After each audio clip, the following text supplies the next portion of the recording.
Positive vibes only. Hello, Mr. Legend Knight.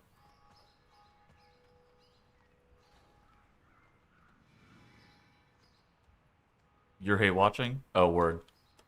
I'd expect nothing less from a guy like you.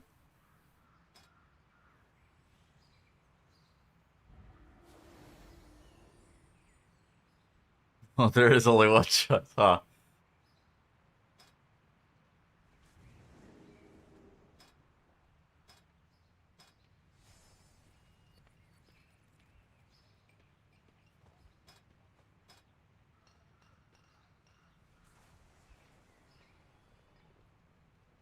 GUI subgated? Nope. The lore learning stream? Oh shit. Where we learn about surnames of characters that we don't know?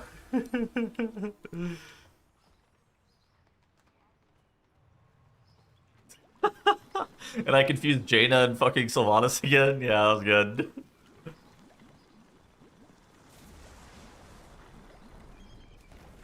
Is the AUG cope real? Like, you're asking, is AUG actually good? It's, I think it's okay. Or left on your subathon, you might be waiting a long time.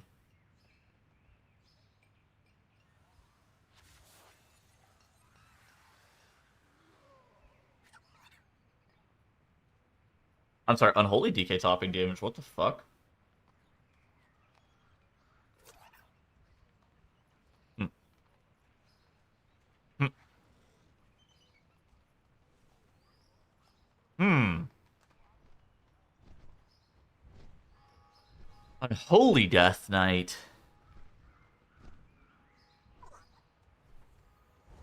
Out DPSing Arcane Magician. Hmm.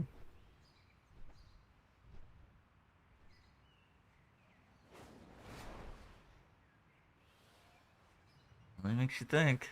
He's playing. What's he playing? Sand Lane?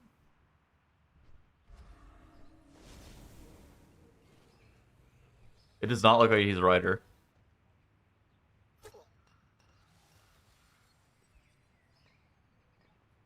Watching the best WoW region again? Well, of course. I gotta get info. Here's the thing.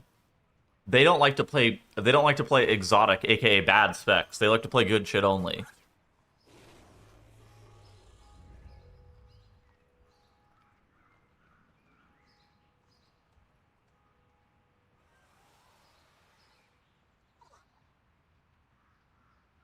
They have no desire to play bad shit, so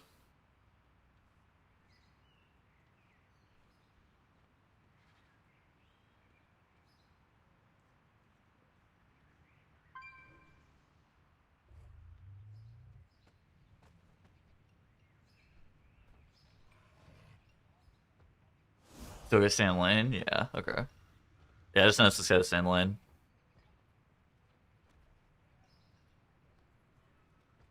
Listen, rest is good.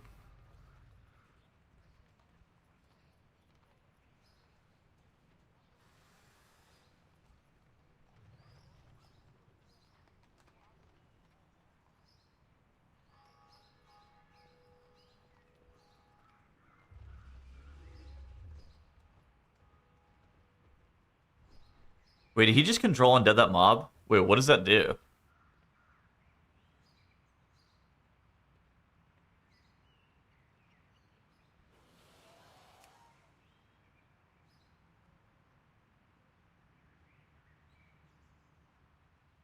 Where are they going? They're going to the third boss, right? Let's go. Wait, did he? Did he control and did a mob? There's no fucking way he control and did a mob. Even way I'm even asking. He's playing fucking unholy. You can't even do that. Well, you can, but like, you can't. It looked like he did, but I refuse to believe that.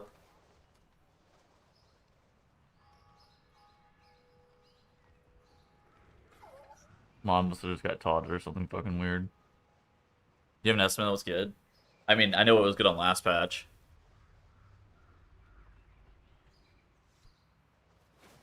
Yeah, no, there's no fucking way. You see his original pet parcel there. I'm gonna be honest.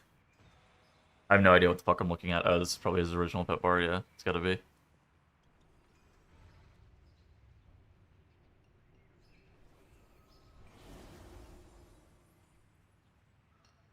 Yeah, yeah, I see it. I see it now. Dude, his UI. Like, it's one of those things that you, like, look at, you're like, I'm looking at his UI, I'm like, I have no idea what the fuck I'm even looking at.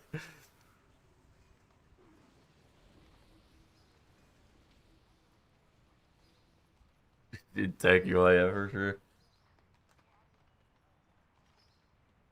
Another Chinese Unholy DK? Okay, so Unholy's just good now, huh? What the fuck?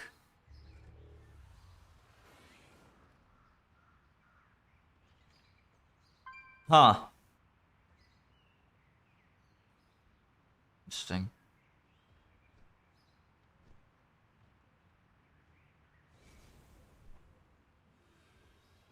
Unholy's the only melee to take right now. I think sub's probably still good.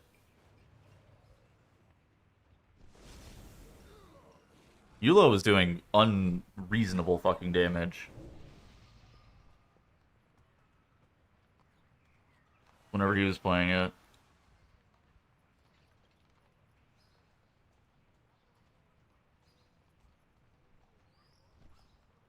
Was this a 19? Metis 3 range DPS.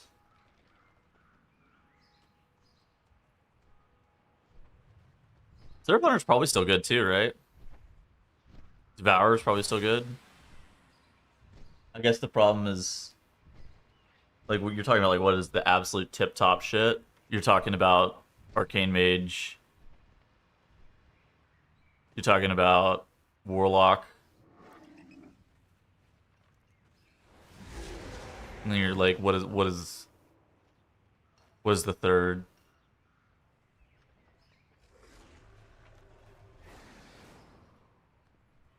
Because stuff like Enhancement Shaman's good. I think Devour Demon Hunter is good. It looks like Unholy DK is really good. Rogue is probably really good.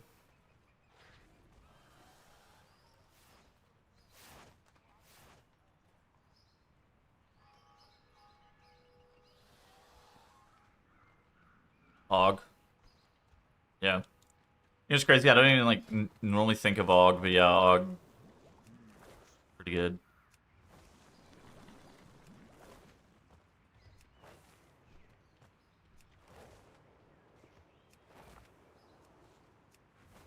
Warrior Dog? No, no, no. Fury's good.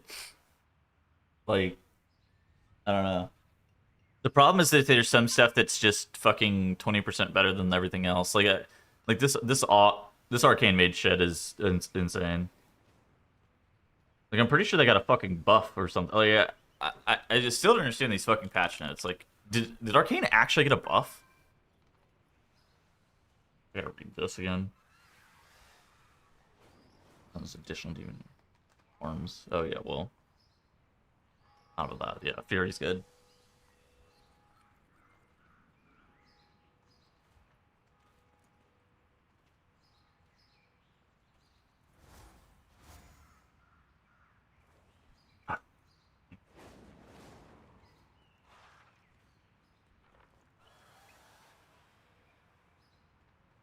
Yo, good morning, Luigi.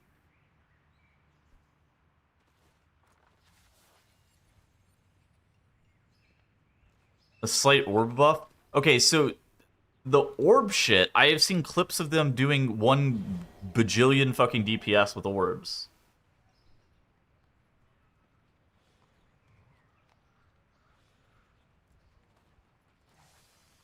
Maybe it's because they brought down fucking Warlock that Arcane looks unbelievable.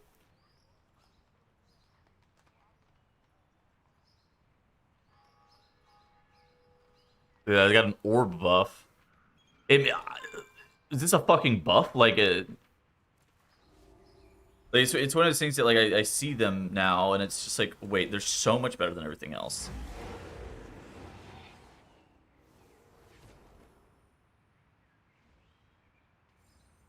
Missing some damage from bugs. Yeah.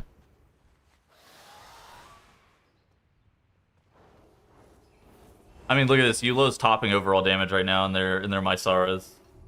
I mean, this is pretty. I think this is pretty consistent for him.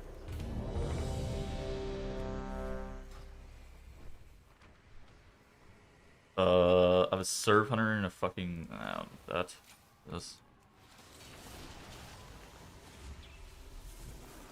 single target slash prio nerf AoE buff. Yeah, I mean, obviously it was a single target nerf, but like, I guess that's fair.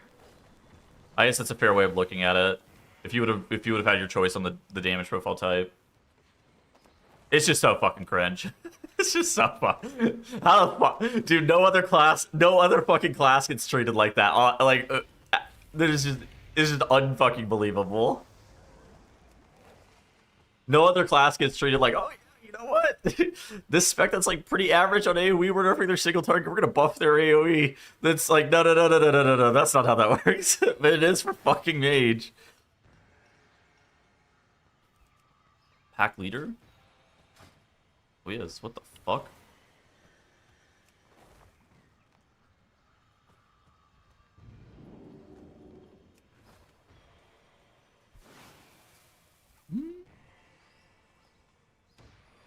Anyone surprised with the mage treatment? I mean, I'm just bewildered that they were supposed to get a nerf and somehow their damage has gone up. Obviously, their single target damage has gone down, but unfucking believable. Also, buffing resonance is unfucking real. Like, Jesus Christ almighty. They nerfed the shit out of this ability just to rebuff it. Like, it got nerfed coming into midnight, and then they just rebuffed it. Like, what the fuck, man?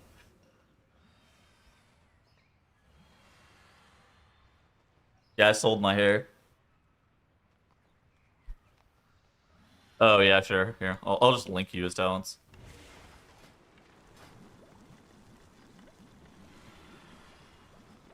Oh, you big dog.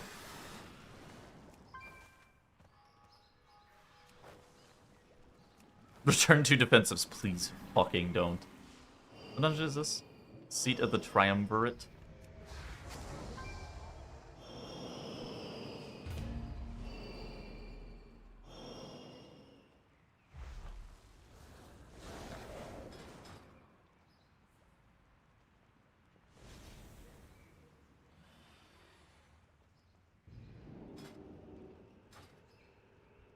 What? Why is my RQI off center again? Goddamn RQI. Let him add on. Wait, are we in a fucking raid? Oh.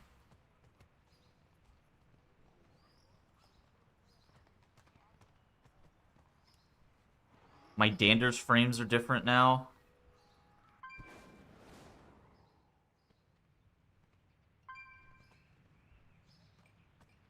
Wait, what? Were we in a raid? Oh, we were in a raid.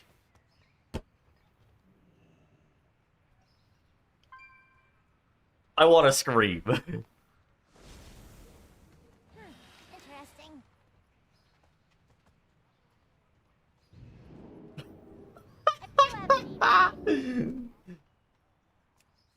Something foul is stalking these grounds, heroes. Hunt it down. Tub types something in fucking English to the hunter. Apparently this is all Chinese group. Tub types something in English to the hunter. The hunter just types back as you wish. The warlock types as Tub leaves. I don't understand English. Just goaded. No, they're all three of these people are Chinese. All three of these people are Chinese.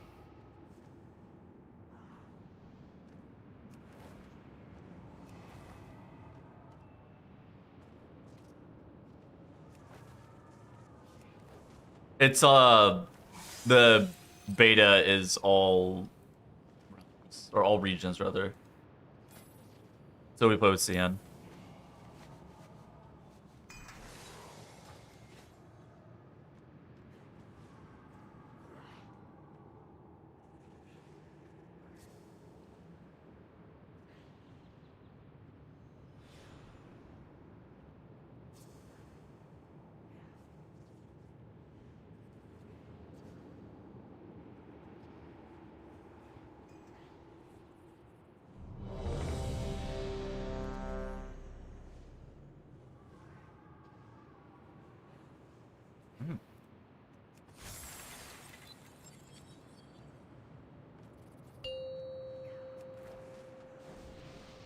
Ogging it up. 5, 4, 3, 2, 1. Oh no, I didn't pre-tips. It's okay.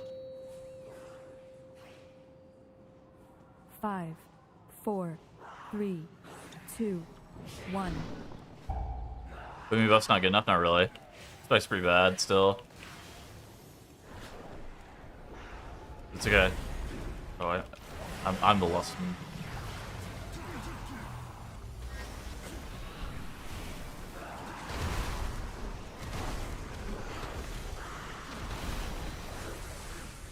Og new main? I don't know, probably not. August new main. Probably not my new main, but maybe. Maybe if it's OP. I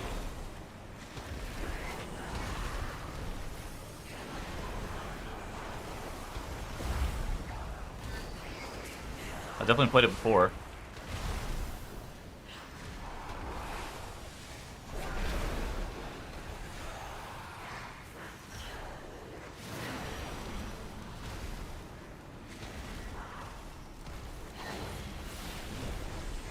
Kill myself.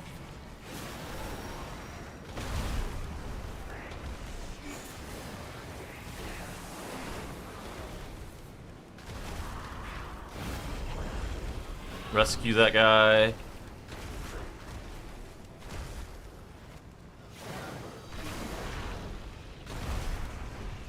I feel like I'm doing infinite fucking damn. Unfortunately, I'm not logging, so nobody knows that I'm doing infinite damn, but...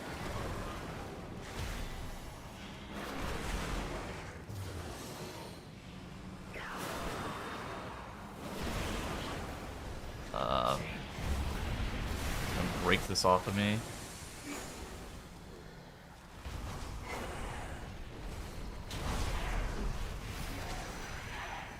Huh.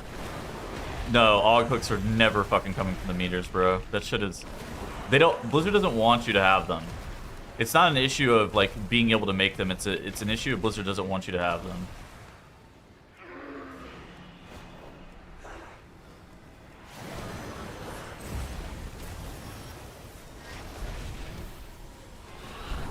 Cancel that. Then next to a wall, I guess. Wait.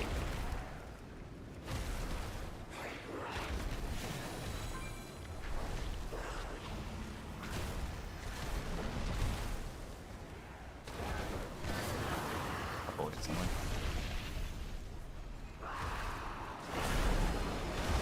Microsoft Blizzard knows best. I've never seen it fucking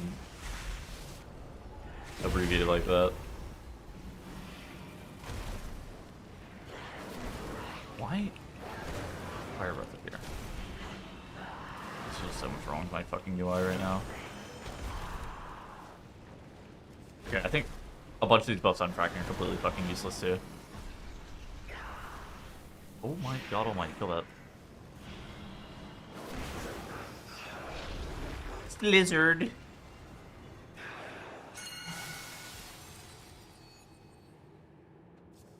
I think I was in cat form. Heal me.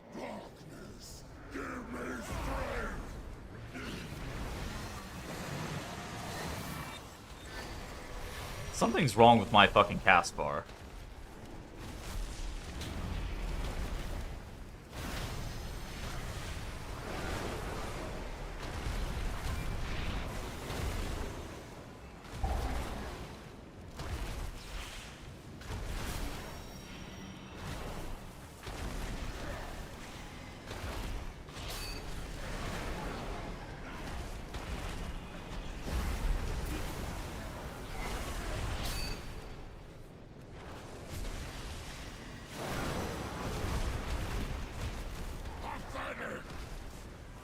My healer's dead.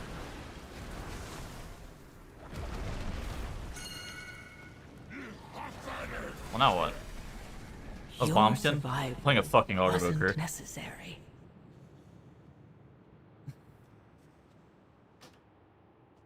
It's about as good as you'd expect, considering the fact that I'm playing a fucking Aug right now.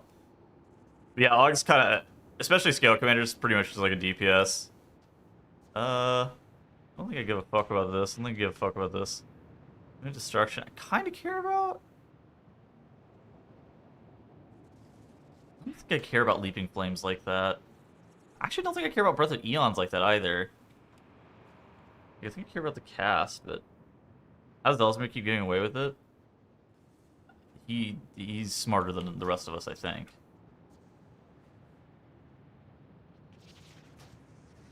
No. Og's good.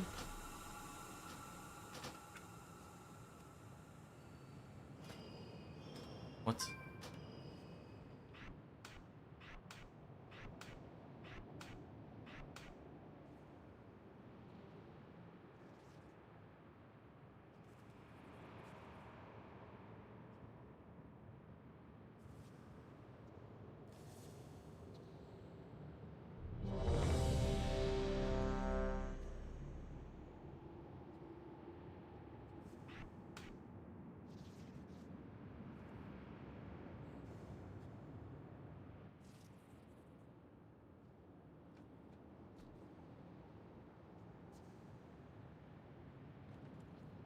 How in the hell?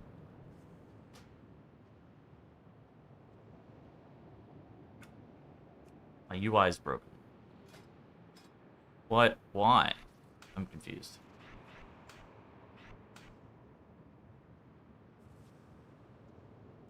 You don't see them.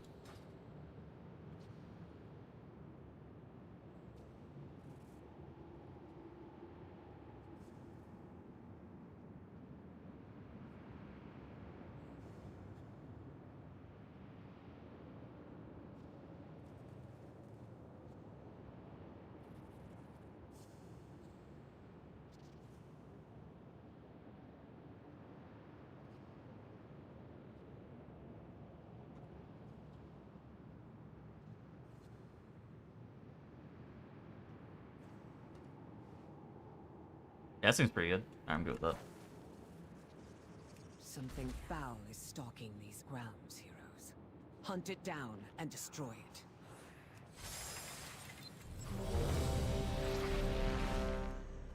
Alright.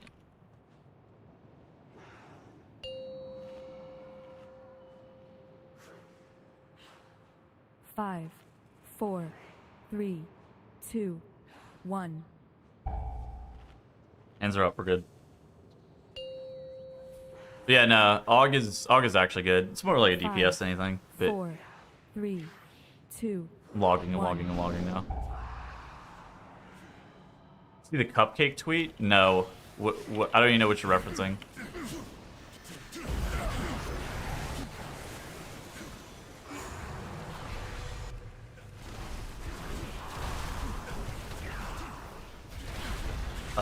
What is the average DPS of an AUG compared to another DPS?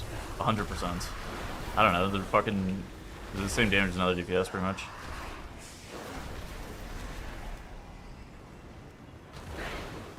That's good.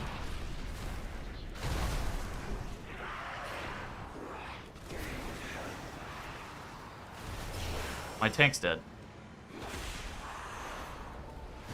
No. I thought they buffed that Brewmaster class. Your survival Yeah. wasn't necessary. Yeah, they're pretty much another DPS.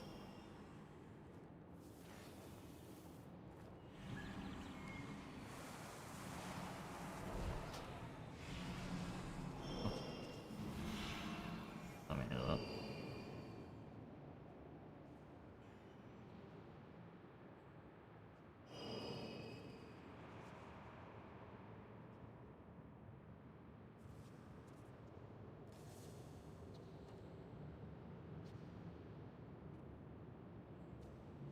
Yeah, I thought they buffed that guy. Well, no, I'm just being an asshole. I recognize that they only buffed its damage. Something foul I know is how that's what the stalking these fuck? Wait, really? grounds. Hunt it down and destroy Yo. it. Do yourself. Link the cupcake tweet. I have no idea what you're even talking about, though. I used to play World of Weak Auras. Love tweaking my UI to heal keys up to 3.2 kg. Think I'll enjoy Midnight? Yeah, probably. Have you tried Ellie Shaman yet? No. I haven't played it at all. I think if you liked War Within, you'll like Midnight. 5, 4, 3, 2, 1. Ret? I haven't seen any Rets. I've seen 0 Rets this entire beta cycle. It is fucking weird. Like I Five, genuinely have not seen one 4, person log on that fucking spec. 3, 2, 1. Eastern Hero videos? I'm not sure. It's either gonna be a melee DPS or it's gonna be a healer.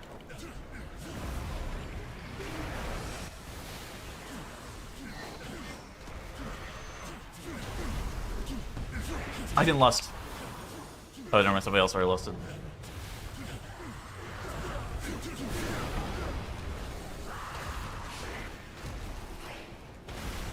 I'm still walled. Holy fuck. I'm sick.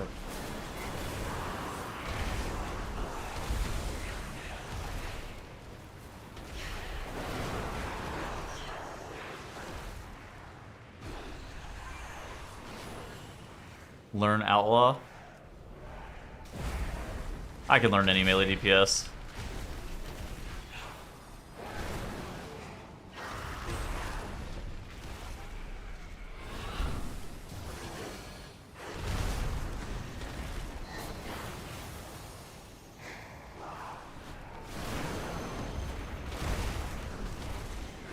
I think learning how to play the game is like the bigger skill than like learning how to learn, I guess is a good way of describing it, is a huge piece of what it takes to actually get good at any singular specialization, and especially in WoW. And once you get good at one, you can get good at many.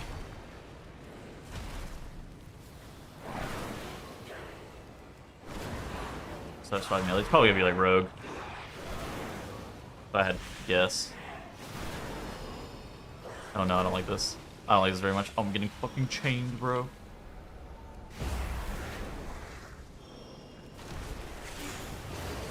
I think my UI is throwing errors, which is why my cast bars are showing up like that. And I'm gonna press this, press this, press this.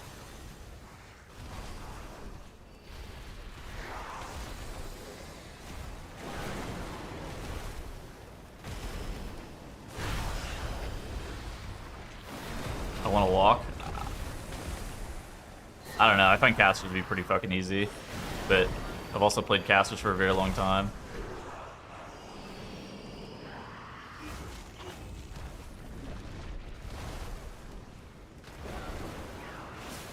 The whole moving and casting thing never really gets to me.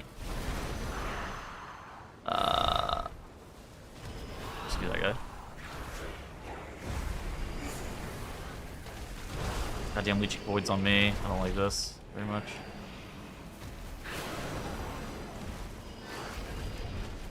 I'll play caster like 35% haste. I'm also not very... I don't know. I see people complain about haste a lot. You know, like I'll read other people talk about haste. And I genuinely don't fucking get it. Like, I spell queue 100% of my abilities. Like, unless I have, like, legitimately... Unless I'm in Bloodlust, I don't even notice haste differences. Like, and even if I'm in Bloodlust, I don't really notice it that much.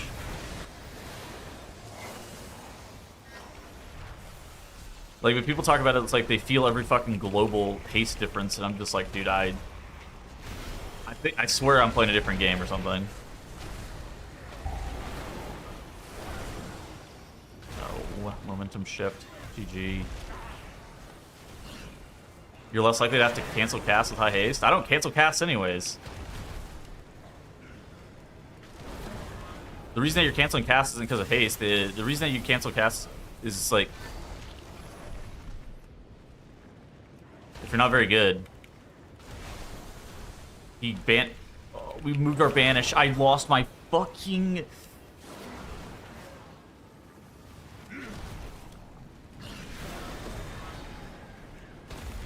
I lost my fucking mass eruption because he moved his banishment. I literally just lost...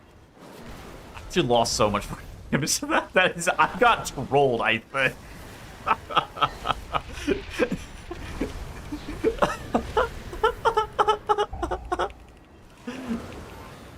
You play caster in Quaking? Yeah, of course.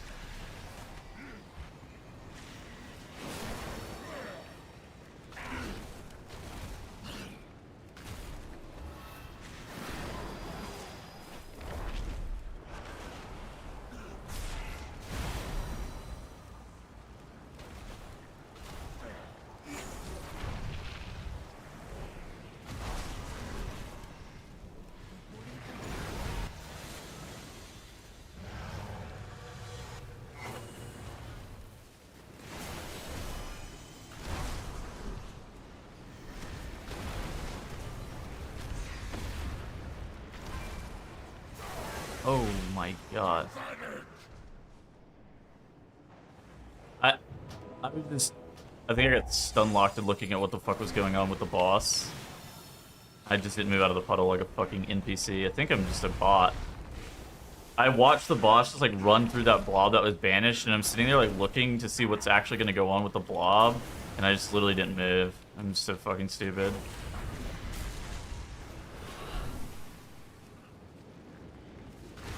So I'm trying to figure out what the fuck's going on with these banishes. Because it's kind of sweet tech. Follow me. So it looks like you can eat the boss, or eat the blobs with a mob that's banished. And it doesn't give you a debuff. I wonder if that works with any CC, or if that's just banish. I didn't even know that. That's kind of cool. Huh. Figure out their motives. I totally got stun locked by it, though. That's fucking weird. Yeah, good morning. I don't know how you can't feel haste. I don't know. Everybody else is like super, you know, they're very aware, I feel like, or at least they say they're aware whenever they have different haste levels. I'm not sure if they're actually aware or not, but for me, I feel like I have no fucking concept of like when I have different amounts of haste. I just kind of press my fucking I buttons. simply wish you had lasted a little Wow, that longer. did a lot of damage to me, huh? I'm fucking dead. I'm dead again. Oh, that Rift Ward was AoEing us. Yeah, never mind. I just got backstabbed again. I'm fucking dead. I can't even... I want to yell.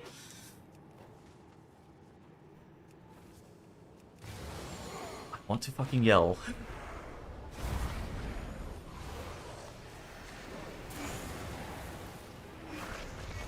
Please, not again. No, why can't I caught it? Why can't I not caught a fucking bleed off of me? I just want to know, man, please. Sorry, I shouldn't be yelling. I'm gonna die again. No, please not me. Please not me.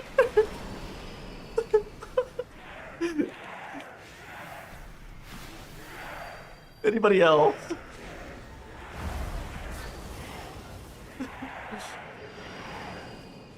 What is that mob? That mob is evil.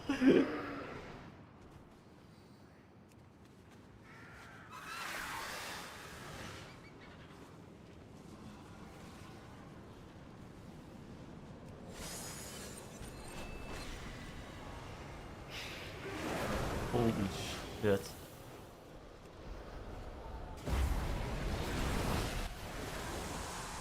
The first time I died through fucking wall. Just unbelievable.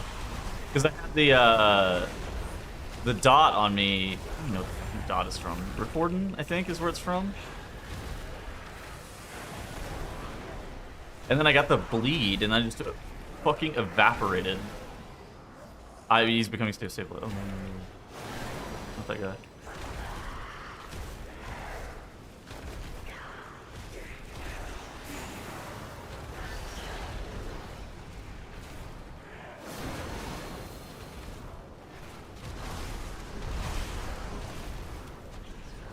We will not be pushed out.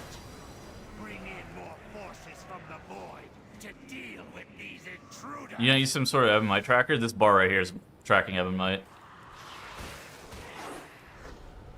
The bar that's above my essence. If you look at that, that's tracking Evan for me.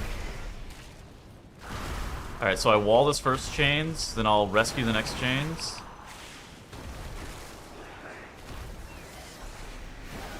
I'm also looking at my party frames a lot. I kind of habits look at my party frames a ton on the spec. Alright, so I'm going to be rescuing here in a sec, actually. Yeah, whatever.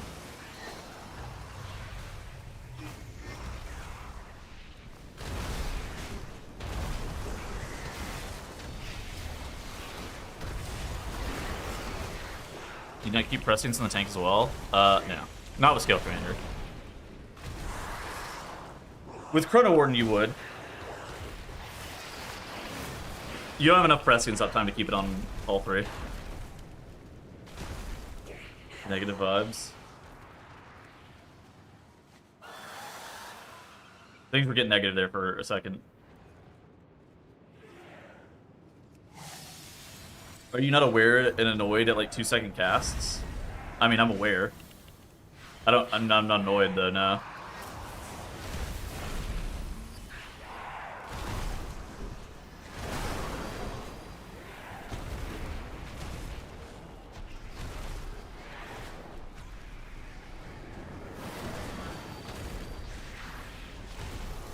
I don't really cancel my casts. Like, I don't know, you learn what you can and can't greed. I think preemptive movement is like a huge deal. And like if you're bad at it, you get punished a lot, but like, I don't know.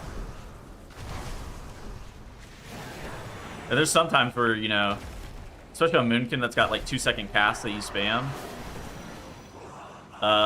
If I cancel that shit like 3 times in a row, I want to throw my head out the window and like over it, but that's more just like I'm fucking bad than anything else. Get rid of that pop-up of your collections. You know, whenever you like buy something and you leave the plastic wrap on it, and then the plastic wrap is still on that shit like whatever 8 months later? Yeah, that's me.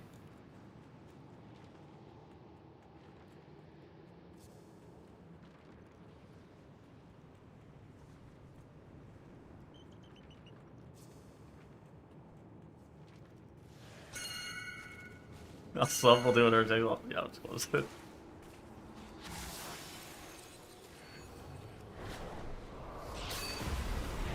You guys in the middle of nowhere.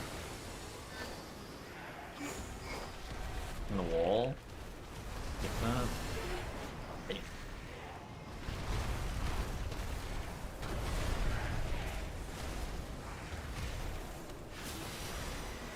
I tried to cast on a mob that ported out of the fucking pack and it ported behind me. And I missed my cast. I'm fucking sad. Not again. Please! Dude! It consumes my fucking cauterize. Get the debuff off. Why am I cheating?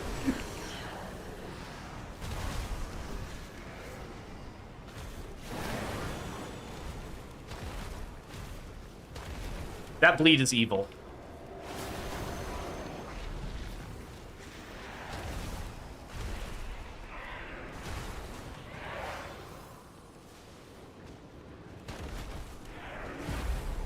Jet Dump and Jack, this is my new O. Amen.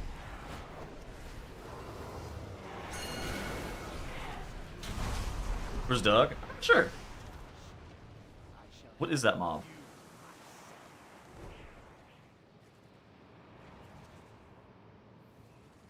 The Rift Stalker. It's gotta be that guy. My pets hunger.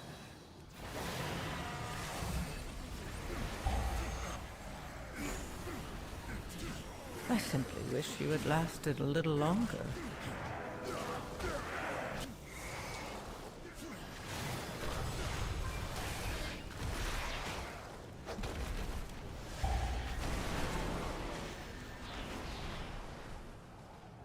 I have many questions. There are many things I want to ask. I tune in, you die.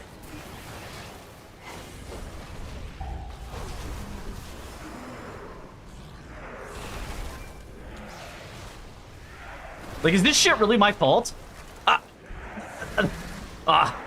No, it's not. But like,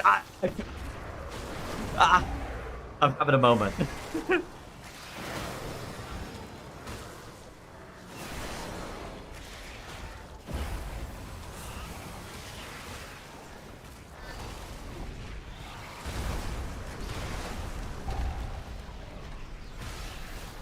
I've had 6 deaths this dungeon.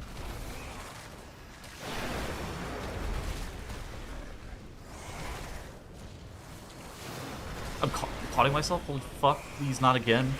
Do not let me die through wall again. I will be so sad.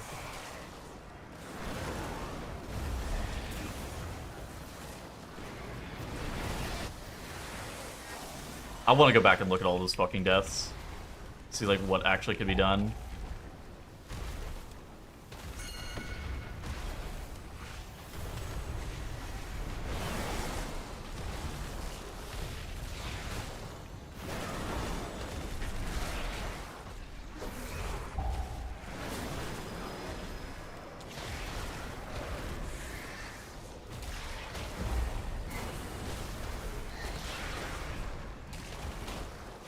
Homework. No, they haven't changed resilience at all.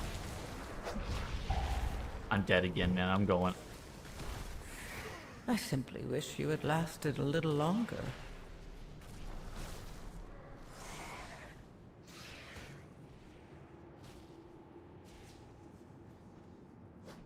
No, Aug is not squishy. Aug is definitely very tanky. I swear I think I'm getting, like, fucking trolled.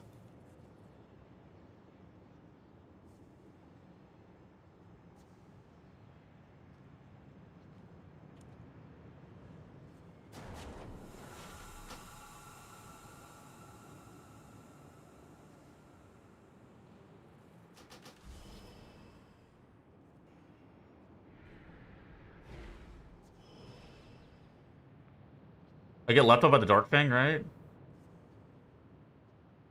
And I'm in stretch time, so I have dilation on myself right now.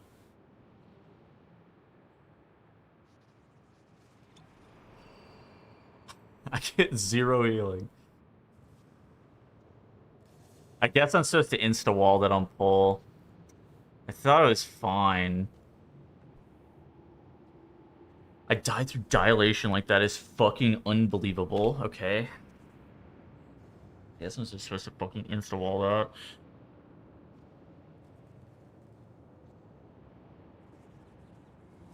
Well, I'm the only person taking damage. I'm unironically the only person taking damage there. Because I get left on by the Dark Fang, right? Yeah, but how the fuck is it going on with these other ones? Dude, these bleed mobs are evil. I'm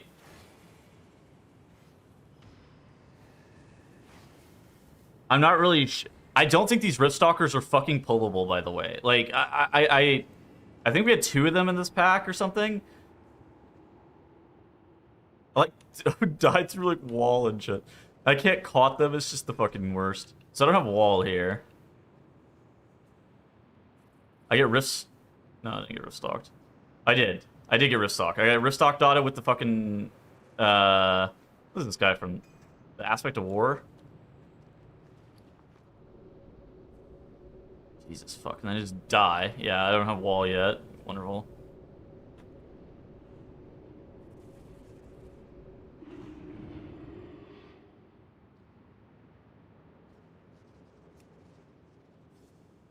And then I'm coming back.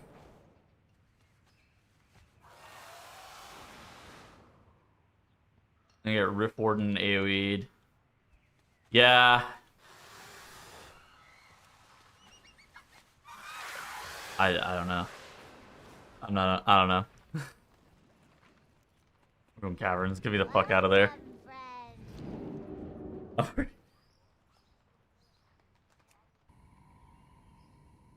Did they buff that boss?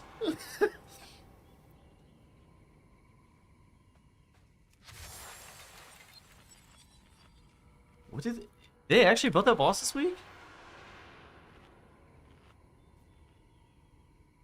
The best leveling dungeon group composition? This is fucking Burning Crusade. Oh.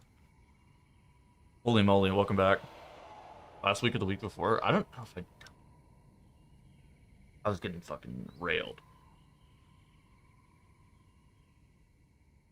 That was, I don't know. That felt unplayable.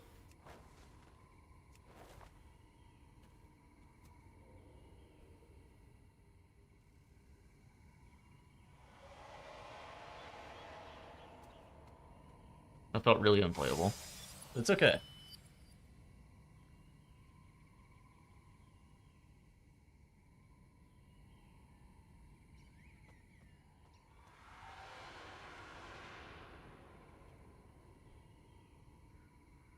That's why I'm here. Do the dungeon fucking 2 times, realize that shit's unplayable, and then advise that people be very, very, very, very, very, very, very careful.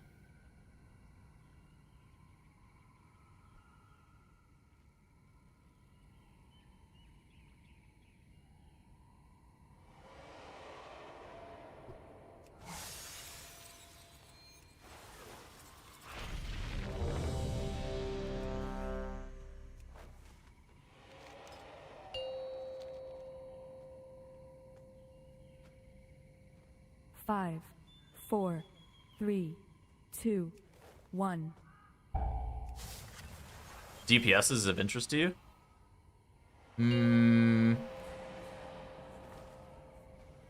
Five, four, three. If I'm not playing Moonkin, all the One. DPS are about the same in my mind. Like, it really is just about what's OP. What keeps me out of Dornagal.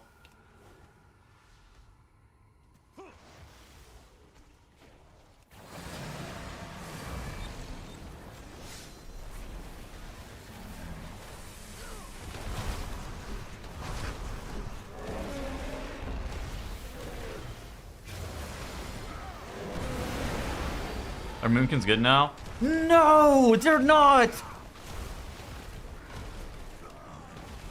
Why did I get like a volcanic locked? I need a weak aura. What the hell?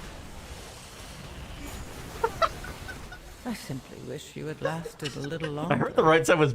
Dude, our fucking hunter was saying that the right side was bugged or something where mobs would just randomly pull.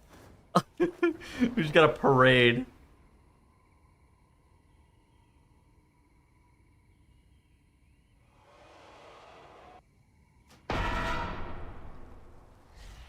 Caster for melee, request degree in the melee. Well, that's just because I'm bad at melee. Yeah, no, he wasn't lying. What the fuck?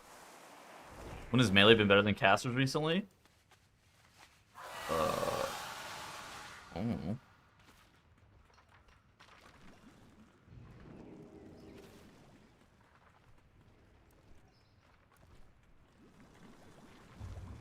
Yeah, Enhancement Shaman is the best DPS in the game, Season 1. Yeah, DK was like OP the entire expansion. Yeah, I don't know.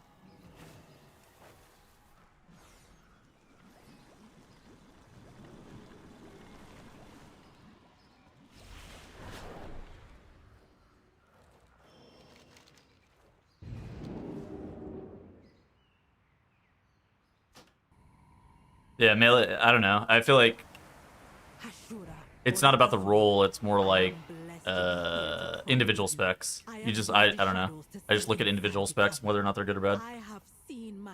Yeah, no, I think the dungeons are good.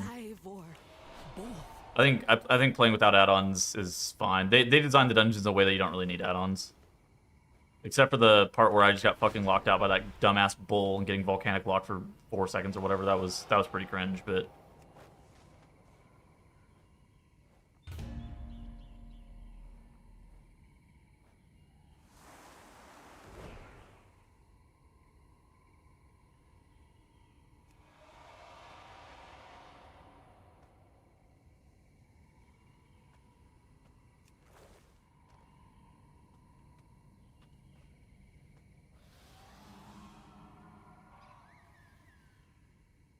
oh yeah, I definitely prefer caster over melee, but that's mostly because I'm better at casters than I am at melee.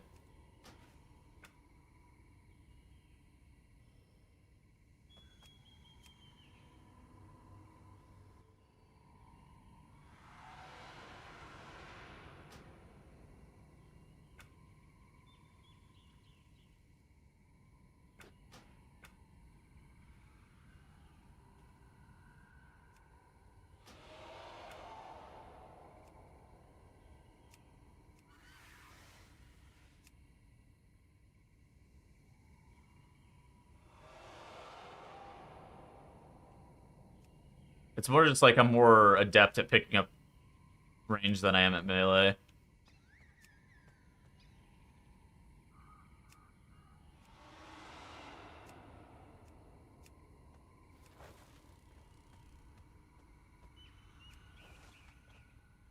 Can't you turn into human form now? Dracthar's fucking ugly. Bigwig still works? Yeah, kinda. Bigwig's it just uses the default the boss warning mod system and turns them into bars. There's a bug? Wait, what? What's the bug?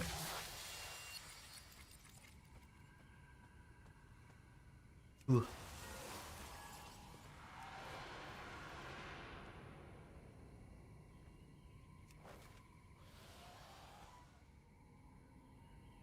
It sounds like something Blizzard would fix.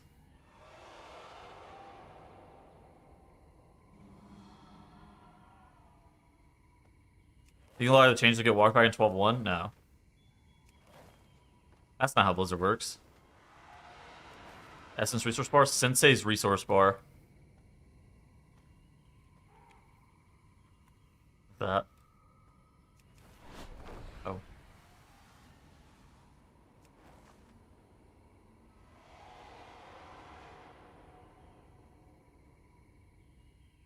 Let me get back in.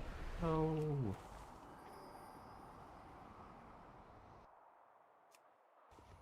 Nah, Blizzard.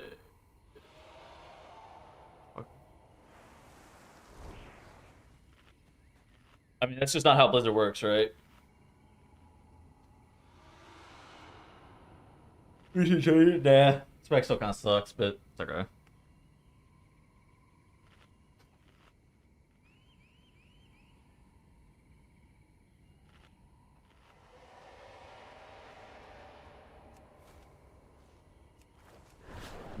No, I don't think.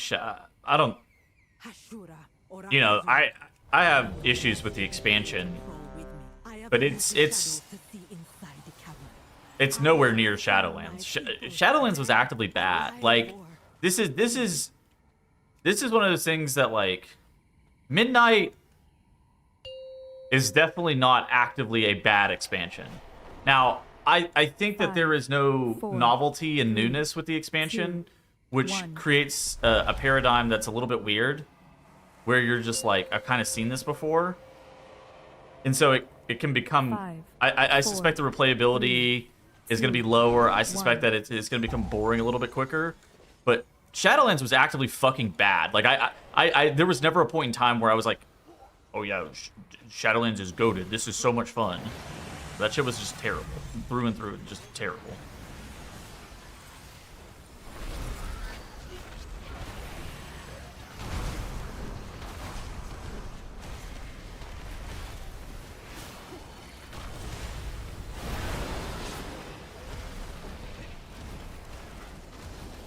There's that darn bull.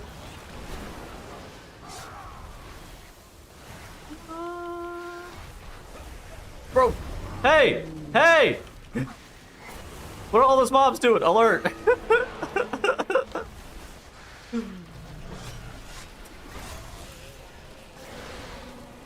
Your survival wasn't necessary. Og was supposed to pump? I was doing damn.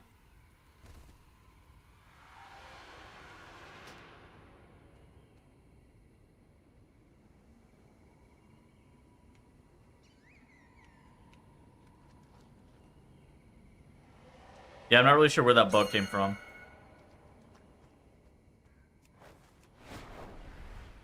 Blizzard meters is awkward for Og. Yeah. Og doesn't show up on the damage meter. Their damage is my damage.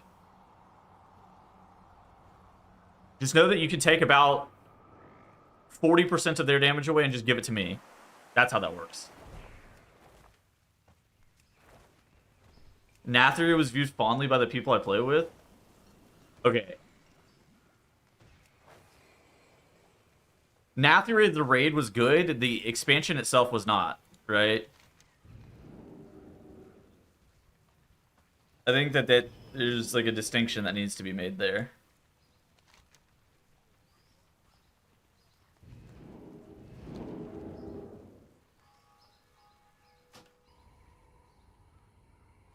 I like Nathria. I think Nathria is one of the better raids. I think it might even be one of the best raids of all time. Like, that raid is just good. But the problem is, like, to play Castle Nathria, you have to grind the Maw, you have to interact with Covenants, Conduits, Soulbinds, fucking Torghast, Legendary Crafting, all this other kind of garbage. 5, 4, Pretty bad. 3, Arena. 2, 1. I was gonna say Arena, but you really didn't have to do that.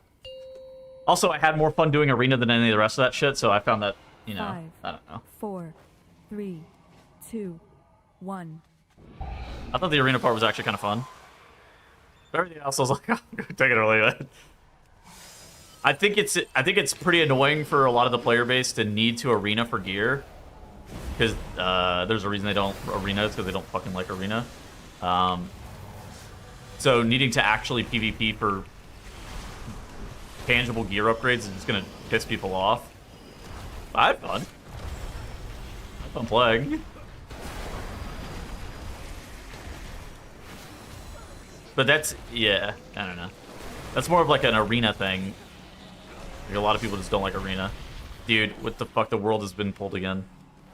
Hayden Nathria? Yeah. But yeah, no, that entire expansion was terrible. And I don't think Midnight has that problem, right? So Shadowlands had the problem where, at least in my opinion, a lot of stuff was actively pretty bad. The gameplay loop of the expansion was bad. You know, it didn't get any better. It never got any better. And I don't think Midnight's gonna launch like that. I don't think Midnight even is like that. I don't. My bigger complaint about Midnight is that I think the replayability is gonna be a little bit lower, and it doesn't have anything that's like a heavy hitter. There's nothing that's like heavily piqued my interest, and so there's like that. That's like a different problem than like, holy fuck, I'm not having fun. Like, this is actively unfun versus I'm not having fun. Those are like almost two different things. Yeah, more likely to be bland than bad. Yeah, I think that's probably a good read on it. But housing? Yeah, I mean, I don't care about housing. But yeah, it's just me. Yeah, I mean, systems that you're forced to engage with, I actually... The longer I've played, the more I've realized that the system... People complained about borrowed power, which I never really understood. The issue, in my mind, wasn't borrowed power. The issue was bad systems. Like, poorly thought out systems. Like, who in the fuck thought Shards of Domination was a good system? Just like... It was one of those things that Dratnos and I were doing like a weekly video series where we were talking about it was like a weekly recap series about all the things that were going on. And I just remember one of those episodes, I started doing research for Shards of Domination, and I'm just starting to read more and more about it. And I'm just like, and then I sit down and I'm just like, I close the tabs and I've come to the conclusion, this is the worst fucking system they've ever implemented. And this is like PTR, like a few weeks before the patch is coming out. This is like 2 weeks before the patch is coming out. I'm like, oh, this is the worst system they've ever created. And then the fucking patch launches, and I 100% right, that shit was ass. It was so bad.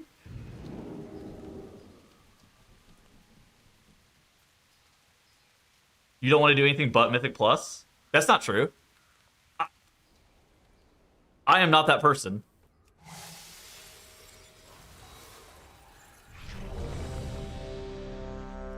I'm not the person who only wants to do Mythic Plus. That's not me.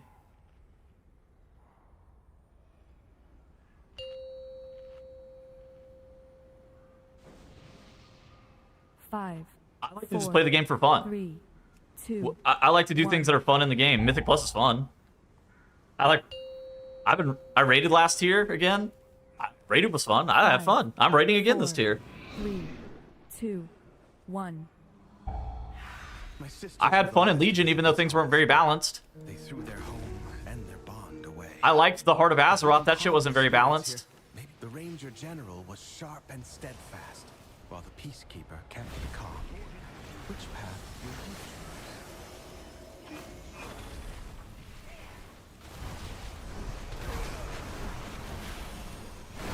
choose? No, please God. Jake Dawn Shards? No, that shit was ass. I'll stand for that shit. That was terrible. That has to be the worst system I've ever fucking seen.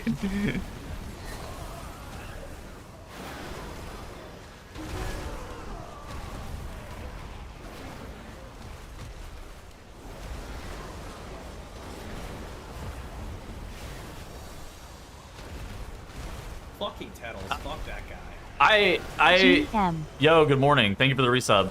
I have noticed that there have been problems with the Dragonflight talent tree rework. I was talking to some friends about this yesterday, or I was reading what they were typing. You know, I was thinking about this a little bit yesterday. There are problems with the Dragonflight talent tree revamp. I think that a lot of people point towards the fact that there are pretty big imbalances with it, and then they'll say things like, you know, it's no different than the mop talent trees and whatnot. I think for me, I actually like the Dragonflight talent tree revamp for one very specific reason. It's not because of tuning, it's not because of balancing, it's not because of anything.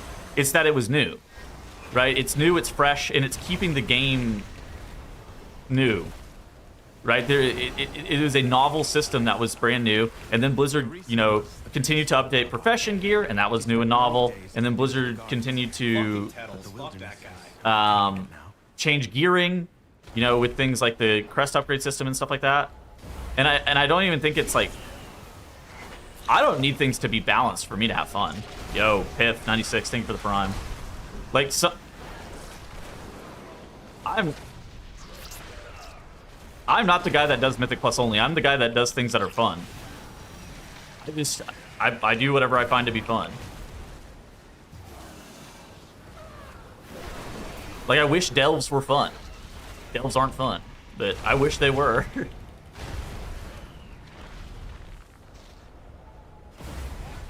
Leveling's been inconsequential. Yeah, I mean, I just don't interact with level. Okay, first off, I don't like leveling. And I don't interact with leveling enough to where I really care. I mean, I understand from, like, their design scope why that matters, but I don't really think I care. But, yeah. Go to race roll first. Dude, I don't know what Chris has been up to lately. He kind of despawned, I think.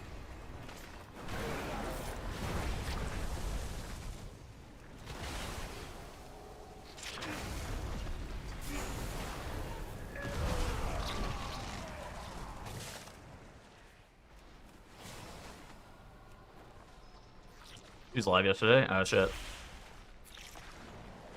Legion borrowed power was 2 RNG. I mean, yeah, I don't know. Legion had problems, right? I think that what you said about it being 2 RNG was absolutely one of them. But it was like the reward that you got from a lot of the RNG felt like it was, you know, the juice was worth the squeeze kind of a situation.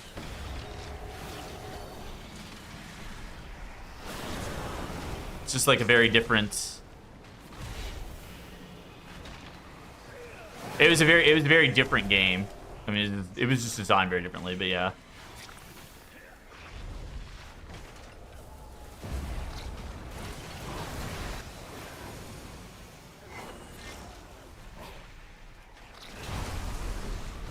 Shadowland 1, holy fuck, yeah, I don't know.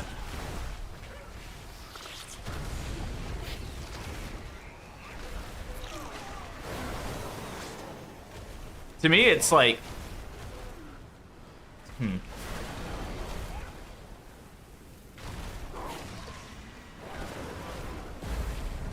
Blizzard's incapable of designing the game for everybody.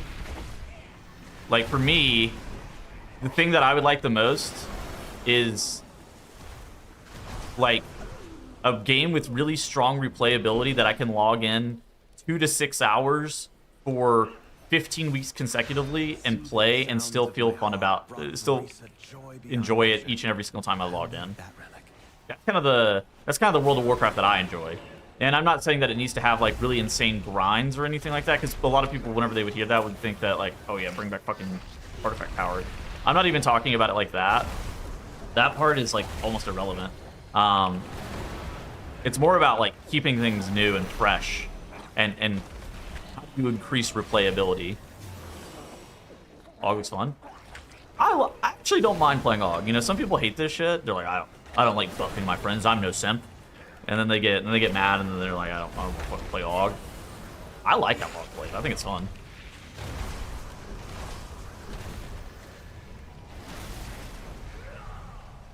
But I suspect I would not have liked it if I was trying to raid on it, admittedly.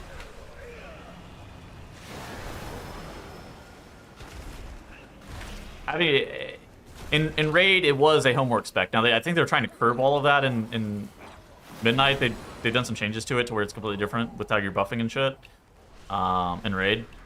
But yeah, no, Mythic Plus, I've always enjoyed it. Plus one. How do you know when you're playing well? When playing AUG? Okay, so playing well whenever you're playing AUG is easier to tell than whenever you're looking at somebody else playing AUG. So whenever you're playing the AUG Evoker, oh shit, let me tail swipe that. A lot of it comes down to ebb and might management and, oh my gosh, doing things the rest of the group doesn't want to do.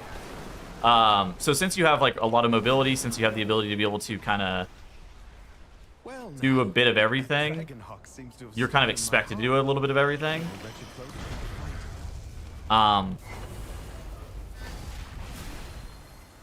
And so, but I mean, the core of it is just like ebb and might uptime. Like, how do you get as high ebb and might uptime as possible? And you also need to be really diligent about watching things like your prescience and whatnot.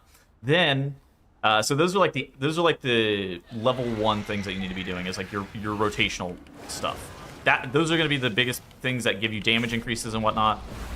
But then there's the level 2 stuff, which is important, but it's certainly less important. The level 2 stuff is like, my healer here is going to want to rescue, so he can cast while moving. I'm going to slam down a rescue right here. Or, you know, maybe I should have rescued my Warlock. Hard to really know. You know, I'm going to want a Zephyr here to mitigate some of this damage. When are you going to be using your CC? So AUG has some of the most powerful CC in the game. When are you going to be using your CC? Those are kind of the level 2 things that you have to be watching out for whenever you're playing AUG. And those are noticeable, but they're less impactful than, you know, keeping up your mind uptime and keeping up your presence. Then you have the level 3 stuff. And the level 3 stuff is the really cringe min-max. That largely doesn't matter in most situations, but it absolutely can. So there are some cringe min-maxy things, like shifting sands uptime, and there's these motes of possibility that you see running through the boss, and making sure that you like get those on time. There's like cringe min-maxes with shifting sands uptime. There's also momentum shift, which is one of these buffs that I'm tracking in the middle of my screen. Basically, whenever you get a free essence burst proc, you get a thing called momentum shift, which gives you more main stat over the course. It just gives you stacking main stat buff. And it's kind of hard to play around, but you can get about, if you're trying to optimize around it, you can get about 5 to 6% additional uptime on 5 to 10% intellect. And so, you know, it's good. And then there's like, you know, that's what I would describe as like level 3 stuff, where it's just like small min maxes.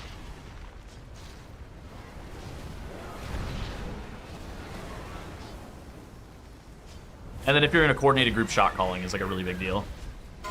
Shot calling arguably more important than doing your rotation. But Zog is just like a naturally really good role to shot call on.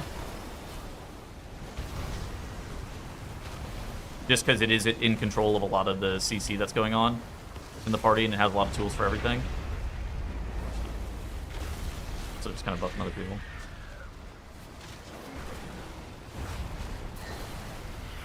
But yeah, AUG is, I don't know. But I think it comes down to more about feel than like actual, like, oh yeah, I did X amount of DPS. It's, oh no, things felt right whenever I was playing. Very rarely is it like, oh yeah, I was cranking. Sylvanas didn't ask to be Ranger General, but she gave everything to the task, including her life. Don't systems introduce something new and fresh and replayable? Yeah, exactly.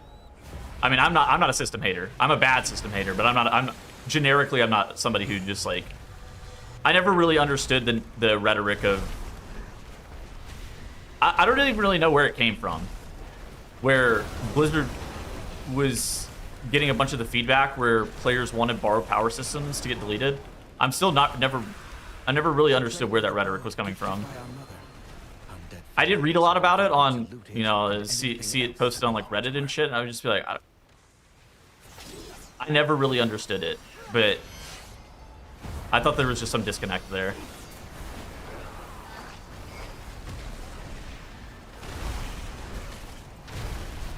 Oh my god. What the fuck even was that? That had to be the cutthroat. Almost died. Almost broke my cheat. Of course you don't die on Og. At least so foolish, but... What's that?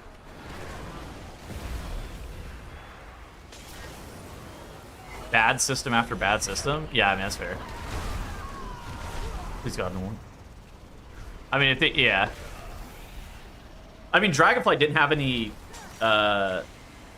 like, borrowed power systems, but they had new stuff, right? And so, like, I don't think that borrowed power is necessarily required. But, yeah. Like, if you're not gonna have borrowed power, you're gonna need to do something that's, like, Dragonflight level of, like, change, in my opinion. Like, this is just my thoughts.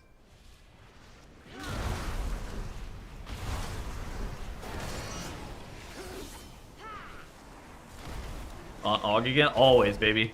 Any season that I can get that I can scam a carry, it's always good. Dragonflight flashbacks? I did not play Og that much in Dragonflight, admittedly. I played it a lot more in War Within Season 1 than I did in Dragonflight. I played it the 3rd season of Dragonflight, and then about halfway through the 3rd season of Dragonflight, we pivoted to Mage, Shadow Priest, Moonkin, and just played no Og, and we just out DPS'd every fucking dungeon, and then sometimes we would just die because our tank would get exploded because we weren't playing with the fucking Ogvoker.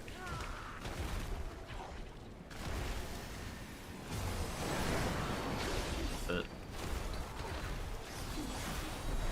yeah, we were a little bit, I don't know. No low DPS. Noob tank. I suspect our tank was not the problem. Although, maybe it was, but... That's one of those things that, you know, your tank's only going to be... There's only so many good tanks on NA, and we definitely had somebody who was pretty capable, so... I played with some bad tanks before, and Cry is not bad. I like Og. Og plays like a DPS, like, genuinely.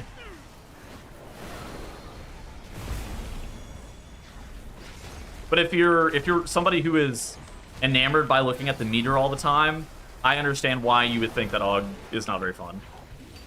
A lot of people are the people that look at the meter all the time. There are significant amount of DPS that are like that.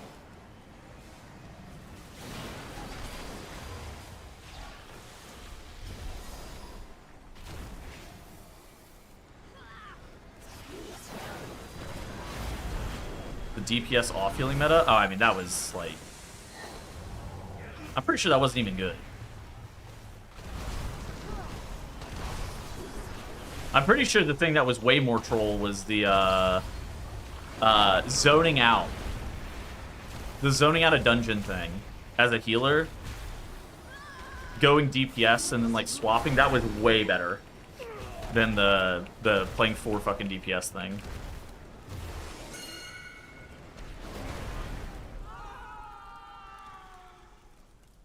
You get a Lustner, yeah. It's a talent. It's Plot the Future. Yeah, it's right here.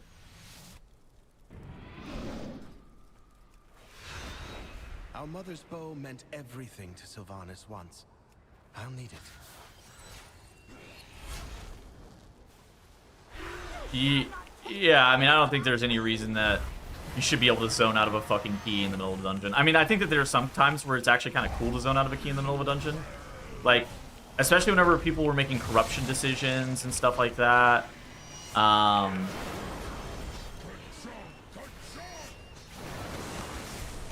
really don't think you should be... I don't know. I don't think you should be able to zone out. At minimum, you shouldn't be able to fucking play the wrong... like an incorrect comp, in my opinion.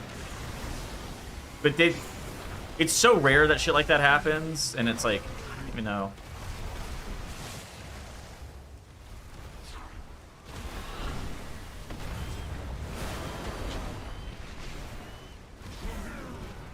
I got my cast canceled.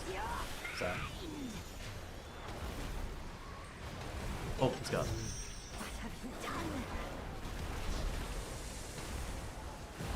That's one of those fringe case things that like exists in theory, but not very frequently in reality.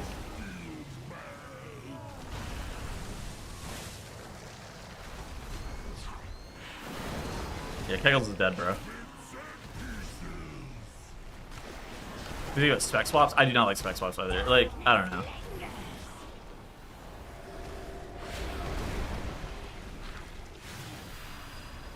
Like, I don't think you should just be. I don't think you should be zoning out of a key at all.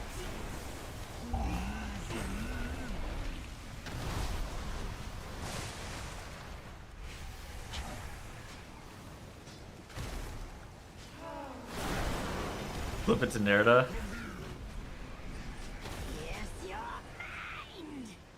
I'll name my robe Horn Holy.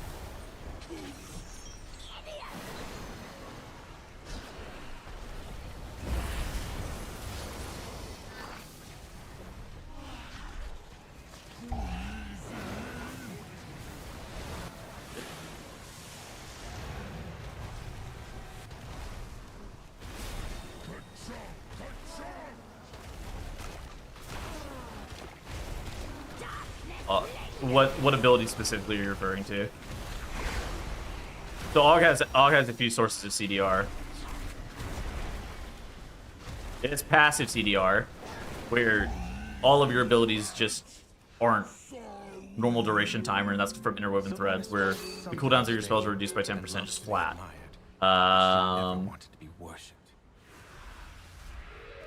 If you're talking about my Breath of Eons, that's probably from Bombardments, which is a talent from Scale Commander, where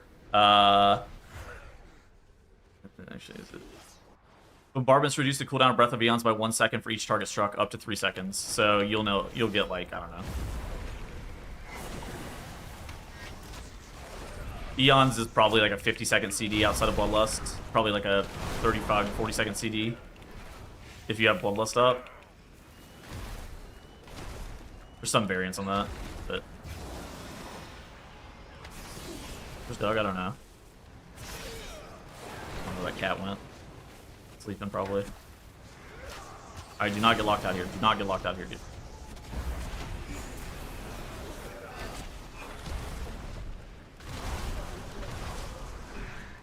And then every time I press Eruption, upheaval gets CDR'd as well. So, you know, this spec's got a lot of fucking cooldown reduction on everything.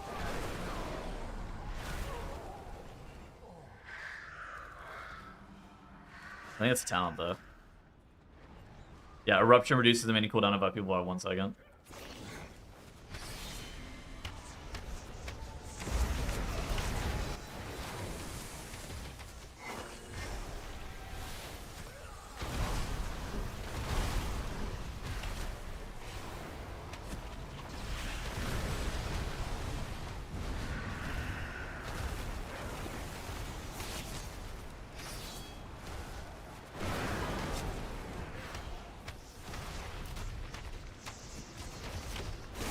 I was looking at chat. Get hit by ground effect.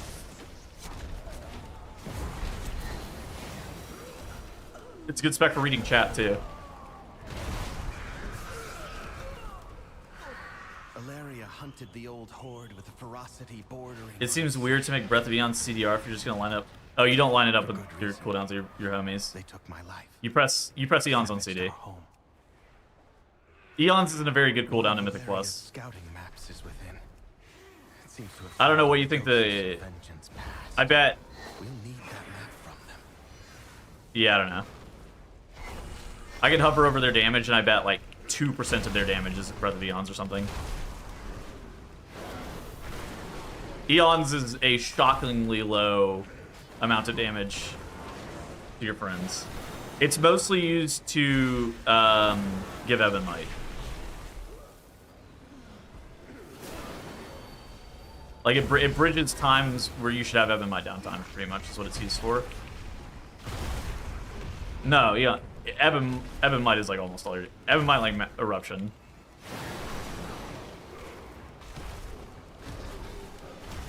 Eons is, like, 0% of your damage. I mean, Breath of Beyond is doing 2% of this Warlock's overall, and Eons is doing 2% of this Hunter's overall. So it's like almost 0 damage. It is literally just used to give yourself buffs and give yourself more Evamite uptime. So, yeah.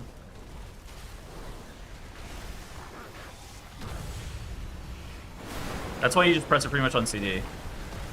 Chrono Warden cares about it a little bit more, but they don't CDR their Eons at all. So, like in theory, I would never hold Eons as scale commander for over 10 seconds. Say.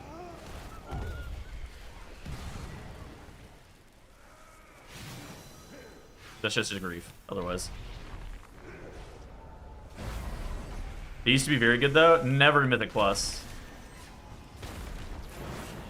Like even in Dragonflight, Eons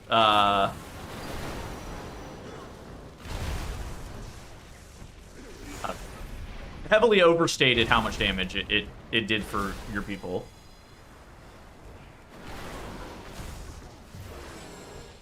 It was never really Eons. It was always about Evamite. I can't Only pop the myself. strongest What do I press there? Health potion? survive. Potion, I guess. LB the AR and when Iki's on down. Yeah, that's some.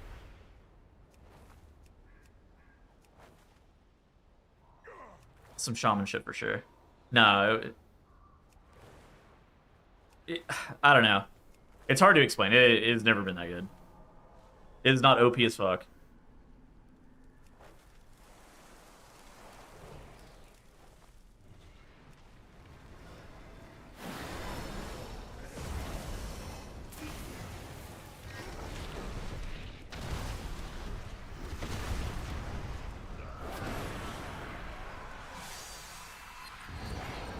It does give you a shield. It still gives you a shield based on how much damage you did. Defensively, it's good. I don't know. It definitely does not make you legit unkillable. The shield is probably...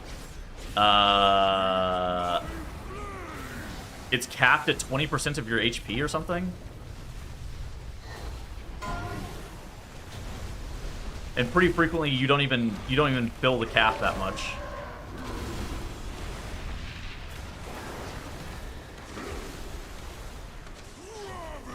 Can you use tip the scales on CD? I don't know.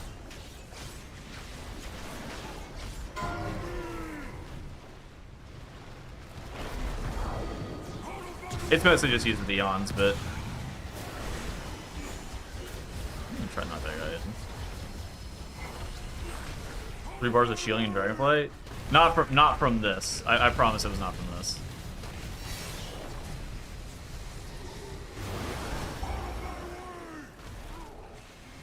Not from Eon Shield. Eon Shield is good. It's not like that. There's a cap on how much shielding you can get from it. Dungeon's good? I think so.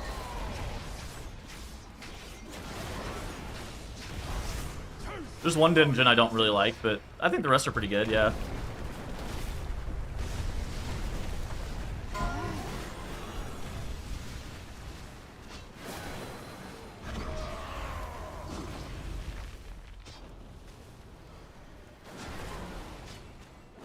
Which one don't you like? Nexus Point and Zenith. I think that dungeon kind of sucks, but...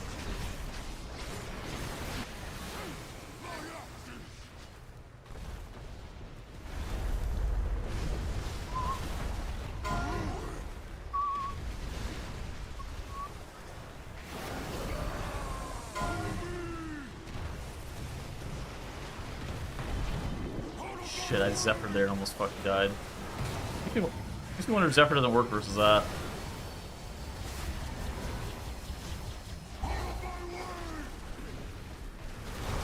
Okay, Black Attunement on that ability was fucking unbelievable.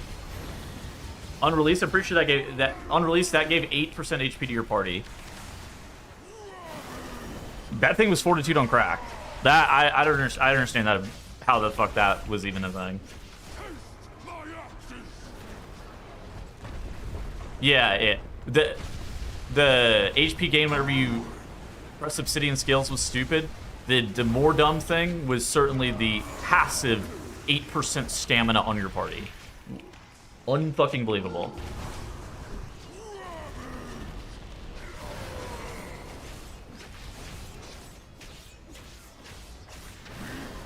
That was broken.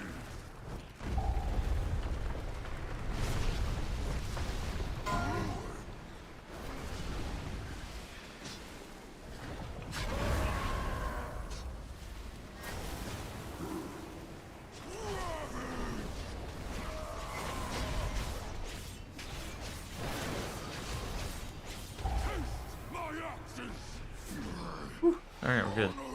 Alive. We've done it. One last task remains. Lost all the buffs? Shit.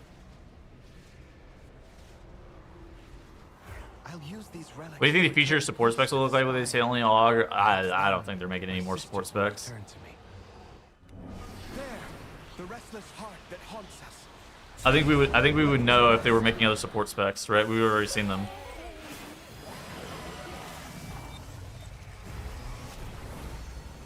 I don't know. I would have worked AUG further, frankly, if I was Blizzard doing something. I would have pivoted then done something completely different with the spec. I think that how Ebonite works is just too... it's too good whenever used with people who have hands, and too bad whenever it's used by people who don't have hands with people who don't have hands. It's like, you guys remember...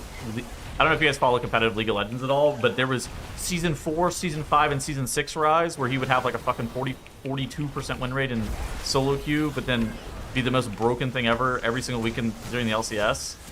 AUG kind of similar to that. Whenever it's played by people who are fucking clueless, with people who are clueless, it is horrible. Like, legitimately just god fucking awful. And then whenever it's played by people who aren't bad, with other people who are good, then it's fucking broken, and there's just like no in between. Azir? Oh, yeah. Yeah, AUG... I would have just changed AUG to be like... Instead of it be Ebonite gives you main stat...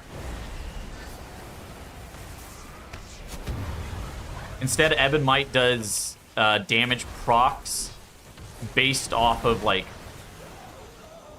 whatever. So like all you have to have, so like put an ICD on the damage procs, and then people all they have to do with your Ebonite is do damage at all, and they basically get 100% value out of your Ebonite. So then all of your damage is attached to your ability to be able to maintain uptime on Ebonite, which is far more healthy than things like Prescience. And, you know, Ebonite being a main stat buff and stuff like that. Because then it's based on, like, your uptimes and your ability to maintain those uptimes on other people, as opposed to their ability to be able to do damage whenever you have your buff on them.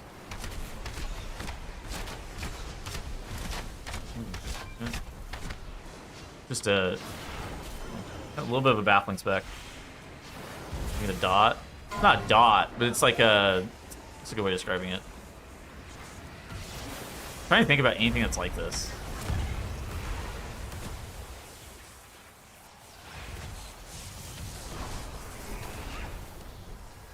Like, it's literally just a proc that can only proc once every, you know, 2 seconds or something, based on damage done.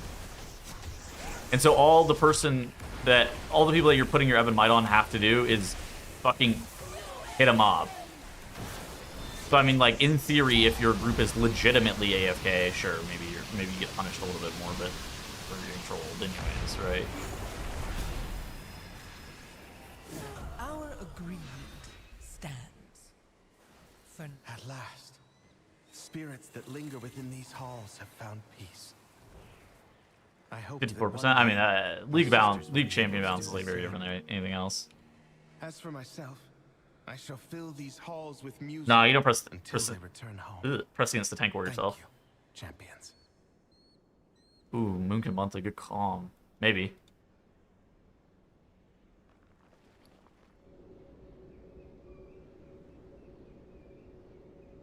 Ooh, my damage is looking pretty bad here. What was wrong? Buffs. I feel like my might should be pretty decent. Yeah, I have 78.6%. I mean, that's pretty high. I don't know if my damage is bad. I'm not sure. Probably noob. Noob or something. Cool.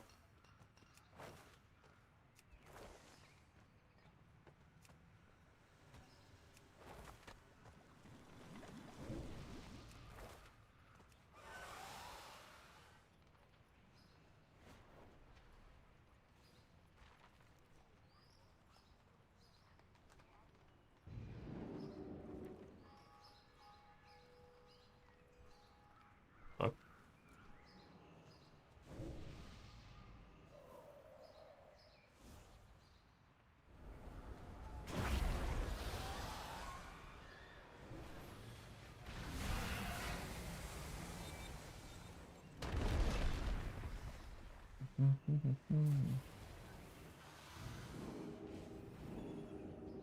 Is there a new big update for Plater? I have no idea.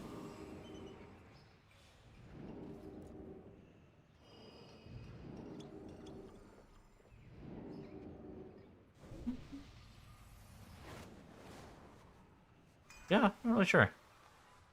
Damage is bad.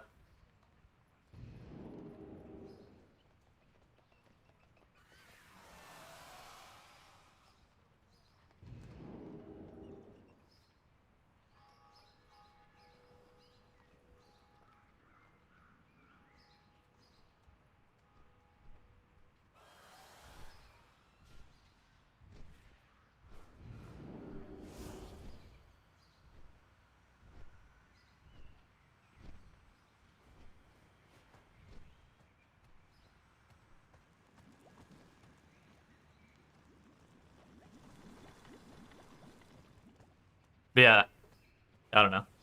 I wish they would have changed AUG for sure. It's just kind of a fucking weird spec. But now they basically made it only like a... They made it very similar to a DPS in terms of like what it's doing. It's no longer buffing your tank or healer, really. It's overkitted, I would say. But Evoker is just overkitted.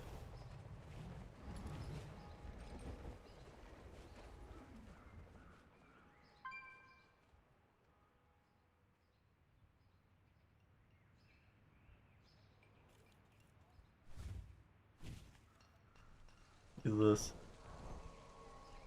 What is this?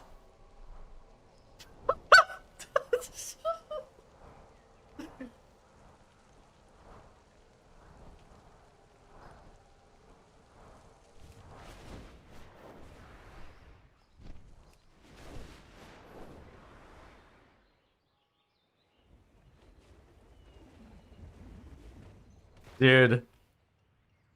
That's fucking fun. Holy shit. I just got like the screenshot of Kush having fucking all the forms of anti-heal on his board. He's fucking cooking. I don't know what the fuck he's doing. On TFT. God, that's good.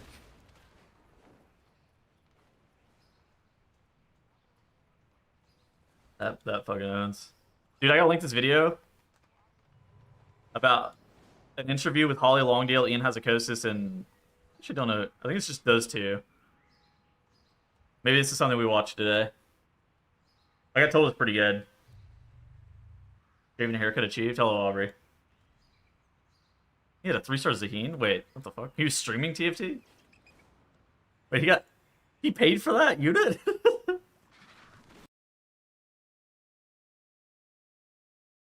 Warcraft itself is poised for growth. It's a fantastic IP. It's been underutilized, and I just want to bring it to as many people as possible.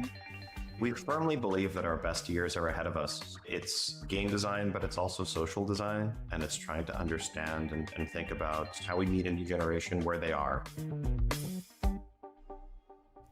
Hello and welcome to the Game Business Show with me, Christopher Dring. Now, the iconic World of Warcraft remains the biggest MMO in the world. It's now well over 20 years old and is about to launch its latest expansion, Midnight, next month. I've not actually caught up with the World of Warcraft team for a very long time, and things have changed quite a bit since I last did. They now make expansions a lot faster. You should go bald just saying, Jesus They launched Christ. World of Warcraft Classic, a bit like old school RuneScape. It's a very old version of World of Warcraft, and that has a major impact on what they're doing with the modern game too. So when Blizzard invited me to chat with executive producer and vice president for World of Warcraft, Holly Longdale, and game director Ian Hazakostas, I said, actually, yes, please, that would be quite interesting. Because I want to know, what is the future of Warcraft? How are they catering to the aging audience? What can we expect from Midnight? And what's changed now that they're part of Microsoft? Here's what Holly and Ian had to say. Hello, Holly. Hello, Ian. Welcome to the show. Hello. Hello. You're about to launch this big... The Midnight aging audience. I'm going to ask a very broad, general question, but how significant is this one? How does it compare to what you've done previously? It's a big one. Yes. It's also a continuum of the direction we're going in. The World Soul Saga, just this notion of having, a multi-expansion storyline is something new for us, or was new for us when we embarked on this journey. At the same time, though, World of Warcraft is always World of Warcraft. We are telling stories where the world is evolving as we move forward. But obviously, we are focused, I'm sure we're excited to talk about that here, about where we're going with World of Warcraft over time. Everything you're seeing is a result of listening and observing, and what the team is passionate about, what we see the players are passionate about, how we watch player behavior. Being mindful in terms of what makes it big, it's this ongoing process of What is this watching background? You got Funko Pops and like a fucking VR headset. Holy shit, what the fuck is going on over here? behavior. How Is that a lava lamp? That's goated. You know what? Hold on. I think she's kind of fucking sick. gaming is changing, how our players are changing, as well as how they're staying the same, the things they will always want. But we're really excited about it. We want everybody to play World of Warcraft. We think it's beautiful. Yeah, and I think with regard to Midnight, every World of Warcraft expansion is expanding our world. It's telling exciting new stories. It's offering a range of new experiences and challenges for players. But I think what makes Midnight pretty special is that this is introducing probably the biggest single feature we've ever added to World of Warcraft. Housing. And it's an entirely new way to play and experience the game. And I'm talking about our housing feature. In the past, you were wandering this world of Azeroth. You were exploring. You were, slaying dragons and getting epic loot and making friends along the way. But housing lets players own a piece of the world that they can customize and shape to be their home away from home, and a new avenue for expression and a new avenue for connection. And this is something that we're introducing with an eye towards it not just being a centerpiece of Midnight, but really World of Warcraft going forward. All of our future expansions, everything we do is going to be interwoven through this system. And so it's exciting, a little bit terrifying rolling it out and seeing, millions of players jump in and begin to experience it. But it's probably, one of the biggest changes I can think of in the game's history. It's like The Sims, really, and Animal Crossing, and a bit cozy gameplay. Is that a reflection of how your audience is changing? Or has it always been like that? I think for us, it's acknowledging the audience that has been there. They've been asking for this for 20 plus years. And when I talked about observing player 20 plus years. Why did they cut right here? And when I talked about observing player behavior, we know about our players. While we have a full range of ages, we know that people across the industry, gamers that is, they don't have a lot of time anymore necessarily. And we want to make sure we're respecting the ways they play. And things like housing allow you to come in, achieve something without pressure. And we see this more and more across the industry and even across our own players when we watch them play. So you're aware of this, Chris. When you first launch an expansion, we have a whole segment of players that come in and play through the campaign, and then they're happy. They got the story and they're happy. And then they get into a more casual space. Well, we want them to be able to come in and play, which is another reason why we created the live team, to be more reactive and have patches every 8 weeks or so, because they just want to be able to come in and experience something short term within an hour, half hour. So we want to be cognizant of that, as well as, frankly, we wanted it to, while it's coming out now, Ian can. Is that what an MMORPG is supposed to be? I mean, I get that it's a very broad and encompassing game, just in general. Like, everybody plays the game differently, but I do question, like, why the fuck would somebody play an MMORPG if they're gonna play, for a couple of hours every 8 weeks? I mean, I'm down with the patch cycles. I think the patch cycles are good, and as somebody who's like a entrenched player, like, I have no problem with the patch cycles. But what she just described is like, I feel like you would be better off, like, if you were gonna play for a few hours every 8 weeks. Like, surely there has to be a different game, right?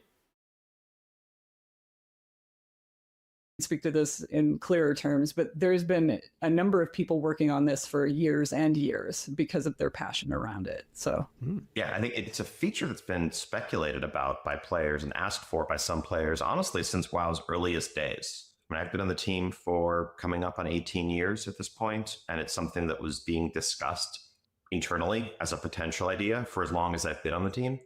But it always felt a bit too big. It always felt just out of reach, because fitting a feature of this scope into a single expansion, just the development cycles didn't work out. So what we ultimately ended up doing was devoting multiple expansions worth of development time to make it everything it needs to be in order to meet players' expectations and exceed them. And I think, so far it's been really exciting seeing people jump in. Yeah. Getting back to the question about player motivations and audience, I think it's a mix of kind of broadening our reach and trying to offer, new motivations, a new type of gameplay. But it's also about, I think, serving players and motivations that have been there since day one. Like, from the earliest days of World of Warcraft, we've had vibrant roleplay communities that aren't going out and playing our dungeons that we made for them. They're telling their own stories with each other. They're interacting with each other. And that's almost in spite of us not giving them many tools and a framework within which to do that.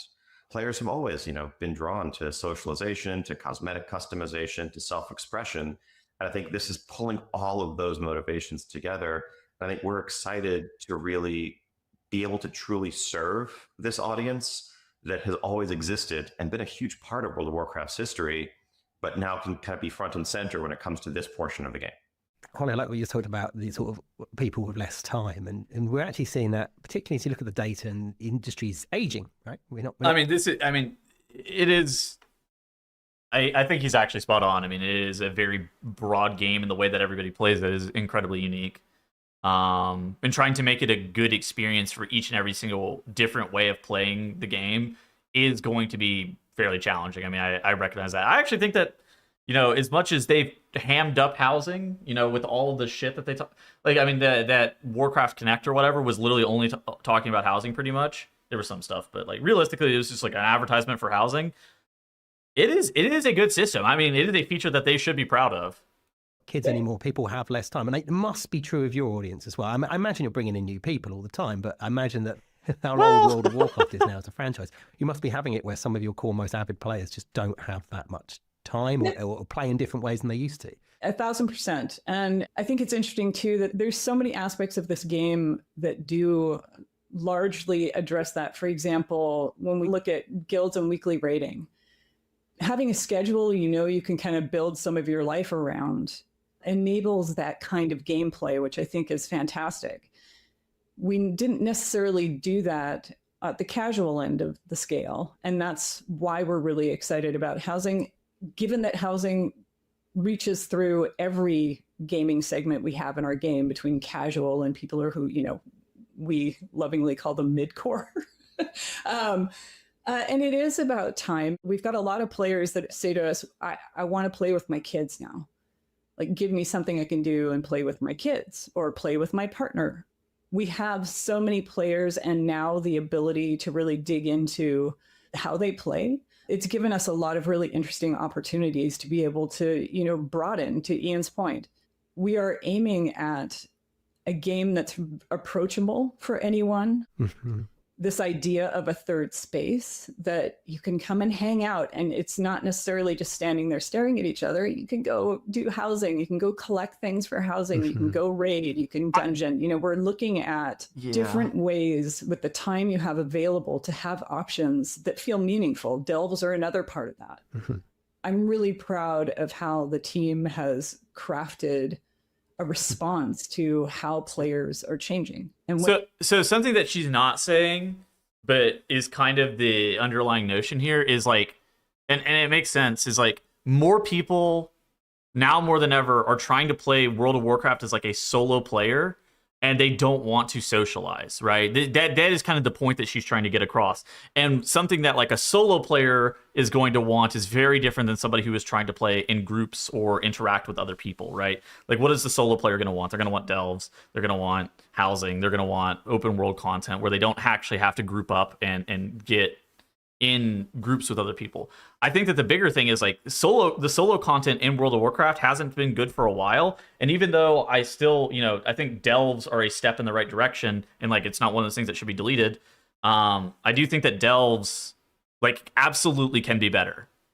And it's one of those things that like continuing to try, it's kind of what we talked about on the bench this week too, where the labyrinth stuff, it makes sense that they're going for it. I hope it's good. My expectations are like floor level though.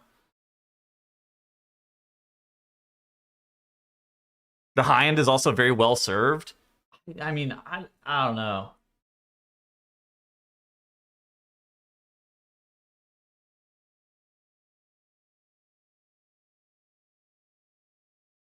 If you're making the game for everyone, you're making the game for no one. And I recognize that it's an MMORPG that has a bunch of different aspects of the game that are dynamic. But yeah, I do wonder sometimes if, like, who are they designing this game for?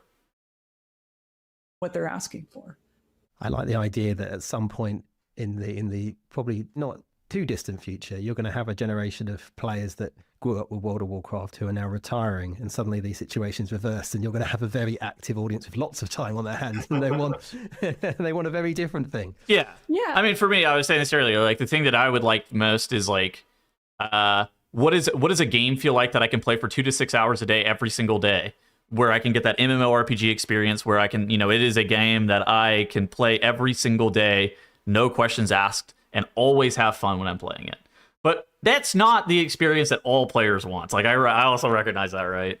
But everybody's got their own priorities with things that they want. Like, some people want just really good raids and really good dungeon content, and they don't give a fuck about anything else. Some players want that open world experience. Everybody's got their own things that they want out of the game. And I think we also, too, like in our meanderings and aspirations, we look at other games that have, a lot of younger players, and they're going to grow up. And why can't we be there to meet them, as Fate fans? So we're thinking pretty broadly, but not so broadly that we're scattered. Once we make a decision, we are very committed to it. I think housing, to Ian's point, is an expression of that can and must play for 2 to 8 hours a day. We're talking about is like we can't launch. I mean, for me, it's like not creating a bunch of replayability, right? Great, because that's not who we are nor who we want to be. But we do want to be creative about how we deliver for the variety of players that do love WoW, and those we hope will love it in the future. I think breadth really is the key there. It's less about change in the sense of moving away from something and becoming something different, and more about, being broader and more approachable in our offerings and meeting people where they are. I think we already do have, retired folks playing World of Warcraft. Yes. A generation of young students who may have all the time in the world to dive into World of Warcraft. I think, 20 years ago, there was the sense that from a lot of people, the game might be something that appealed to them, but they thought, they're like, I don't have the time for this. World of Warcraft is a game that's going to be all consuming. And if you can't, spend dozens of hours a week, there's no point. That is not what we are anymore. It's not what we've been for a long time, but we still have that depth for those who want it. It is a game that can be experienced in bite-sized chunks. If you only have 20 minutes to play, you can accomplish something and move your character forward. But if you have an entire weekend or a vacation or whatever, and you want to go deep, that's there as well. And so I think, that's kind of been our approach to make sure that we are growing up with our players, but also remaining approachable and exciting for new generations. Shouldn't it have always been like this, I guess? Hasn't it kind of always been like this? I mean, I feel like I don't know. It's not a game that... It's never been a game that you have to play a bajillion hours if you want to do anything. Like, you've always been able to do a bunch of different stuff. I feel like it's not, like, brand new.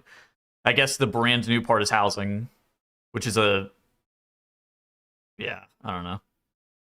And for everything in between. Yeah, they were never candid about it. Like, I swear this isn't new. But faster expansions. I know that's been going on a while now, but how's that been going? Have you learned anything unexpected from that?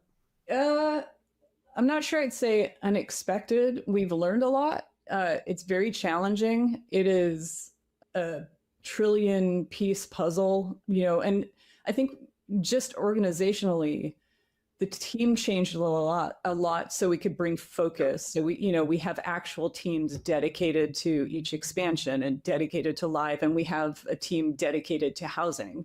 We are a pretty large scale team, but when you look at the pieces of the teams that create the product, they're sort of average size. But for our ability to be able to speed up expansions a bit, it hasn't been easy, but my goodness, how they've taken the challenge. We always go through this on this team, and I couldn't love them more for it.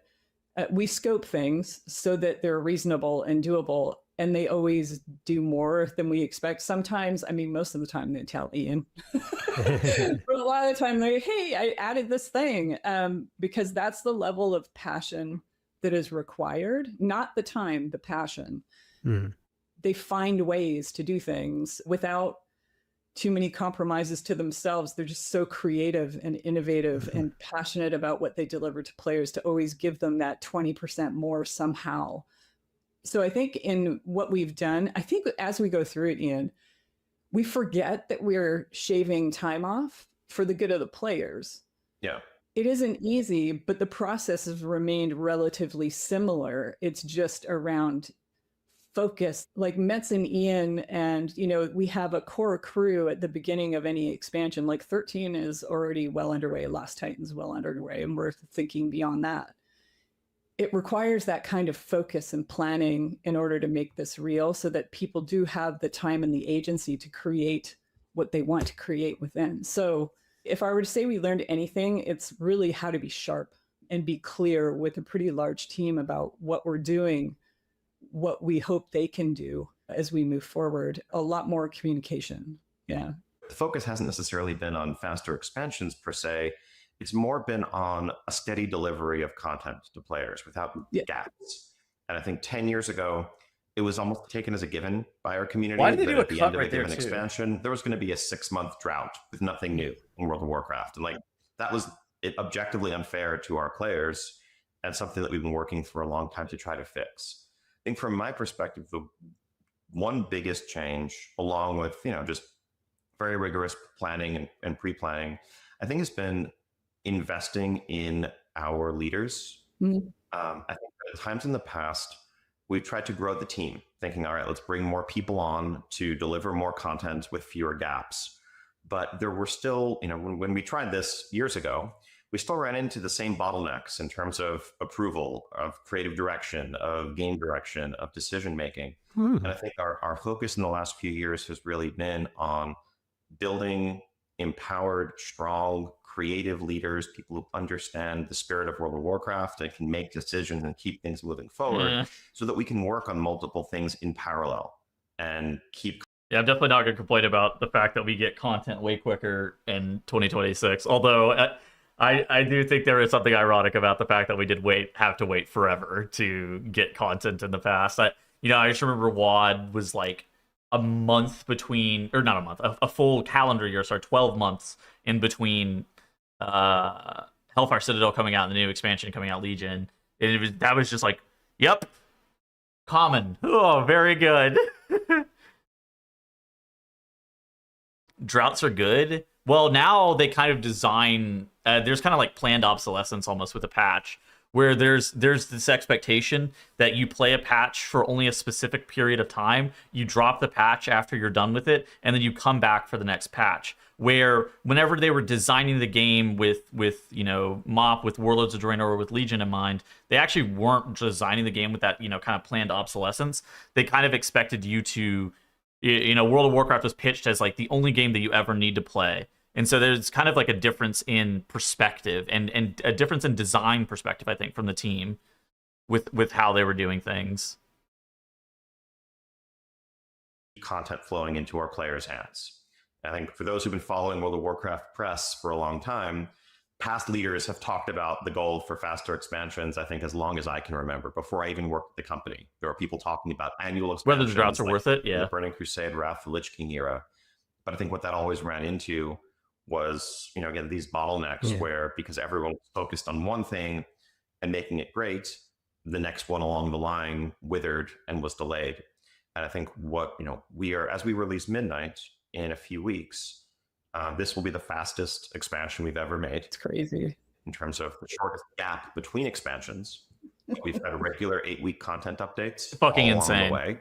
No corners cut, no compromises in terms of what we're delivering to our players, and no sacrifices to quality. And I think most importantly, perhaps, no sacrifices to team health. Yeah. I think I can truly say, which may be a rarity in the game industry, but thankfully that's starting to change more.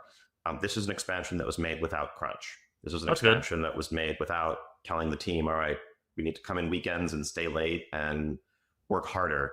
We did this smarter instead of pushing our team in unsustainable ways. Because at the end of the day, we're going to keep making this game for years and years and decades. That's good. And this is a marathon, not a sprint. And we need to treat it accordingly, both when it comes to supporting our team and supporting our players. Well, that's a very thorough answer. I like that. Any follow-up questions I might have had were summarily handled. Well, one thing I'm always fascinated with, because I live in Cambridge, so I live near Jagex, and their thing with RuneScape and RuneScape, old school RuneScape, I find that absolutely fascinating. I know that's completely transformed that company, and obviously I've not spoken to you since the classic version of World of Warcraft, which was just ages ago now. But so I'm interested to know, what have you learned from that? What's that done since bringing that out? Classic? Yeah. That was my starting point on World of Warcraft, I think a few months after it launched. I think for the internal team, it was unexpected. For those of us on the outside, it was like, well, obviously, Why are they doing so many cuts? Scale and scope of it. It bothers me. Outpaced anything anyone could imagine, not just in numbers, but in audience and passion. They are completely different for the most part than modern players. Oh, sounds okay. They behave differently. They want different things. We don't have a whole lot of crossover between both games. Really? So that team is listening very keenly to that audience, and they always have.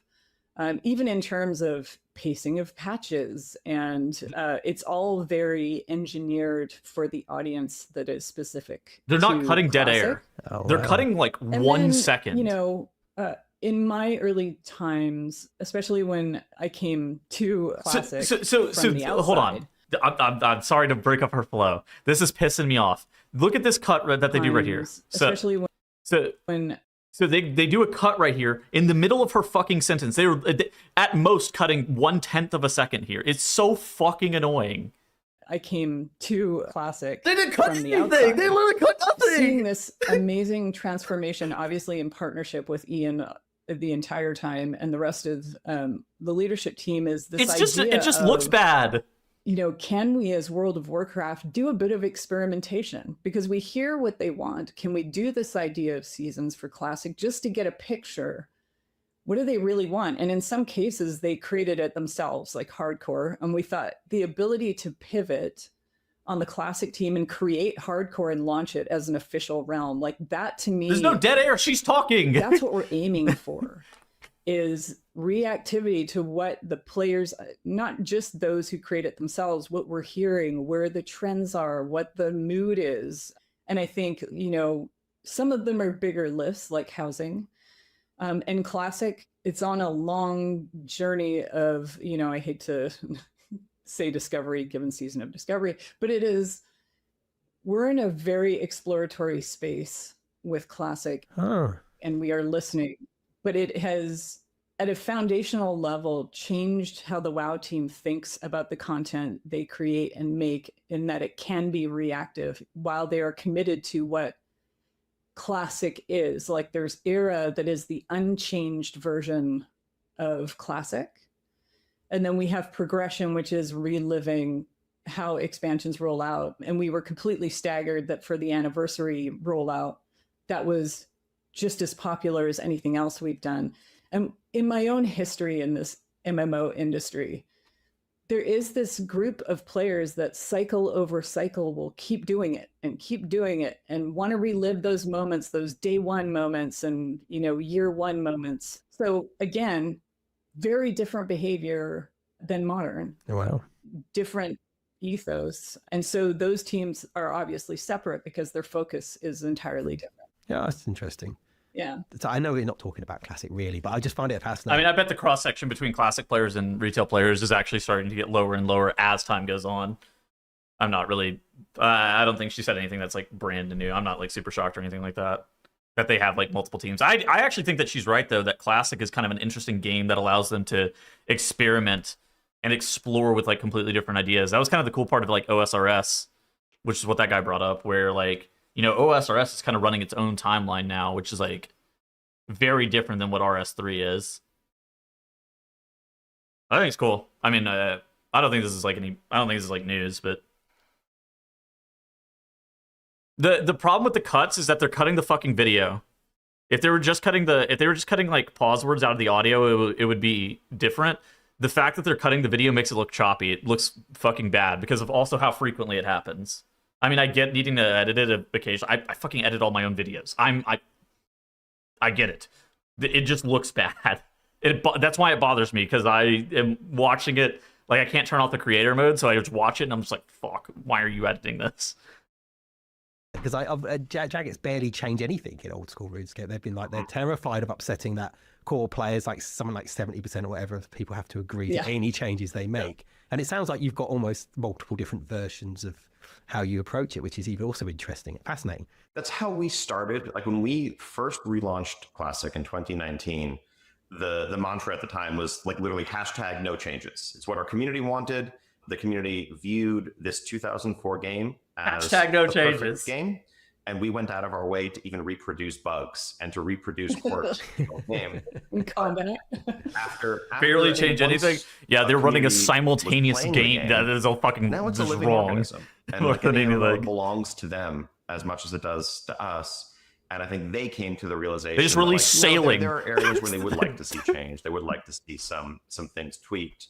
And I think that gave the team license to begin to experiment. And yeah, it's just been a fun example of the broadening of the opportunities and avenues that we try to offer to the World of Warcraft community. I mean, they are largely separate games at this point, largely separate communities, but all part of, like, all under this World of Warcraft umbrella and part of our community worldwide. Fascinating. You've been part of Microsoft now for quite a while. They've obviously got a load of things they do when it comes to servicing, but you obviously are even more experienced in many other ways than they are. How have you found life under there? There's been a lot of collaboration, a lot of working together. I think honestly, what are you supposed to say? Hell no, we hate Microsoft. These guys suck. They're taking over our company. Like, what are they supposed to say? Yeah. Like, what is the response of this supposed to be? The best things about it has been, like we get on calls with the Elder Scrolls team, we talk to them, we get insights from Minecraft and chat with them, and it does unlock all this opportunity that probably would have been there if we made the phone call. But other than that, we don't really feel their presence. Like, we don't feel a Microsoft presence. I think they've been very trusting and supportive of the work we're doing. To say the phrase, keep cooking, like keep doing what you do. And we're doing that with insights and sharing knowledge with other teams and having visits with them. And I think that's one of the joyous things. And the other side of it too is looking at all the opportunity that, being part of Microsoft can deliver for our players? Like, where are the opportunities there for, as we want to grow? And there's, probably some obvious glaring topics in there, but Yeah, that money, to bro. me is where the opportunity lies. I've only seen it so far consequential only in the positive way. They've been inclusive. We get to hear and see really cool things that are coming up that we wouldn't see otherwise. Oh, great. But obviously it's the connections and learnings, especially from Elder Scrolls and Minecraft and other live service games where, what can we share? What can we learn? Where are we going? What are we seeing? It's fantastic. Okay. I'm going to go back to something you said earlier, which was around sometimes you just want to try stuff. I'm interested in this because obviously you want to listen to the players. That's the whole strategy. If you've got a successful live service business, you listen to the players, you react to the players, and that's what we've talked about throughout this whole chat.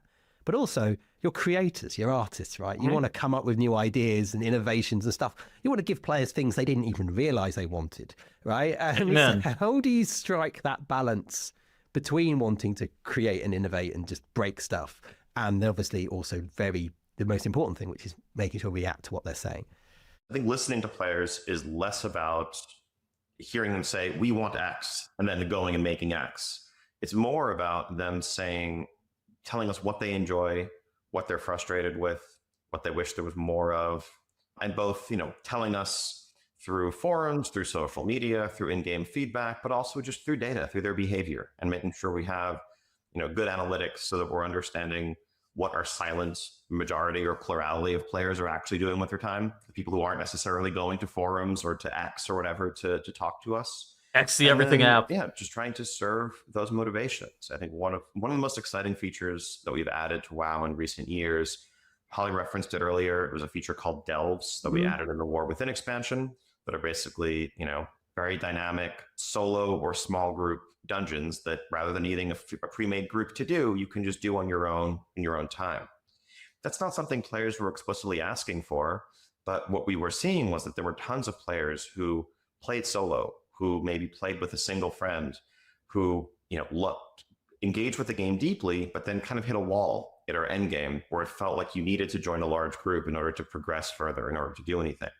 And so, understanding that gap, understanding this audience's need is a big part of what led us to say, okay, we're going to prioritize really adding a true deep end game for them. And that's become and remains a pillar of World of Warcraft today and going forward. And I think it's something that, some players, it was interesting to see a lot of our loudest players, frankly, a lot of our influencers, content creators, were skeptical about the feature when it was initially announced because it wasn't for them. Right. They were already enjoying going into raids with 15 other people or whatever, and kind of wondered, like, why is Blizzard wasting their time on this thing? Turns out, Delves are, one of the most popular features we've ever made.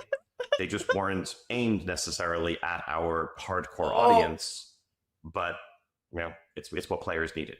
Yeah. God, oh my God. I have so many thoughts on this. Okay, but first off, here's the fucking deal. I don't think that anybody said that Delves need to get deleted. And I actually think that he is spot on that there needs to be solo player content. First off, he said that they're popular. Torghast, I bet, was popular, but Torghast fucking sucked. Like, popular doesn't make something necessarily good. Here's the thing with Delves. I don't think that Delves are really that fun, and the replayability of them is not that good. And that's kind of the biggest issue that I have with Delves. I don't think it's an issue of like, Delves are bad content. Like, Delves are bad content. You shouldn't have wasted your fucking time. I wish you would have done this instead. I wish Delves were fun. I wish I had fun doing fucking Delves. Instead, Delves just aren't fun. That's the problem. Like, I bet I bet Delves are fun if the option is legitimately nothing or Delves. Yeah, I'm sure Delves are great, but Delves could absolutely be better. Like, Delves absolutely can be better. I don't understand, like, why the take has to be like, oh yeah, it's all or nothing. Either you have nothing or you have Delves. Why can't Delves be fucking better? It's the same thing with Torghast.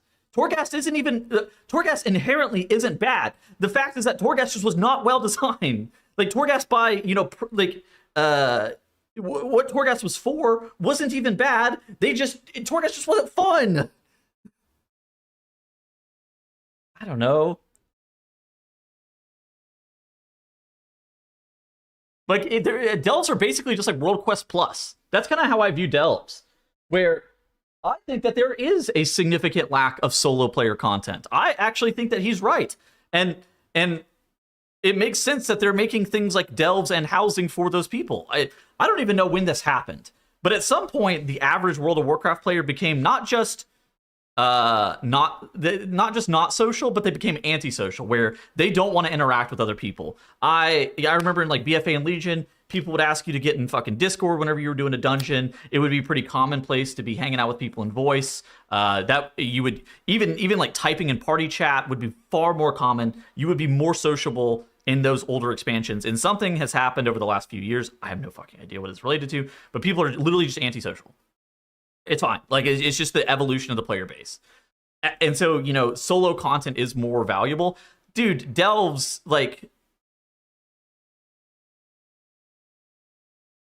I don't know. Like, delves can absolutely be better. I think the rhetoric is, what he said was like, content creators, like, why are you even doing this? It's not, why are you doing this? It's, dude, surely we could be better than what delves currently are.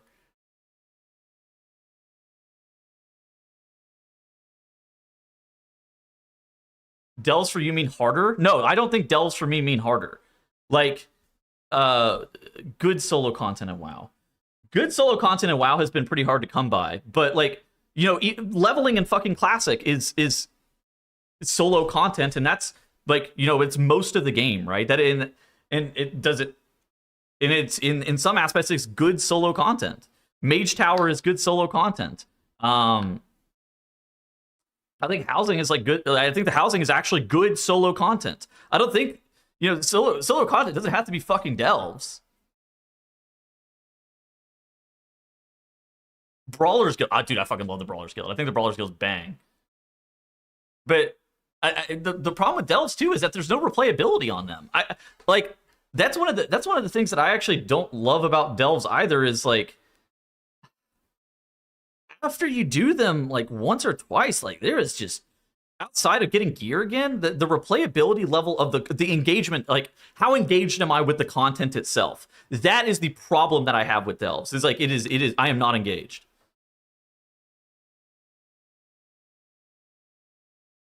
Yeah, I don't know.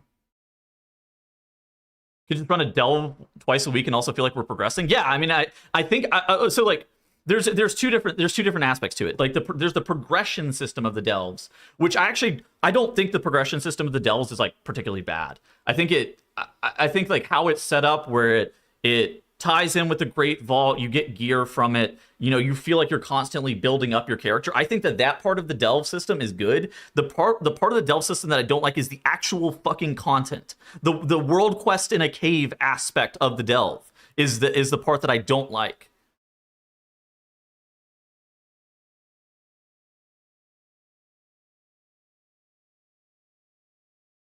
It's like, I think that for solo players, yes, they're severely lacking solo player content, but I don't think that delves are like this arbiter of like really fun solo player content. I think Horrific Visions are a really good example of what solo player content can be whenever it's done well. Where, you know, it's fun to log in. There was some incentive, you know, we got corruption resistance whenever you're doing it. There was scalable difficulty, and it felt good. And it's like, I hope the fucking Labyrinth is good. It's not like, oh, delves need to get deleted because they're not for me. I wish I could do delves and have fun doing them. Horrific Visions were fucking sick. What should they do to make delves better? I think that it needs to be just like better instanced content. I don't think like if they created like a the problem is that it's like, in my opinion, just not that good instanced content. Like, what creating replayability of it is super hard. I don't exactly know where they're supposed to go with it. It's the reason follower dungeons aren't very good, right? Follower dungeons are solo player content, but follower dungeons aren't very fun. Nobody's fucking, holy shit, I'm queuing up a follower dungeon, bat chest. Like, no, that's just not very fun either. I love Mythic Plus. I fucking hate follower dungeons. That shit sucks.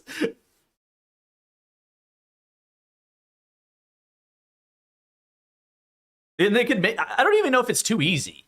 Like, I don't think the problem is difficulty. I mean, there's scaling difficulty in delves. They can make delves hard.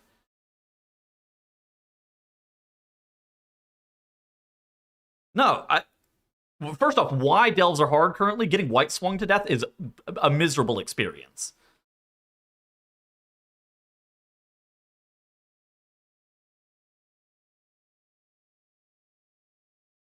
They can make Bran spells matter and feel impactful. Yeah, and I think they can make Bran legitimately OP. I don't understand why. Okay, I don't understand why they needed to nerf Tank Bran. I'm pretty sure both DPS and healers should be using Tank Bran at all times. Like, I don't want to get meleeed as a fucking DPS. I'm sorry.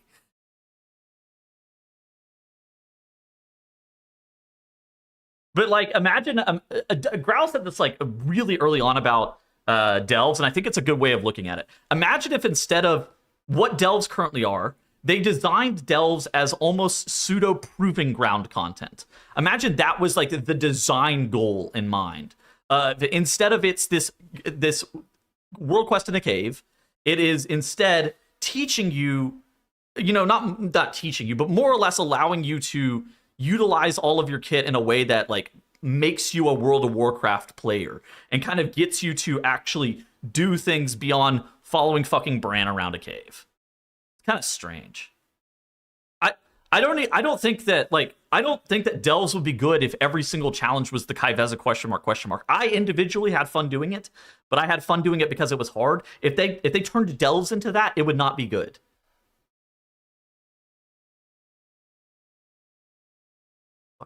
Yeah, I don't know.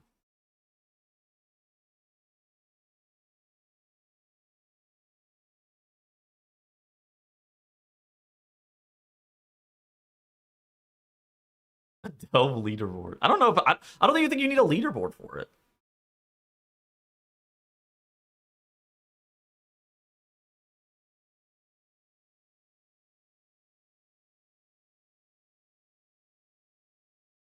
I think delves are good for people to learn their spec. I don't know. Like, maybe they are.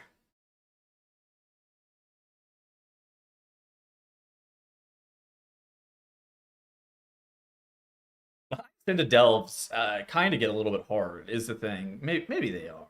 Maybe you're right. I don't know. But like I don't know. The problem that I have with delves isn't anything with the delve system itself, is that delves are not fun. Like genuinely not fun. And I'm sure he said that they're popular. I fucking bet they're popular. Like it's I'm sure if you're trapped in the middle of a fucking desert and there's an oasis, you're like, wow, this is a lot of water, because you look out and it's just fucking sand. You don't realize that you're in a fucking oasis in the middle of a desert.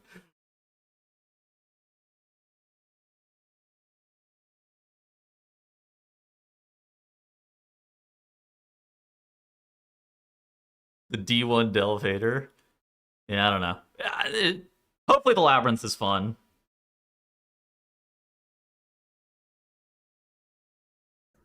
That must be difficult when you've got so many different audiences, all different shapes and sizes, all wanting different things. It's hard. It's really hard not to react and not to overreact. So, grateful that we have all these avenues to collect data so we can try and get the true story, not the story of the moment, They're for the LFR crowd. Yeah, I mean, I get who they're for, right? Actually, they should be for everybody, frankly. I actually think that delves should be for everybody. I don't understand why this needs to be this thing where it's like, oh yeah, it's only for this specific audience. I think that delves actually should be for all people. I don't think Mythic Plus wasn't created to be for all people, but it ended up being for all people. The dude keeps calling me an aging gamer. But yeah, no, like, would people be happy if instead of if delves were follower dungeons? I'm pretty sure delves are better than follower dungeons. Follower dungeons are abhorrent content. That shit is ass. Like if you got gear from follower dungeons, like if you got like real gear from follower dungeons, people would not be happy about that either. But like, it's kind of the same thing. Like, just because it's solo content doesn't mean it's necessarily good. Delves are better than them for sure. Yeah, exactly. I mean, we can be better. Like, I don't understand why we just have to take Delves at face value and be like, yep, it's better than nothing, and then be like, oh yeah. Like, surely Blizzard can make Delves better and more. Like, I want to do Delves, but Delves just aren't good. I think it's like I'd literally rather log on another game. That's kind of the problem I have with Delves. It's one of the hallmarks of World of Warcraft, I think, from a developer's for perspective. UI setup. Yeah. Boy, is it challenging. Well, it would be so much simpler if we could just pick one or two play styles and say, okay, we're going to make the game for these players and we're going to hyper serve them. And it would be much easier for everyone and it would be a far worse game. And I think part of the magic of World of Warcraft is that you can have a dozen different people who all identify as serious WoW players. You could sit them around a table and ask them what it is that they like about the game and what they do when they log in, and you could hear a dozen different stories. But all of those people cohabit the same interconnected MMO world, and that world is so much richer for all of those different perspectives than it would be if we just picked one or two play styles and said, okay, we're going to cater to those. The game feels very isolated lately. And I just wanted to say, when you were asking about, how do we make sure we, as creators, are doing what we think players want. And, we have all this information at our backs, but really, like, even when we talk about the inception of an expansion, if we take Last Titan, for example, it's sitting in a room and it's like, we're gamers. We love WoW. What do we want to see? Like, what do we want this game to do? And we go through, like, what's going to make us sit up and notice, not just our player base, but what are we super passionate about? And you get incredible ideas that are innovations grounded in, a passion for the game. Discord ruined WoW. Where we see the world can evolve a little bit for players. So there is absolutely room. I'm really proud of the team and the fact that we go in informed. So these aren't whims. They're based on a foundation of solving a problem, which our team is incredibly good at. This is really good. It's really fascinating chat, getting insight into how you're working and the team and all of that. But I'm interested to know then, and obviously I'm not asking for a detailed roadmap here, but I often say, what's the 5-year plan? What's the 10-year plan? I guess if you can have a 10-year plan in video games, I don't know if that's remotely possible. But like, what's the long-term vision of where you'd like to end up? I mean, top line, we want everybody to be able to play WoW. I will say this for myself. I think Warcraft itself is poised for growth. It's a fantastic IP. I think, in my humble opinion, it's been underutilized, and I just want to bring it to as many people as possible. And that means, evolving what Warcraft means, what it is, and where it's going. We want it to be approachable, and that's also part of it. Even with Chris Metzen, we talk about, sometimes he's like, man, I wish we hadn't called it Warcraft. It sounds kind of intimidating. I'm like, nobody really thinks that about Warhammer. It's an understood name, essentially. Oh, what the fuck? That's where that quote is from? What the fuck?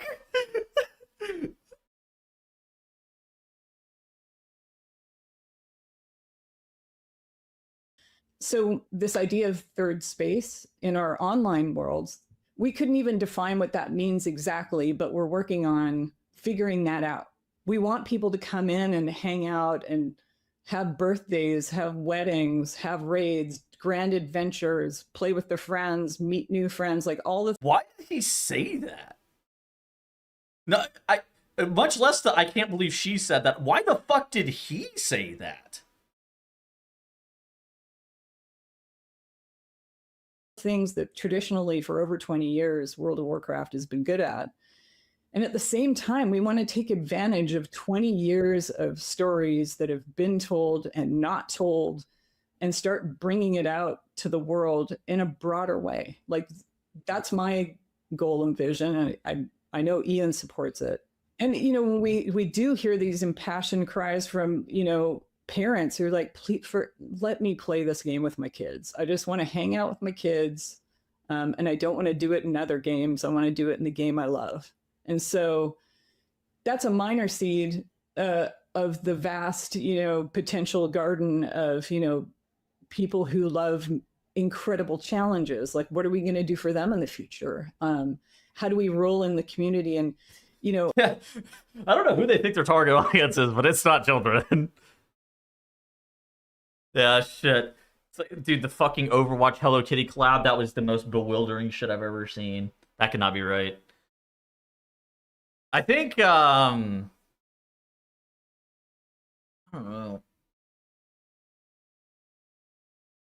They're gonna fucking change the monetization model. They're gonna move away from fucking subscriptions to actually appeal to the younger audience. Because I think fucking not. Let me just tell you, being able to get $50 a month as a 12-year-old or a 10-year-old is not happening. Why the fuck would I play World of Warcraft whenever I'm gonna go play anything else? Oh, one of the lovely I could build a Leaning Tower of Pisa on Fortnite for free. or I could try to get $15 a month from my parents. Things about housing that's a reminder to us is, we only kick that off in earnest. I have no idea how many new players start. Not many people filtering into it, and just to see there's now a whole community forming around how to make stuff.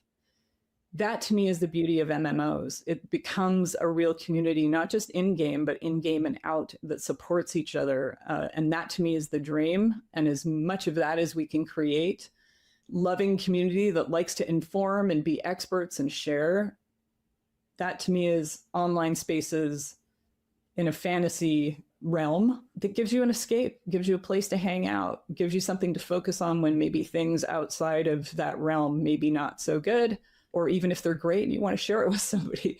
So I think, and Ian can speak to it too, that to me is, broadly speaking, every decision we make has that kind of thread in it. And where are we going? How do we get to this space where everyone is welcome? I think they just keep calling us old. How they play and the activities they want to do and who they want to do it with and even who they don't want to. The whole team is excited about this idea of, we want to preserve what World of Warcraft is and what people expect. We're never going to stop doing the things we know people love. But at the same time, I think we have a bigger vision simply than an MMORPG. In my opinion. Well, Ian, do you have anything to add to that? Or is that robustly answered? I mean, I think, yeah, we firmly believe that our best years are ahead of us. It's game design, but it's also social design. And it's trying to understand and think about, how we meet a new generation where they are. Mm-hmm. And yeah, that's going to mean thinking outside the box in some places compared to what our game has traditionally been. But we're excited to keep taking big swings and to dream big and to do what we can to make that a reality. Brilliant. I'm conscious of the time, and I know this felt like a lot of business talk just to say we're trying to make the most fun game possible, and we're doing whatever the fuck we think is right. This was a lot of words to say. Basically, we're trying to make the most fun game possible. You're building up to the launch of the expansion. Now you're doing stuff in game and having sort of getting people. So you're right in the midst of it. So I'll let you get back to it. But thank you so much, Ian. Thank you so much, Holly, for joining us. It's a fascinating to see Worldcraft. And I do honestly believe that in like 20 years' time, we're going to get a load of retired people just flooding back in. I'm looking forward to my generation getting. I mean, a bunch of them still play, but some of them don't have as much time anymore. So. Oh, we can hang out. You can join our guild. Yeah, looking for WoW parties in the old in the retirement homes. It'll happen. I believe it. I believe it will happen. Thank you so much. Cosplay could be a thing, by the way. Oh, yeah. Well, there's somebody linked me to an esports team of people, pensioner esports teams. I think it's great. That's going to happen. It's happening. I'm in. I think, I don't know. The unfortunate reality is, like, as time has gone on, World of Warcraft is doing worse. But I think it's because the type of game that WoW is doesn't make sense for like the what the modern gamer wants, right? God, Discord killed WoW. It's kind of fucking crazy. Like the best part about MMOs are like, playing with the boys, right? Socializing, meeting all these new people, but the average WoW player doesn't even want to fucking socialize with people anymore. Kind of crazy. mean, it's just yeah, the genre itself is kind of fucked more than anything else.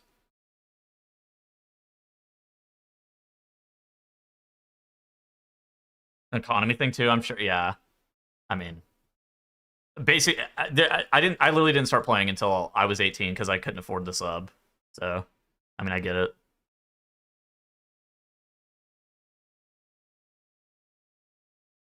Well, yeah, I don't know. I remember, like, all of BFA and Legion, people would, like, be linking fucking Discords and, you know, more than anything, too, like, they would actually be typing, in party chat trying to, you know, socialize with people. But now it's like, I feel like if I see people typing in a fucking dungeon beyond the scope of hello and GG, it's like, surprising. Discord killed WoW? Well, when was the last time somebody typed in your guild's Discord? I don't think Discord specifically killed WoW. I think it's like, you know, a bunch of evolutions over time just changed the landscape of like, what is it? What does an MMORPG kind of appeal to? Like, what does it do for you as a person? And then it's like, you know, yeah. Conditioned by League of Legends to not type, amen. You typed in your guild's Discord? Not your guild, or not your guild's Discord, your guild chat? That's fucking crazy. I feel like I can log in my retail guild right now, and I don't know the last time somebody's typed in fucking G-chat.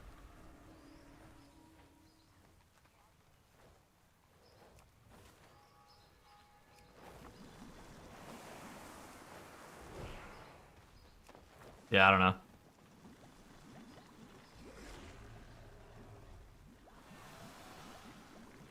I shitposted G-chat to keep it active? Amen. In my guild Discord, dude, I don't know. I feel like...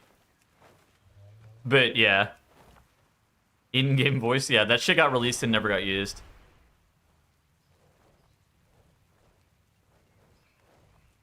But, yeah.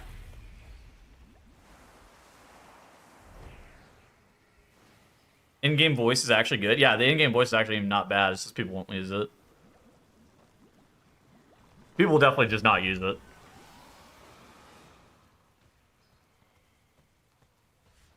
Well, I mean, some people use it, but that's definitely the anomaly, the outlier there.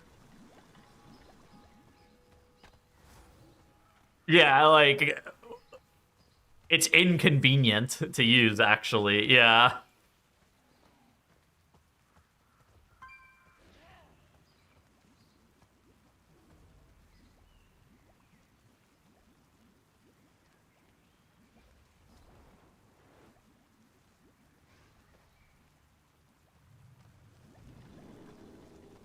Yeah, I mean the average WoW player is also just becoming more antisocial,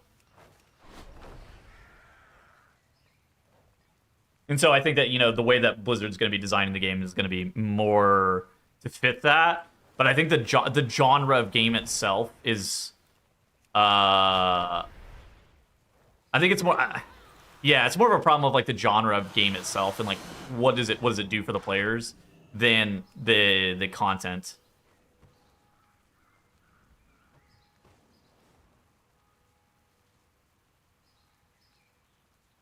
Discord channel integration. Jesus Christ. That would be better than the fucking X selfie camera. The average people have become more antisocial? I'm not really sure. It's just something I've noticed. We have with Moonkin. Moonkin, it's undertuned, but it's fun to play.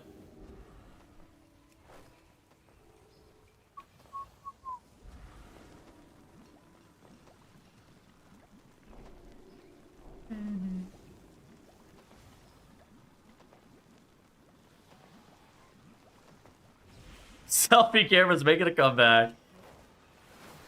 As a new player in WoD, how'd you feel about the selfie camera patch? I had no fucking idea. Like, that's one of those things that I was so new. I literally started like 2 weeks before that patch hit. I saw Bombkin was getting buffed, and I was like, this is fucking lit. I'm stoked. I had no idea. Dude, I didn't know anything about patches in World of Warcraft. I was just happy to see that I was getting my number go up. I didn't know what the fuck any of that shit meant. Did Moonkin even need a buff? I have no idea. I just was like, holy shit, I got damage for free? I mean, shit, if you insist.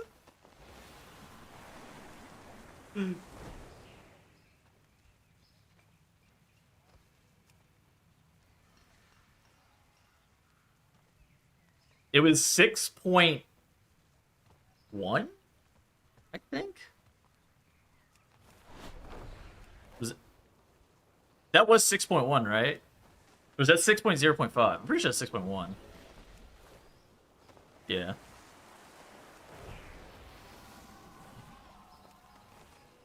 Yeah, definitely pissed everybody off. All right, I'm leveling in classic. I think it's time. I got nothing better. I got nothing else to do on the fucking baiter. I think I've seen enough on the baiter. Oh shit, lore.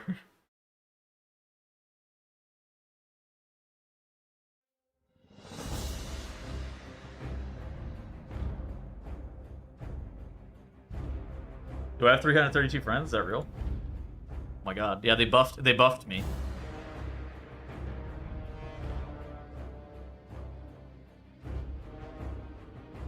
Lore about Xalatath? There's too many characters to learn the lore about.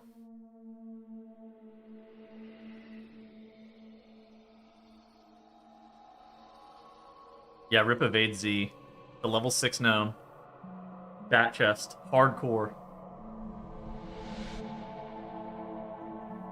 Alright, I gotta figure out how to fucking get out of here.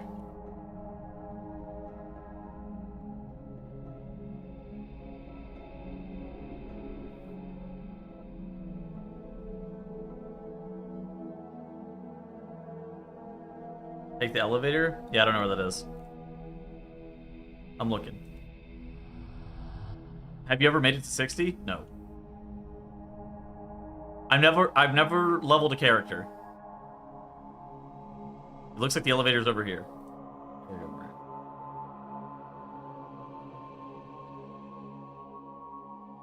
Look at a map off stream? Yeah, well, I got out of where I was. I think I was stuck in the magic quarter or something.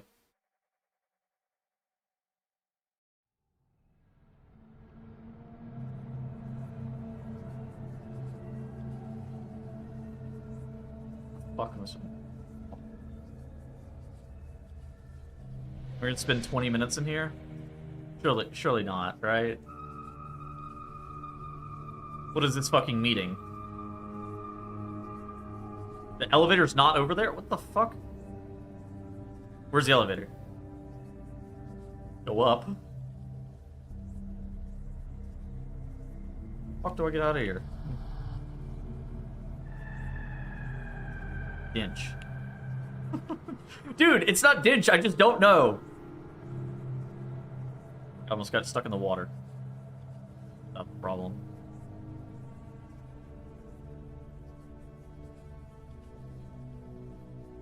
Next to the Flight Master on the map? Oh my god, I went the wrong way then. Turn around. Dude, you can't type Dinch. It's not like I'm stupid. It's I just don't know. Have you ever done something for the first time in your fucking life? Oh. Run through acid? I'm not doing that.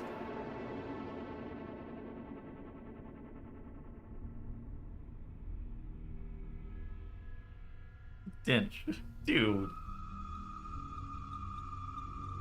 I'm just trying my best. I'm just clueless.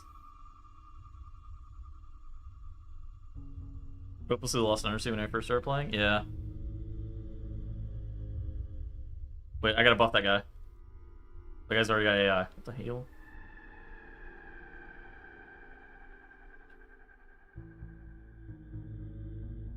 Playing since WoD? I think this might be...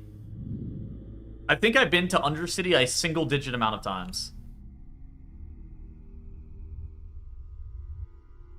What the fuck? What business do I have in Undercity, man?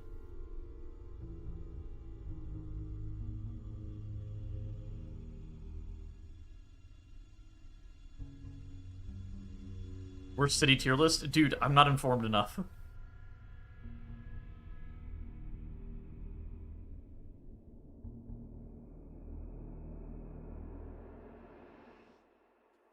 I made it. Surely the elevator's over here. I'm pretty sure this is... Oh, it is. I made it.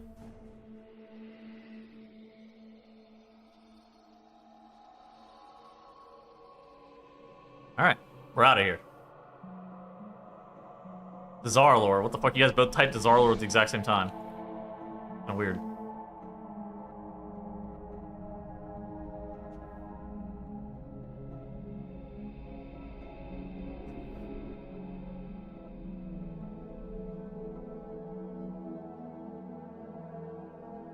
We know ball. Alright. You see Delta escaped Undercity? Yeah. I need to conjure some water real quick.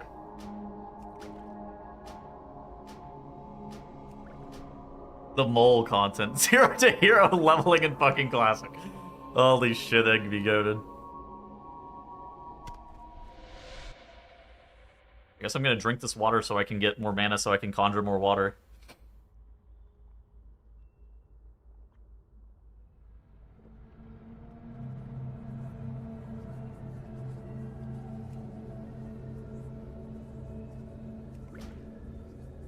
Does it make 10? It makes 2 water, of course. Alright, we're good. That's enough water for... you know... Till I'm out. Keep class design. It's because friction's fun. It's just a very different game. Just know that literally everything that was designed after Classic was... in order to remove the friction that was added by original vanilla. Every single expansion or patch that came after the original game was designed in a way to remove the friction that existed whenever the game launched. Son of a Rugal. That's the guy that killed Dorky, right? I don't know him.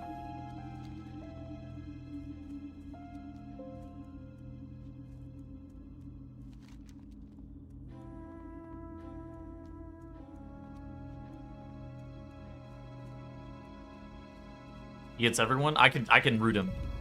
Maybe.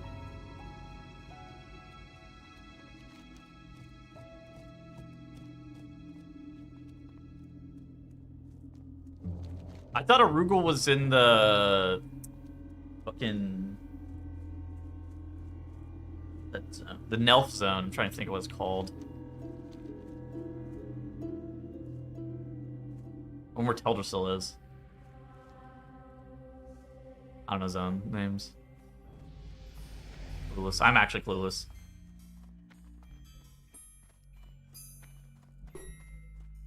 Hello. Ah, silver. Oh. We got game music. Embrace the shadow.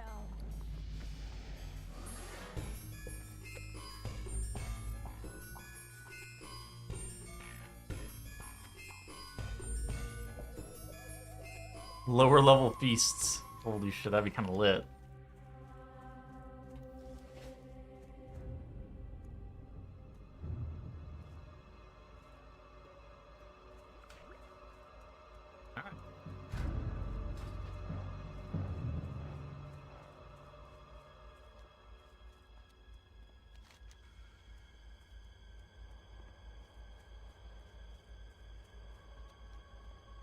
What's the most goated class respect that comes to mind for Midnight? Warlock.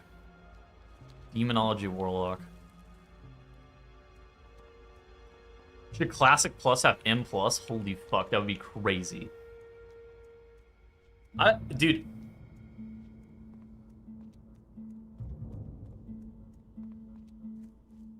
I'm surprised that they didn't do Classic Plus with all of the retail specs. Or like SOD didn't have all of the retail specs and classes, I guess. Like I'm surprised that shit like Evoker and fucking Demon Hunter and stuff didn't get added. Death Knight. SOD Evoker? Yeah, can you fucking imagine SOD had Evoker?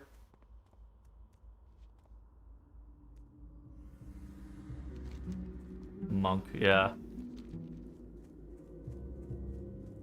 Classic Plus, yeah, just You imagine if Classic Plus gets all the modern like specs and shit? That'd be crazy. Mythic Plus and Classic does not sound normal. Putting a timer on things in this game does not seem reasonable.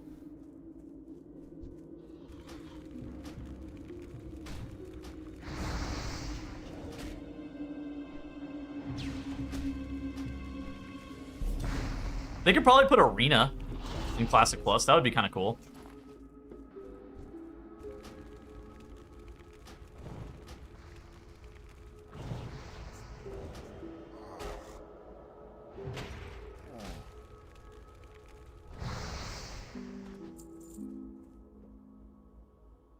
They 100% will. See, and stuff like that, I feel like that makes sense. I feel like stuff like that'd be cool. I'm interested in seeing what they do. I am actually shocked that they didn't announce anything at the Warcraft Connect thing. That was a bit surprising to me.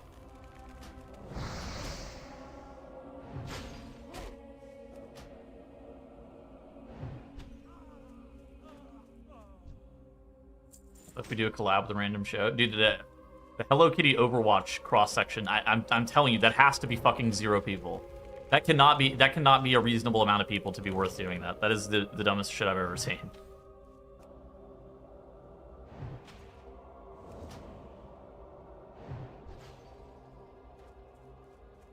Basketball is always gonna be a BlizzCon announcement, but like, did we need that Warcraft Connect? This BlizzCon's gonna be massive. Yeah, I think this BlizzCon's gonna be fucking massive. It's gonna be sick.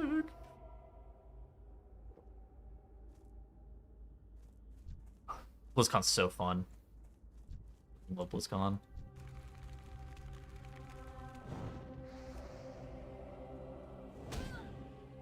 Hail.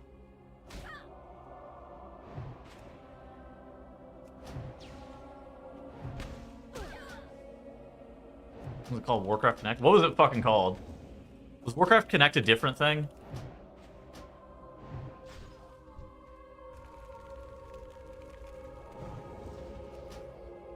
The classic players waiting 6 months for updates seems sus. Yeah, that does seem unnecessary.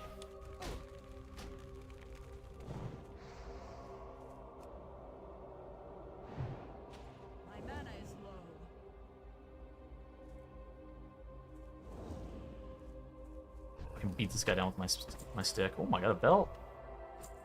Journeyman belt. That's what they call me, a journeyman. The Azeroth Open.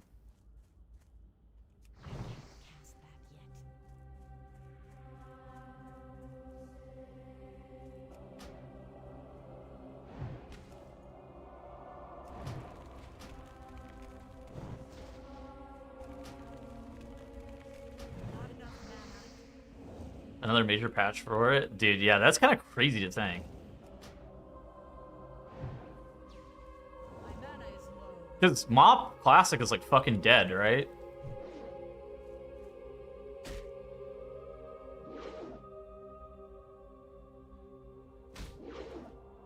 The China thing?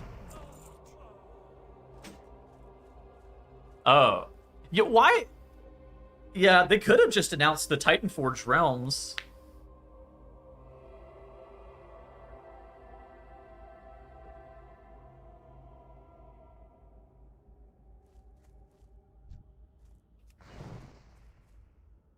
Keybind your wand if you have one. I'm using a staff still. I don't have a wand. Wait, do you have to keybind your wand?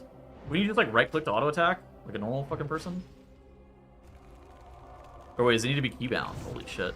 See, I'm learning so much. Learning infinite. That's melee. Lovely. Those are 2 different things. Are we fucking serious?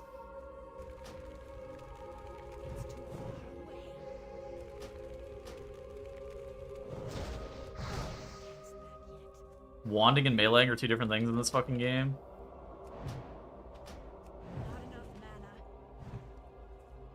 I'm in.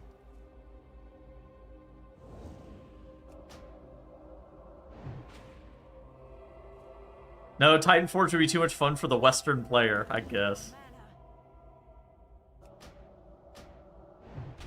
Enemy names? Ooh, fucking...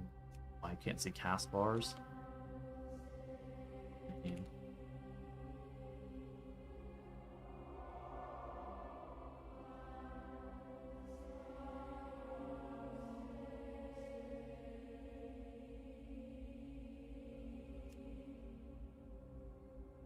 What the fuck this is?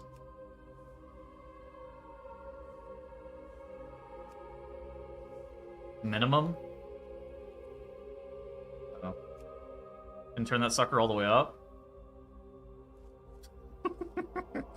Why is my name so big?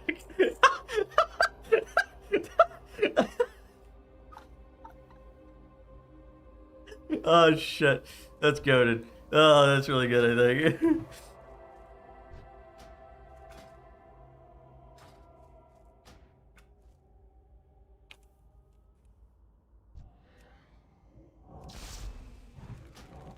Oh, what the fuck? Yo, relax, relax. Relax. What the fuck? I'm out of range.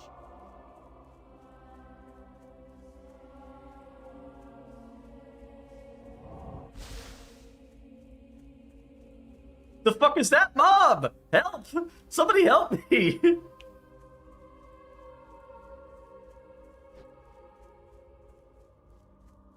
It's a rare. Shit, it's got good loot. Hold on, I gotta kill that thing. Is that? Can I kill that thing?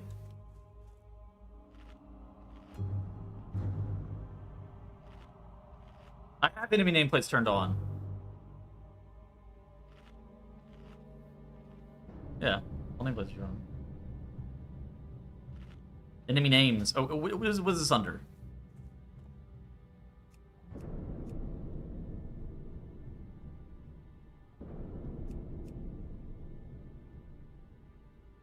Aren't these on?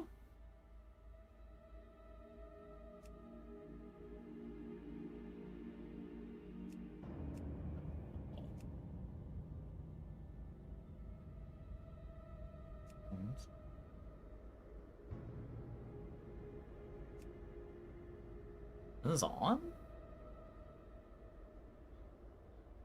Is it something else that we're talking about?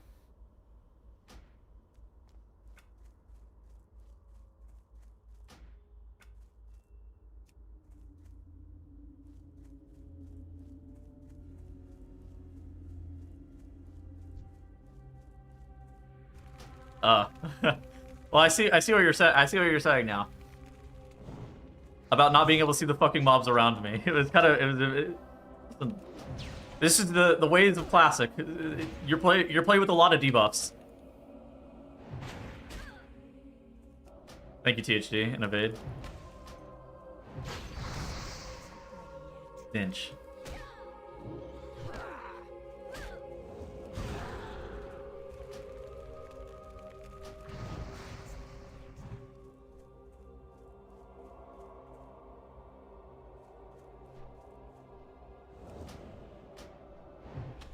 $20 nameplates? Yeah, it shit's ass. I don't understand why $20 nameplates is a thing. It bothers me so much. I can't see.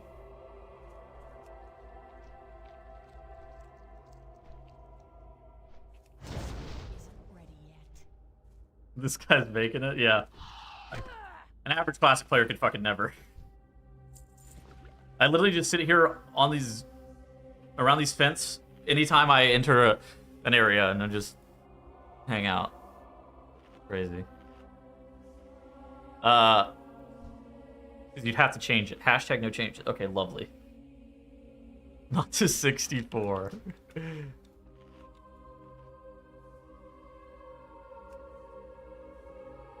I can see. The fuck? So I can't have nameplates, but for some reason I can see the fucking names from 100 Yeah, this makes sense. This makes a lot of sense, really.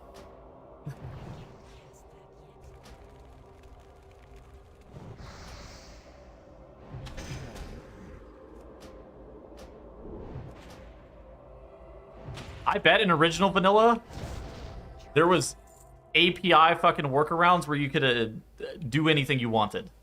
I bet you weren't locked to fucking 20-yard range on your nameplates. There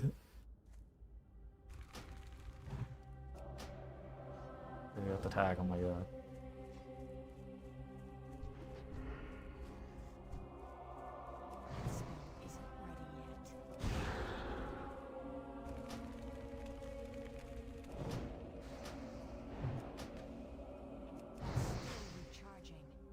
My mana is low.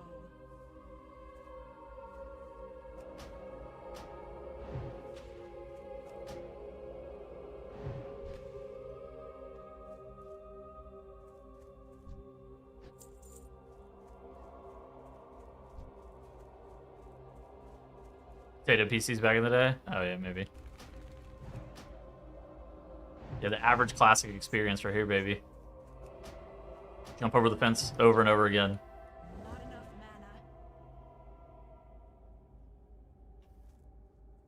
mana.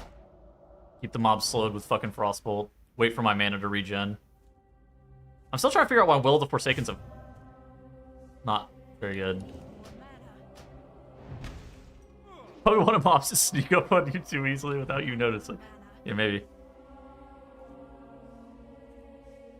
Yeah, you go in a freehold. You can do this in free. You can do this in freehold too. Still recharging. I need more mana. It worked in Dawnbreaker too.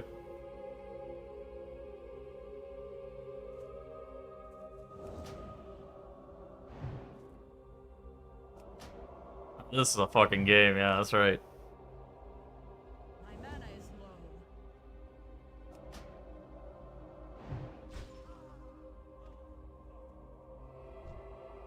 I need more mana. I'm really living the class fantasy of being just fucking permanently.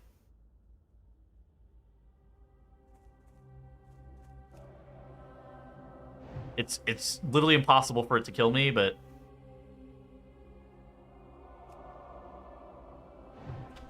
it is fucking annoying. Why does it melee me from over the wall? I'm mad. Can you make a bunch of water? Yeah, let me start drinking that shit in combat.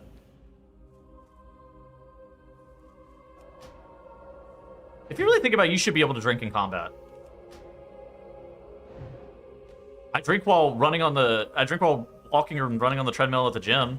I can drink in combat.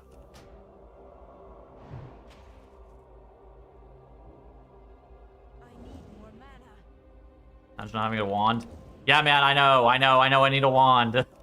I've been told. I'm just... I don't have one.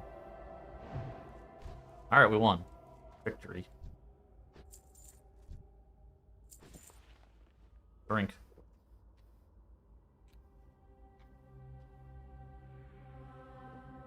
Start walking through the fence? No. Well, it's not a fucking ghost from Scooby-Doo. Wandless, that's right. If I had Blizzard, I could take out many of these mobs at once.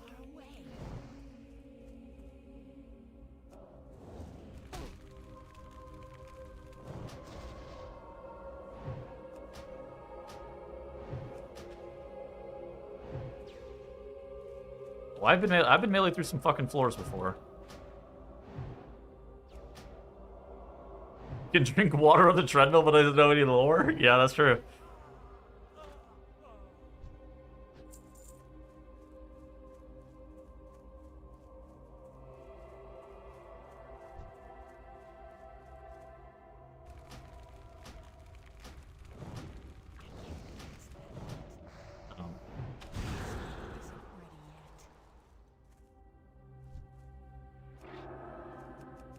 I can't polymorph that mob.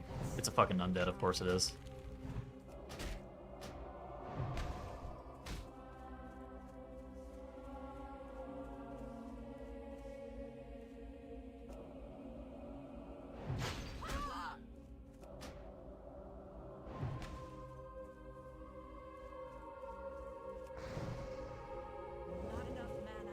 Love that I'm home again. Man, please, why me?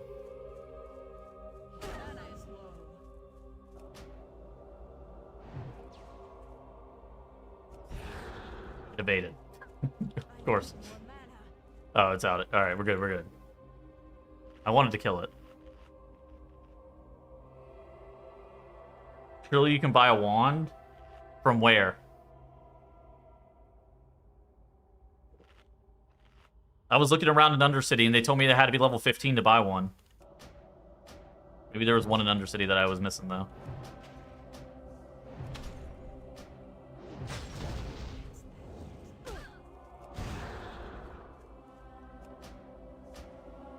World record leveling speed? Shut up. Get a green drop, please. Right here. No, this one.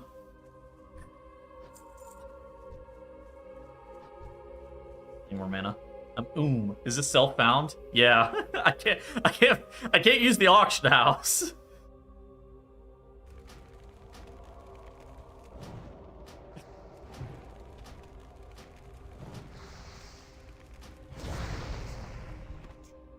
I can't use the fucking GE for some reason.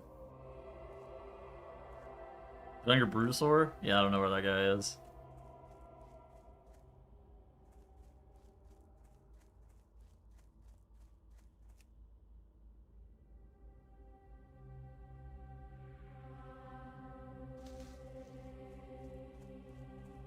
Go enchanting and make a wand? Well, part of being self-found means that you're not allowed to get professions as well. It's like an additional restriction that I put on myself.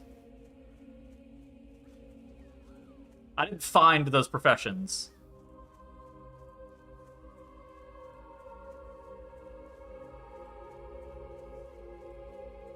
I don't fucking deal with professions, man. This shit sucks. Binge. What the? There's too many mobs over here. Yeah, they really are fucking protecting the stronghold, huh? Shouldn't use a class trainer either. Holy shit. Okay, I don't like that one. Can I get that guy? Where's that guy gonna go?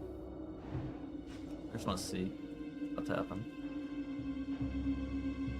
Nope. I'm out of here.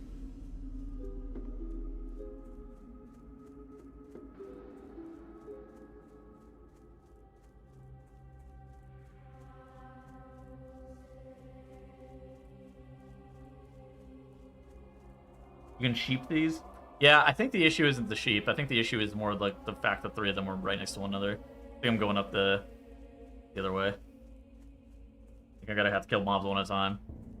This guy first. So why is this goal only at a level 20? Well, it's the challenge that Invade imposed on me. Still found my ass. Buying smells from the trader. Oh shit, they're on to me. No weapons or armor either. Well, I found those off the mobs.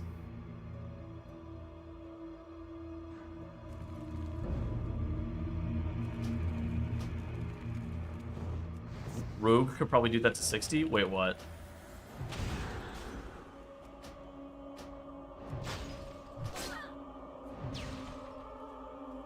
Those mobs probably use the auction house.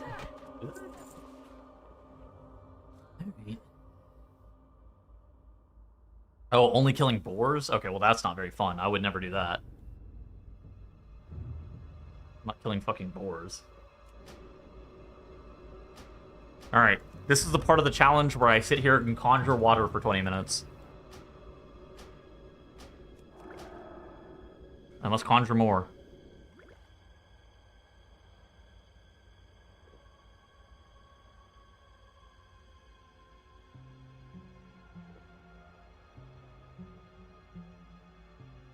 You buy better water from an innkeeper? But that's not self.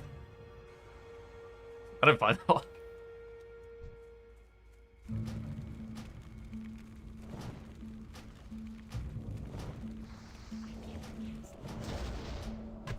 Hail.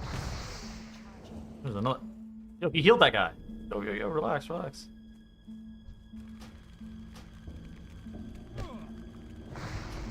I don't like what's going on here. This is. Ah, alright, never mind. I won.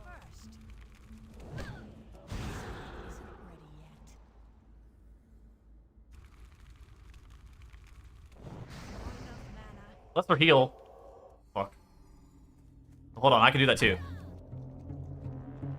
Oh, wait, it cancels my cannibalize.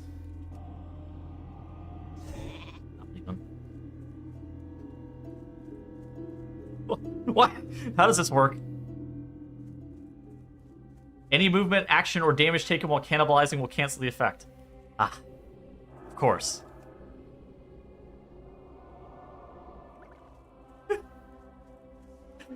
Oh, shit.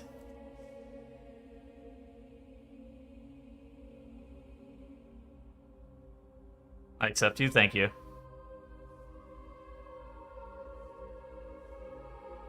Yes, this is hardcore. Use max rank Frostbolt for max range, then a max range Fireball. You do more damn. Okay, deal. You choose the spells randomly? Well, I'm tired of going so I've been using rank 1 Frostbolt a lot. Mostly because I'm fucking annoyed whenever I'm Dude, I'm not making it to 60 before midnight. There is no fucking way.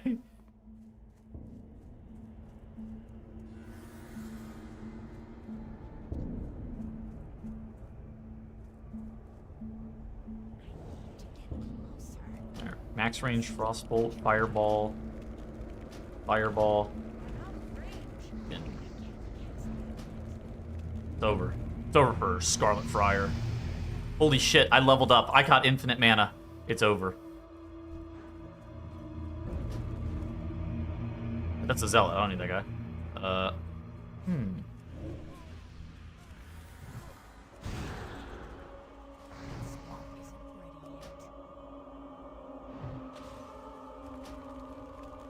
JP Cinco. That did. Ashine's been trying to wane down JP Charge to bring that guy back.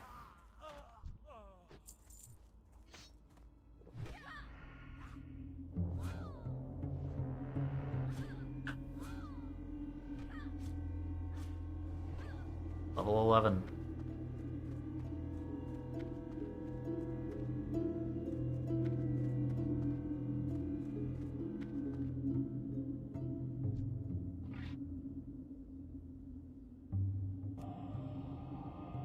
Wait. Well.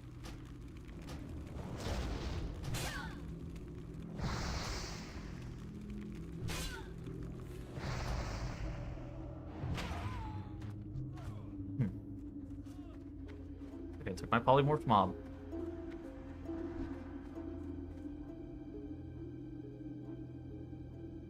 Dire Maul is Horde? Well, I'm not doing Dire Maul anymore. I'm doing something else. I don't really know what the other dungeon is, though. Captain Honcho. Headmines? Yeah, maybe. Some dungeon evade told me to do.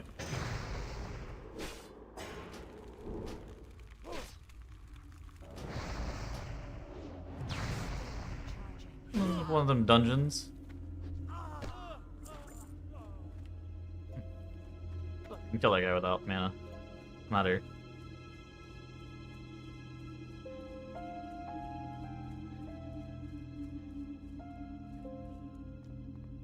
Dire Maul.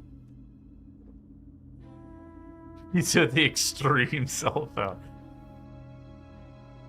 Oh, did I say Dire Maul? Oh yeah, whatever. It's all the fucking same. Yeah, I keep abbreviating shit. I'm just here for the vibes, of course. I'm sure you can see.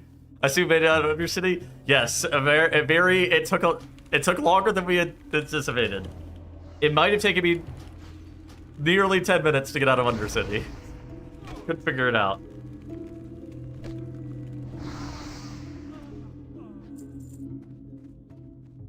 Call it VC around these parts. Undercity.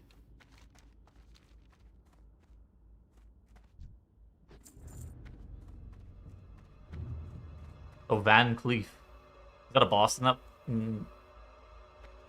Deadmines or something? I don't really want to fucking go in there. But I also don't need these Zealots. I need the Friars. Edwin Van Cleef, you casual. Yes, I am a fucking casual. Oh, shit. Guys don't know anything about the lore, man. I'm sorry.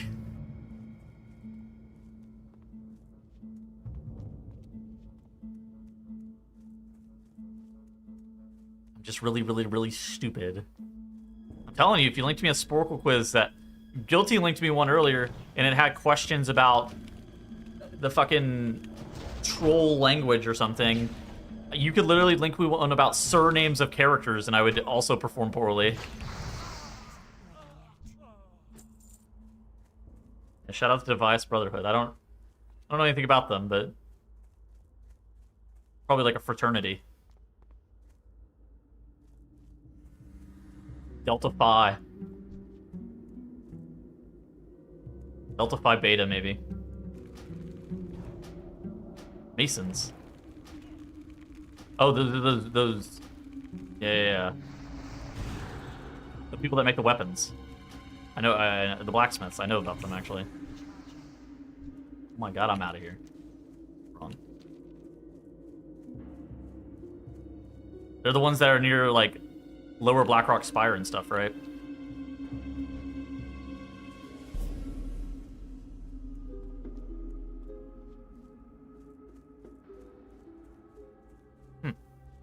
A lot of mobs.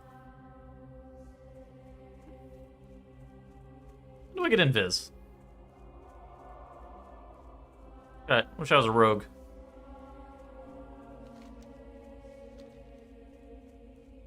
TBC. wait, mages... Do mages really not have invis in Classic?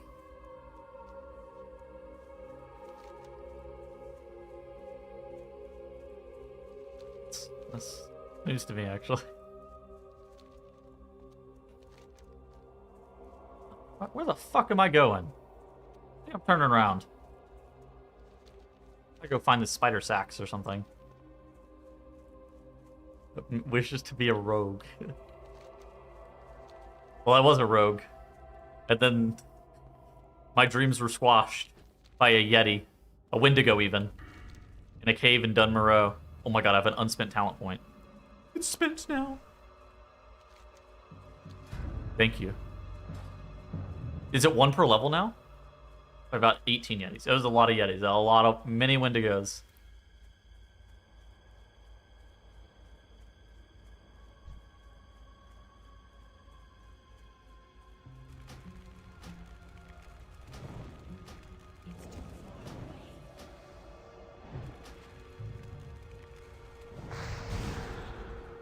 Oh. Bada bing, bada bang. A spiderweb robe. Put that on. I lost armor, alright? Taking that off.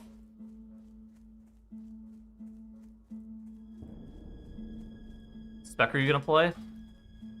I fear I'm not making it that far, so I don't know if it matters. How does it look, though? How does what look, though? The game?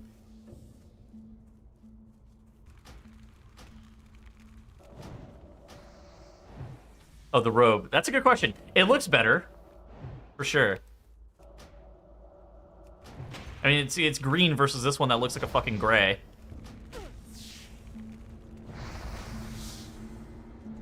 I mean, the color of the robe is green, of course. Let's get a little bit close. Let's inspect. Thinking about Mog here. I mean, it looks way better. All right, I'm down. I'm down to take the armor penalty.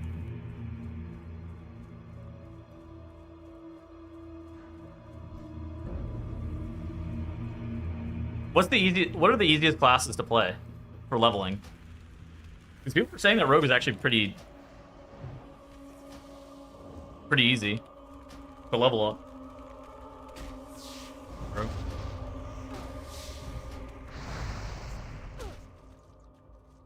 Logged up.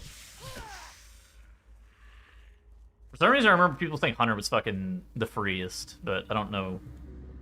I suspect it has something to do with the pet, but... Did you get 20? Wait, what does Rogue get at 20?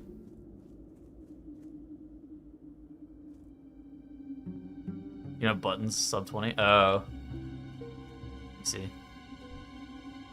Oh, Vanish. That seems kind of nice, no?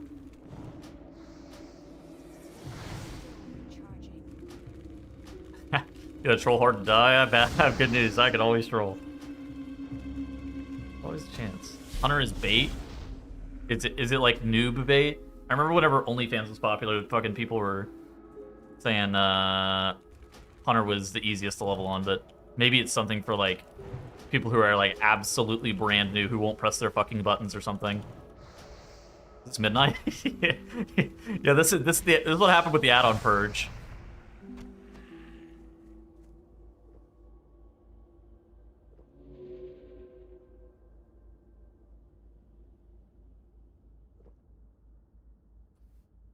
If you make a wand? Oh, okay, word.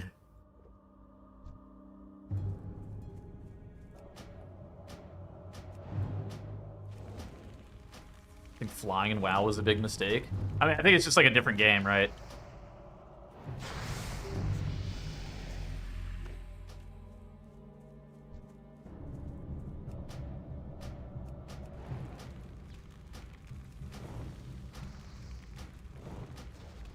It's not that either are better or worse. I mean, I think that classic playing classic is like legitimately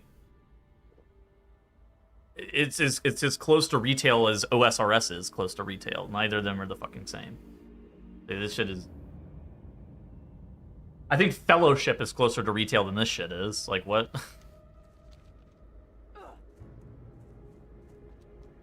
Like Alright. One more.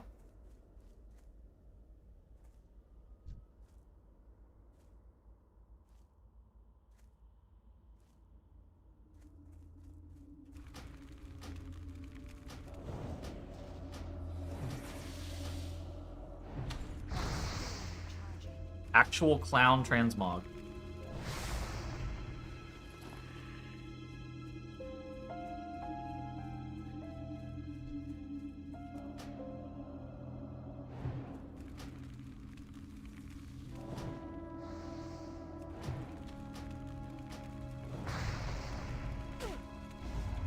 Talking about the Jester Mog? Oh my god, we're done. We're out of here.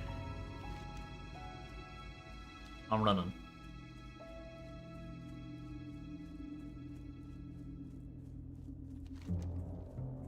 Time to skedaddle. The Clown Mog gear, I definitely bought some off the store, the BattleNet store one time. Or no, maybe it was off the Trading Post. That'd be the Trading Post, I think.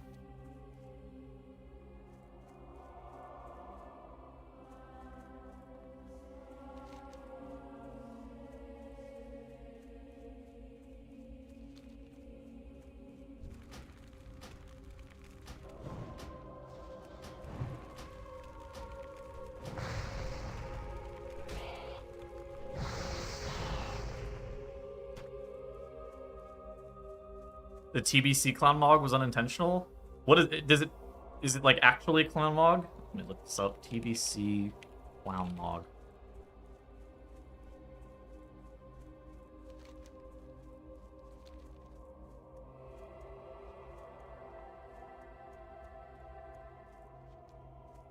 I don't see it. It's leveling greens?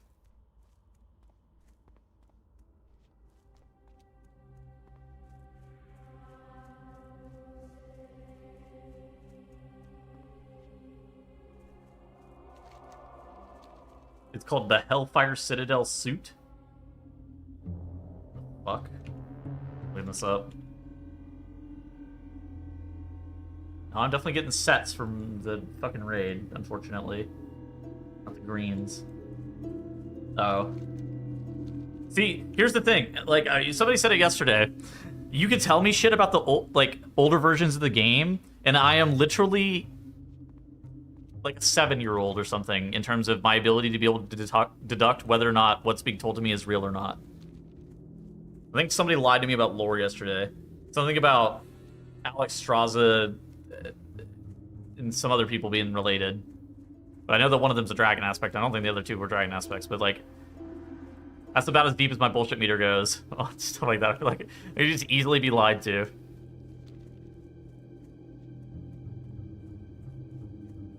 No, I don't know any lore. I literally know no lore from the game. Make sure you feed your mount once you hit 40. Well, I know that that's not part of the game. But I did realize that I was going to be taking a really long time walking. And I was really sad about that earlier. Whenever I was first on Evade Z, I was thinking, oh yeah, you'll get a mount at 10. That was a lie, apparently. Is this the Mog? Oh my god. This is goated. This is a good Mog. The fact that it's unintentional also makes it just fucking hilarious.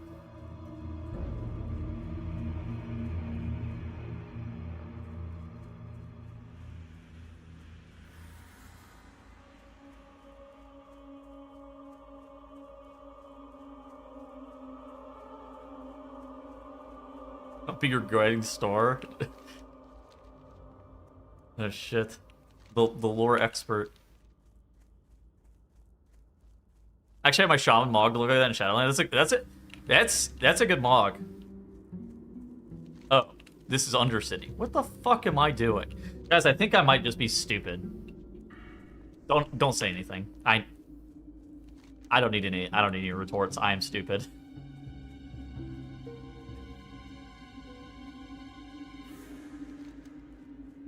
Dementia.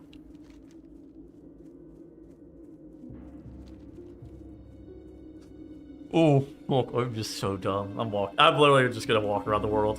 This is part of the journey of Classic, I think. They can't read GPS instructions. I don't understand how people got around prior to GPS. I'm gonna be honest. Even with a GPS, I'm liable to proc like a 5-minute time loss at any given point because I took the fucking wrong turn. I'm so stupid.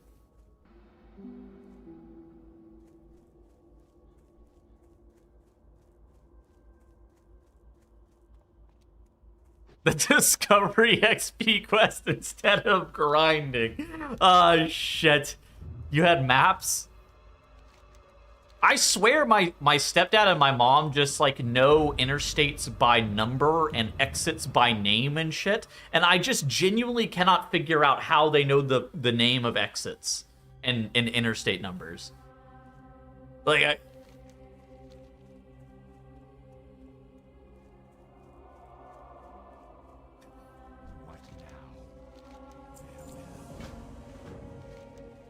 there are signs on the road. Okay, I'm fucking aware there are signs on the road.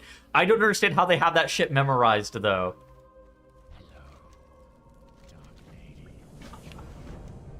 I just drive off the vibes. Like, I remember, like, where I'm going, right? But they know, they're like, yeah, turn left at this road and blah, blah, blah on this interstate. And I'm like, what the fuck are we... You're naming roads and shit. Like, bro... I'm out here driving off the bike.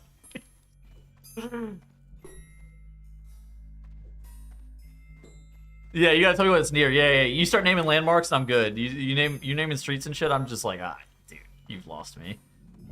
I'll look at you with a blank expression on my face.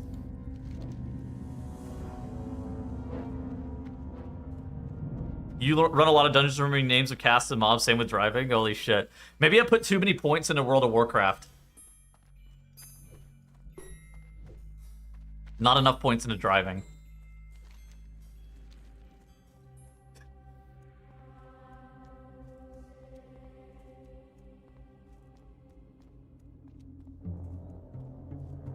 Dude, they gotta patch the streets. I think this is getting way too complicated.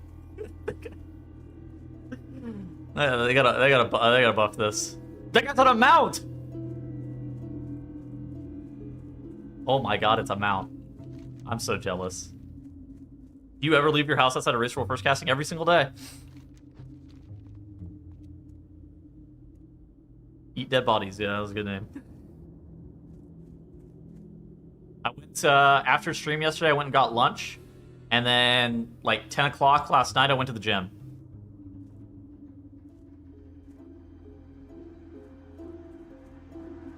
But I made it to there. I made it to both of those places off the vibes. I didn't. I have no fucking idea what streets I'm turning onto.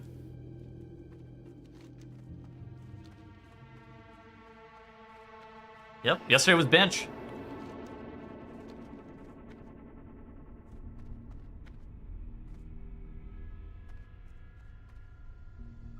Haven't left my house this year. You were fucking built different.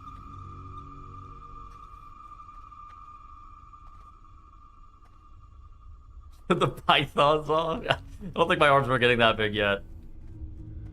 Yeah, the bench mentioned. Bench mentioned bat chest.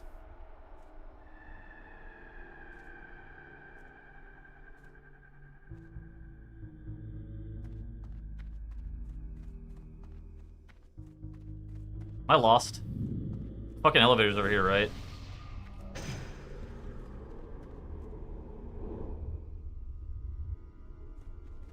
Maybe it's not over here.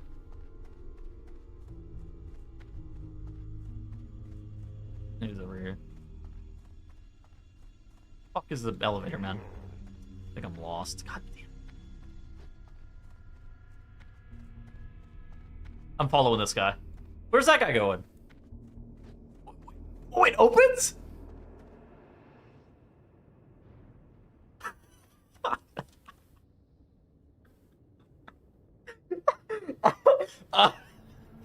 I can only fucking imagine how stupid I look. I can only fucking imagine how stupid I look. I can't believe I turned around and then walked to the other fucking entrance and then went the wrong way. That is just unbelievable. Oh my fucking god. I can only imagine how stupid I look. Holy shit. What is this? Dismiss. Oh god, I don't know. I don't know what country this is.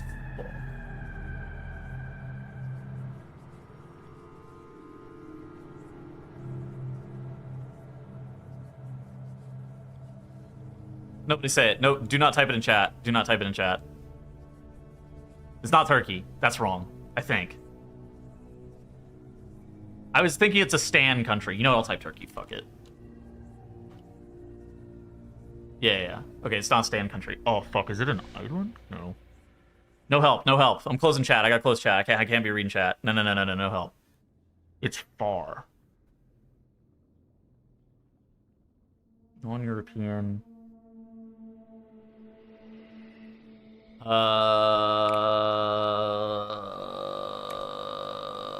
Like El Salvador, maybe? No, that's does not look like that. This is This is a fucking island? Oh, if it's an island, we've lost. I don't know islands like that.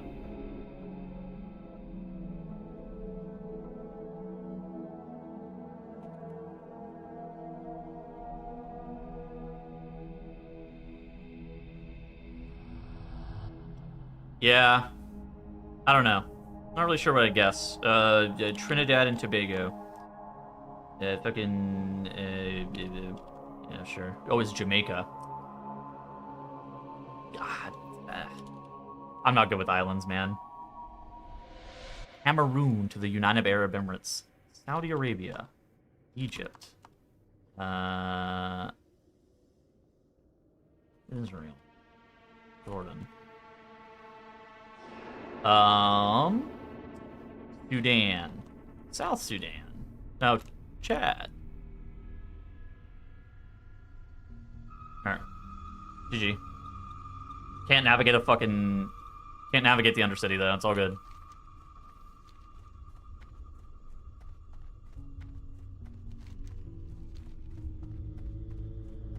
Jamaica Mon. Yeah.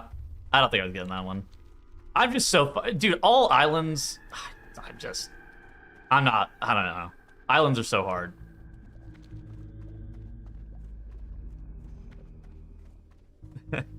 Turn right at El Salvador, just off the coastline. Yeah, like, I don't know. I got nothing. Once I realized it's a Caribbean island, I could start guessing Caribbean islands, but like, I don't know what any of them look like. All the islands look the fucking same to me, man. I'm so stupid with those. Hawaii. Losing that too. Yeah, I lost that one too. It's okay. I got fucking United Arab Emirates to Cameroon. That was good. Oh, good. I lost. This is peak classic Tales and only things would have been goated, dude. Navigating off the vibes. I'm telling you, navigating off the vibes. Invited to cast the competitive housing competition? Can you fucking imagine? No.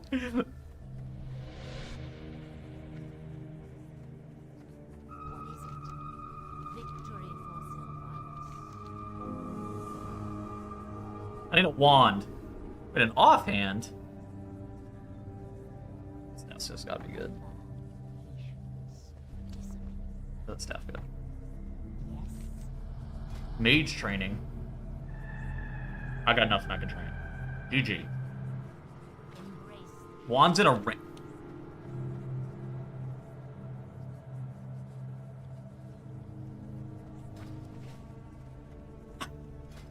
Are you fucking serious?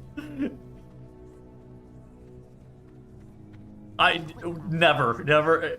Without you telling me that, I never would have known. Not in 100 years would I have known that.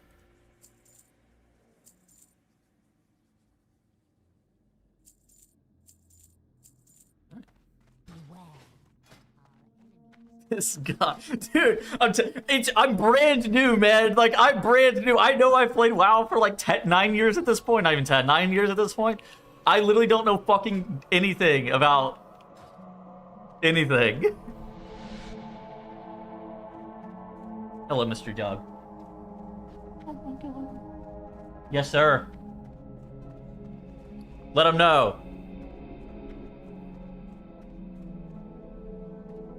The wand in the range slot? Yeah, what the fuck? The range slot doesn't exist on retail, man. They deleted that shit. When did they delete that? TBC? Somebody's gonna say it's gonna be some bullshit. It's gonna be like fucking Cataclysm or something crazy. Mop. No fucking way. It was a mop? Oh, no. Why did it live until mop? That's so good. That's insane. So wait, did hunters have to use ammo until Cataclysm? Or were all the weapons kind of like the Keldanospo? Or Kelthalospo? Wait, you had to use ammo until then? What the fuck? They gotta bring that back. That was part of the class fantasy.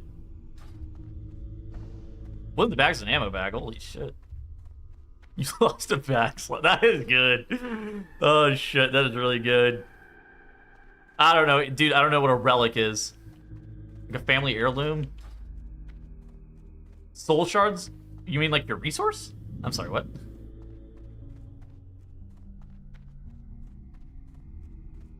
He's out of ammo? My tank complains regularly about his shield being broken in the middle of a fucking dungeon. I mean, I don't know if that's any different.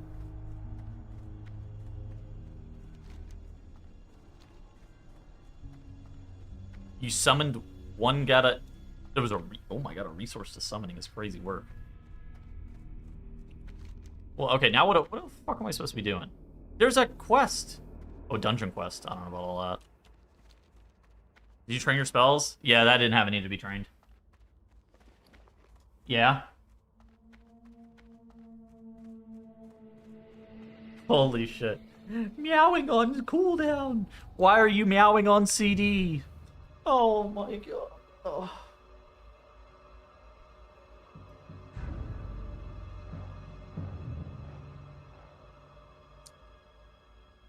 I need a cat intermission.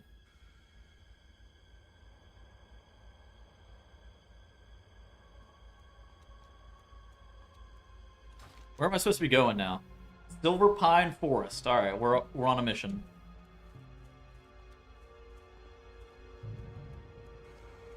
That cat became so massive so fast. I'm sorry they said that about you, bro.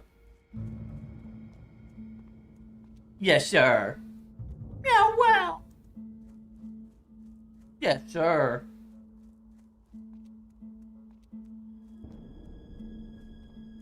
Son of a Rugal. I've heard of him. That's the dorky killer.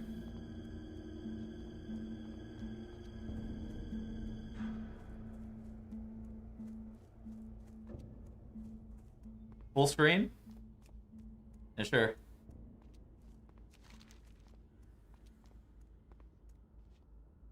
All right, I gotta put my cat down. I'm getting told about the son of a Arugula. I feel like something bad might happen if I'm not like locked in, paying attention. Yeah, yes, it's hardcore. He full screened the map, dude. You like that? I thought that was good.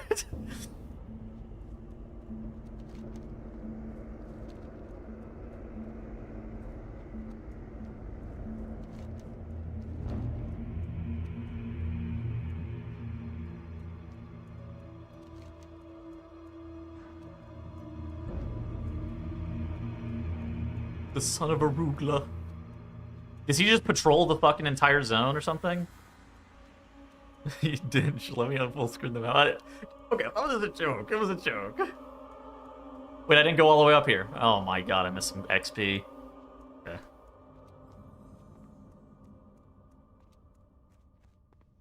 Okay. He's got many sons? Oh my god, I didn't know he's British.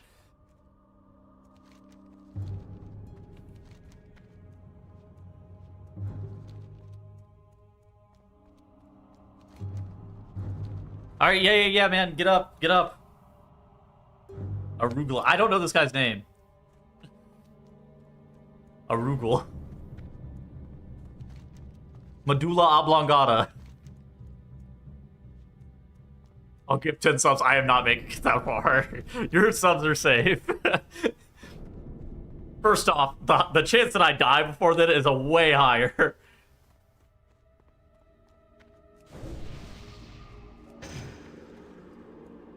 Your skin blends in with the snow in the background, my guy. Yeah, it's called having a very pale complexion. I can't really do anything about that. I could burn, I guess, but that doesn't seem very healthy for my skin. The TBC launches in 5 hours. Oh. Yeah, I'm never making it, guys. I was thinking midnight launch.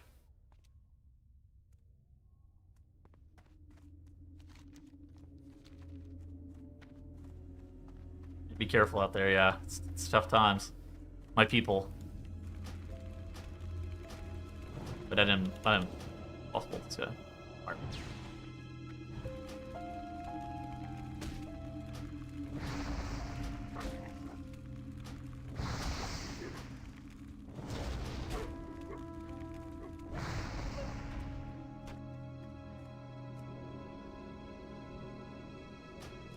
More water. Oh my god, am I getting 4 water per? Holy fuck, we are back. Oh my god, this is the greatest day of my life. I don't have to fucking get water 2 at a time now. This is gonna speed things up drastically. Surely this makes up for the fact that I just walk the wrong way all the time. Oiled up. Rewarded. Yeah. I mean, I don't know. This game is fun, but it's like fun in a completely different way. It's not fun the same way retail is fun. It's like it's genuinely like a completely different game. What is it? It's not a sword. Dude, where's my wand? I also fucking hate leveling. Leveling in retail sucks. Like, leveling in retail is like actively bad. It's an escort quest. Oh. Ooh. Is it? Oh. I thought I was walking over here.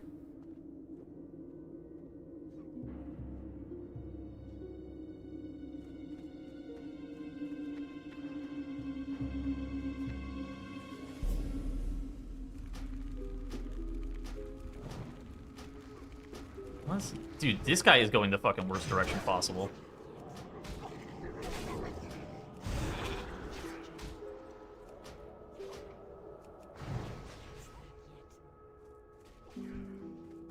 Kill that dog. What the fuck? Resist?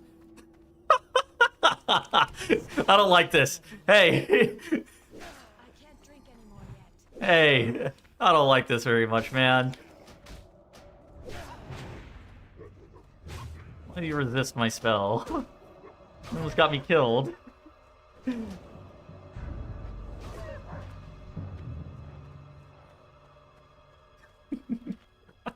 What the fuck? The masked dogs. When he resisted my frostbolt, I actually thought I was gonna die. Okay, though. Oh, I didn't know this was an escort quest. Why the fuck would I know that?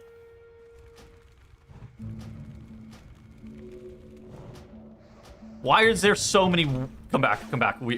Mr. John Escort, we must come back.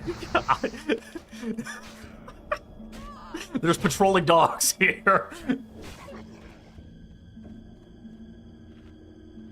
Escorting Erland? I can't read. I literally can't fucking read.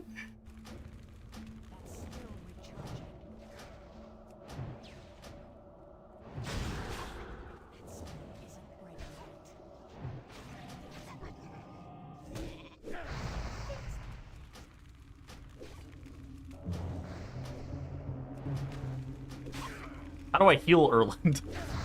They're gonna fucking die? My mana is low. Of course I am. Miss. Wonderful. There are no nearby corpses to eat. I killed both those dogs.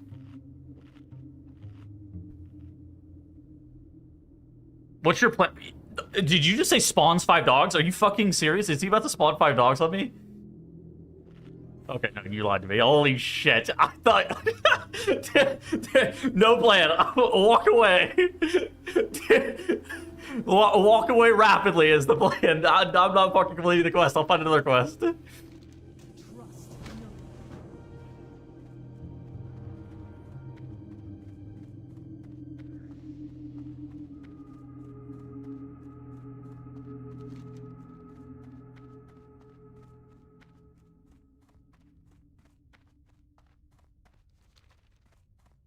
Just fucking die? Dude, what the fuck? Those aren't humanoids? Only works on humanoid or undead corpses. I thought you...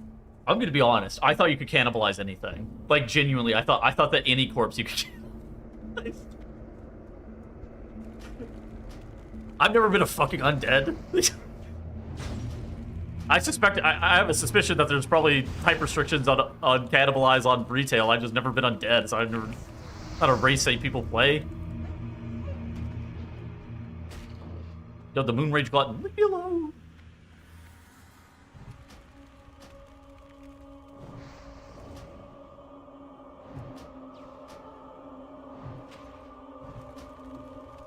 The cannibal implies the same species, surely? Well, when you say it like that, yeah, I feel fucking stupid. I didn't really consider it like that, though.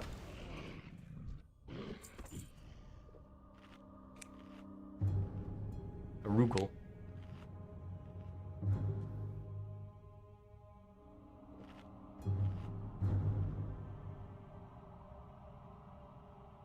Healers would love undead more if it worked like that. Yeah, probably.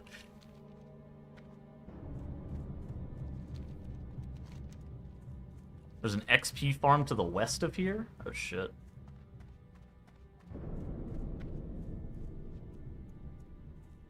Take it on the road. Monka Arugul. No, no, no, no, no.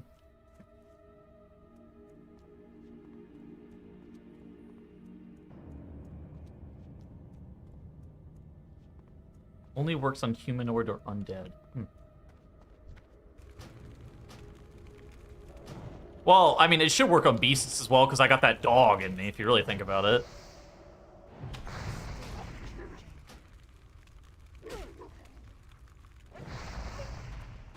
I can't believe I tried to cannibalize a fucking mob and got told no. Oh, shit.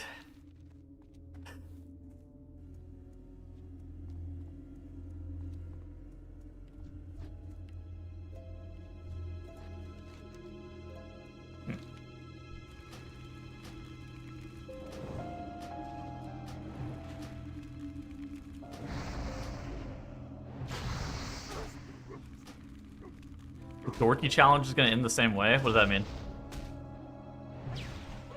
Die to a Rugal? A Rugal. Aroo! Dude, I don't. What do you mean you'll see? Why is it ominous? Oh no, I'm dead, man. Are you planning on going into any more caves? Oh, you saw that? You saw that clip? Yeah, I don't know. That was.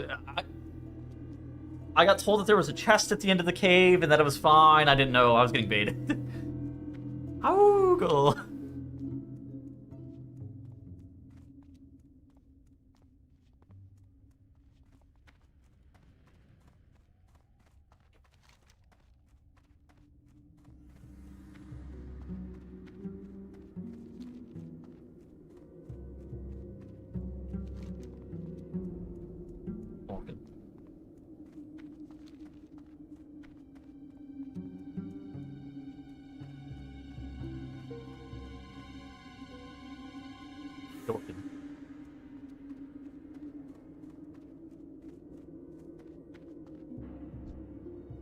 Yeah, hop up.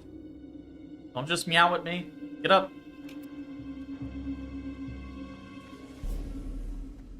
I can't see. Yes. There's no need to meow on CD. It's okay. You can lay down.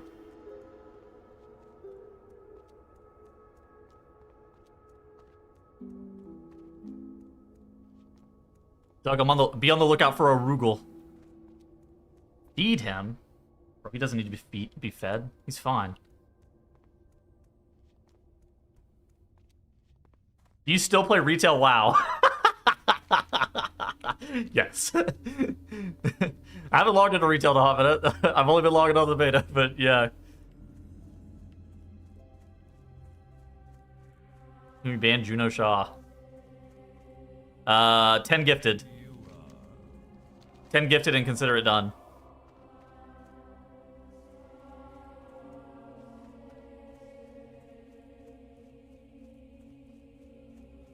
What would you ask of death? I am forsaken.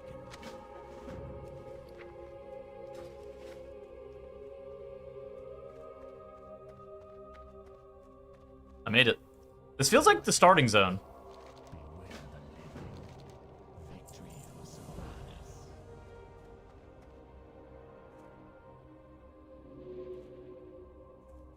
What now? That snow isn't ready yet. Yeah, I guess all the crypts look the exact same.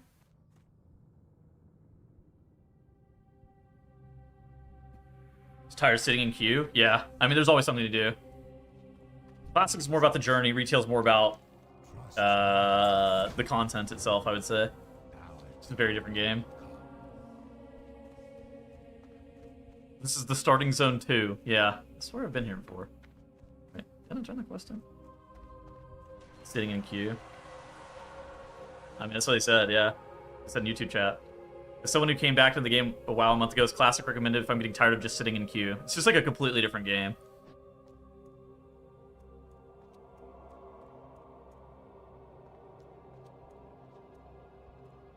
Mythic +2, that's what they need, yeah. I got told to repair my gear yesterday, but I swear that felt like a waste of gold because I take that gear off and vendor that shit all the time anyways, no?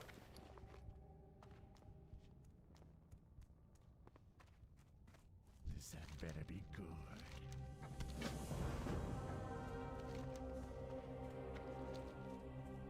Oh.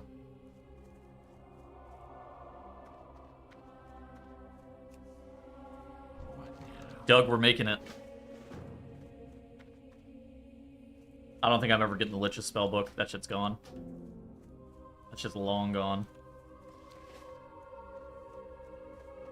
Save gold for the mount. Didn't we say that's at 40 or some shit? I'm never making it to 40. What do you require? Although the mount was kind of fucking cool looking.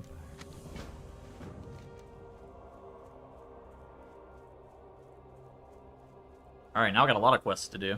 Now with that attitude. Dude, Midnight's coming out before then.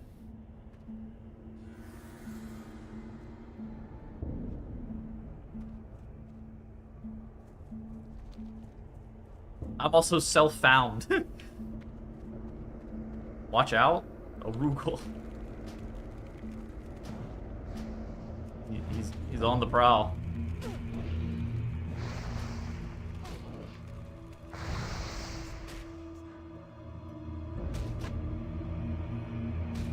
Can I slow him with Frostbolt? Or like Nova him or something? If I can, I'll probably be fine.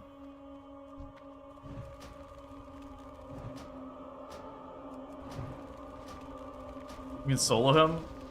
That was not what I was asking.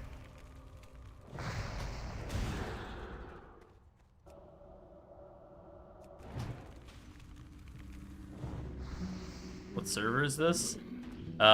This is hardcore. This is on the... I don't know, just normal classic servers.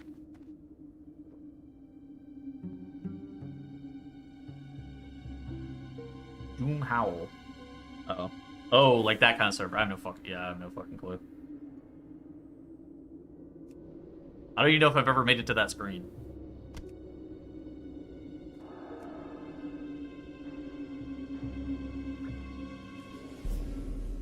A serverless screen.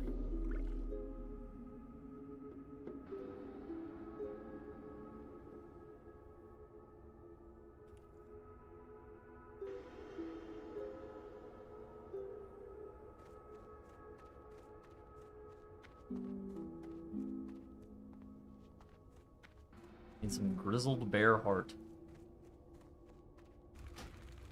That's still recharging.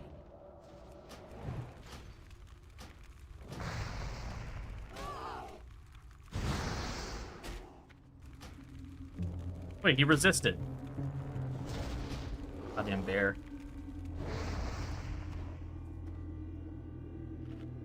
I put all my talent points in to make him not resist my abilities, but they keep resisting.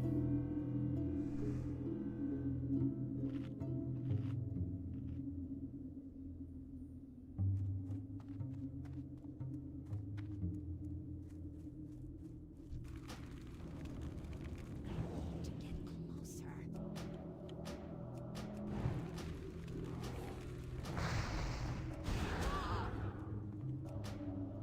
That spell isn't working yet. Some God Gaming, that's right. Peak. This is my peak.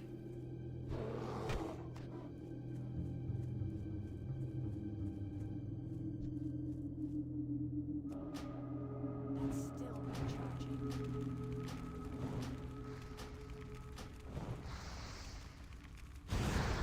ready yet. AoE leveling. Isn't that how Gingy died like 3 times or something? I need more mana. Seems like a recipe for disaster.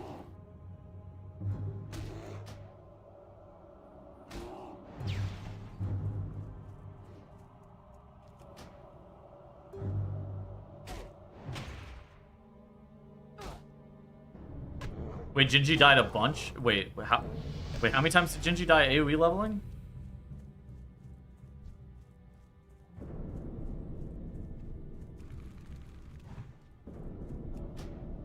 He also had one of his characters get executed for rule breaking? Wait, what did he do? Use the auction house or something stupid? Because they had rules against using the AH and shit, right? They had like self-found rules basically. Or some like pseudo self-found rules, right?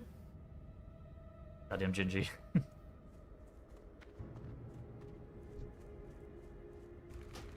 Fuck, Green's on the auction house to level it all. Did he just think he wasn't gonna get caught? That's fucking funny. Actually, he had to just think he wasn't gonna get caught. Lack of in between. Yeah. You definitely came back at a weird time. It was like no content. Retail's dead. Habitual cheater. Yeah, it is weird how many times he's been caught fucking cheating, doing just like random shit. My mana is low.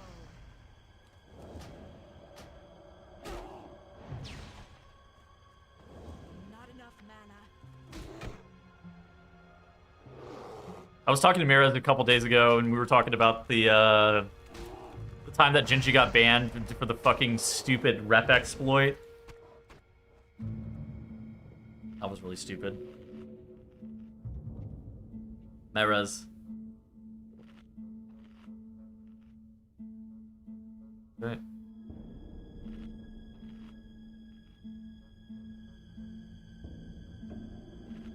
This band's supposed to start going up in time soon? Well, he's only been banned once, right? He loves to, I would describe him as somebody who loves to skirt the line.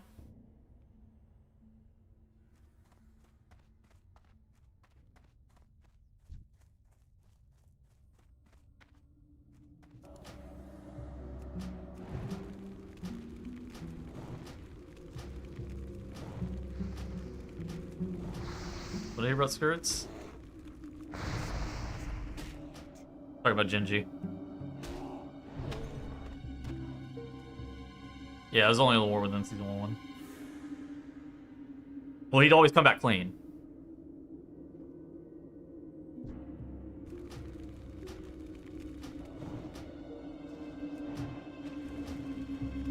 That guy popped the Worgen racial on me. God, what's the Worgen racial called? God. THD, what does your house look like? What is this? Oh, good. Dark Flight. That dog popped Dark Flight on me.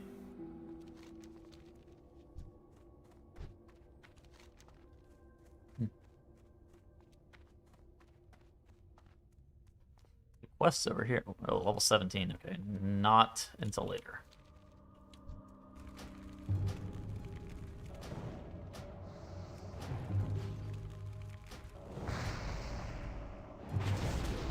I still haven't had a problem like I had in Dun Moreau where I've just like walked into mobs that are like 2 levels higher than me. I'm not really sure. I'm not sure if it's just a difference in starting zone or like what the difference is, but I haven't really had that happen to me yet.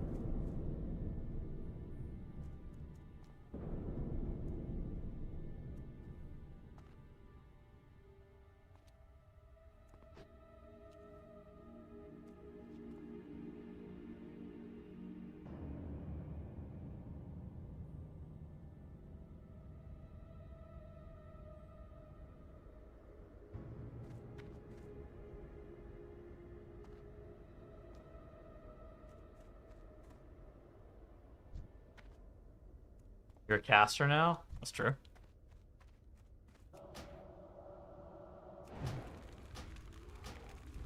But I did pretty consistently like run into level 8 mobs at level 6 and shit.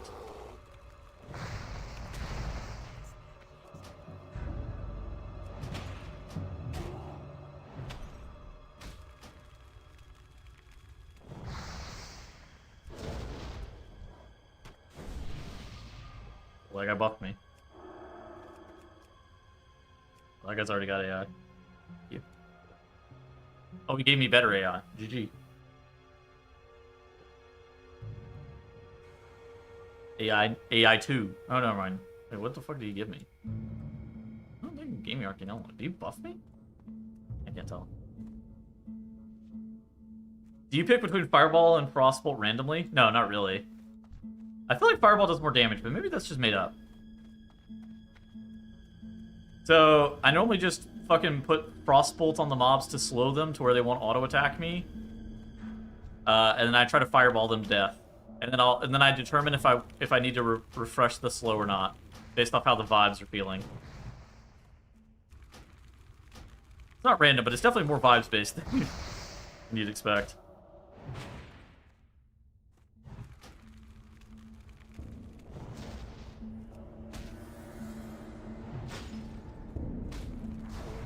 One of D's.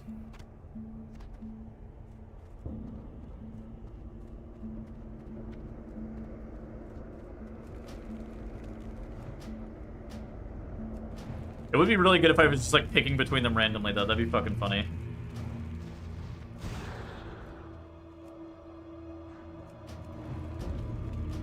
Get a wand or no? Nope.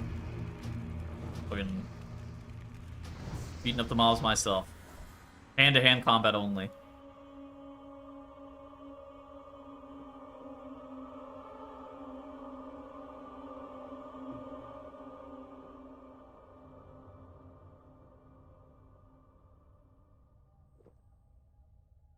Hand to hand, I haven't seen you in melee. Hold on, I'll fucking get up in there if you're not. Well, try me.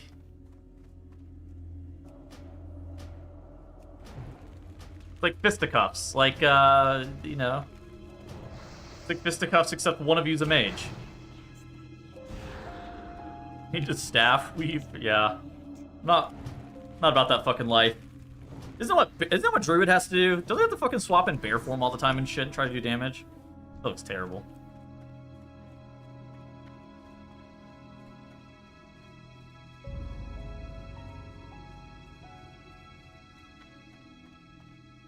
Hunter's melee weevils.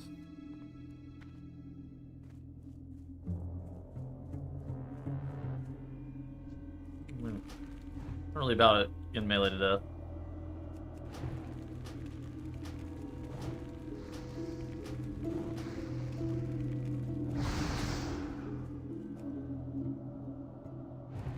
Moonkin's melee to get mana back? Yeah, I know about that.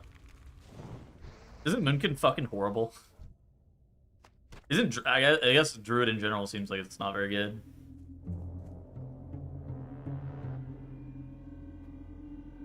Because the stuff that's OP is like what? Mage. Mage warrior.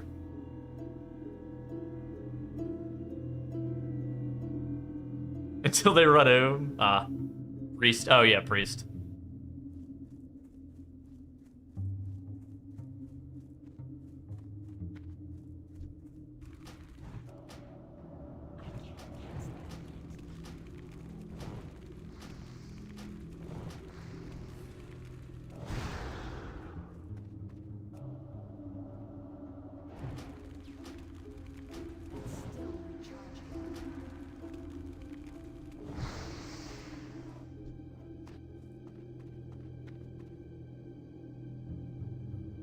Does Mark of the Wild not matter?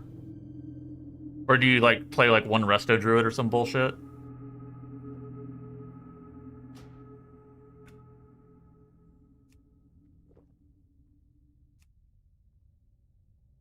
You bring one in a 40 man? Holy shit.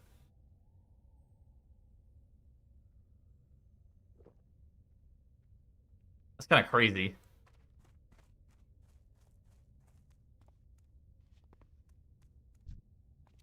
I'm out of range. That spell isn't ready yet.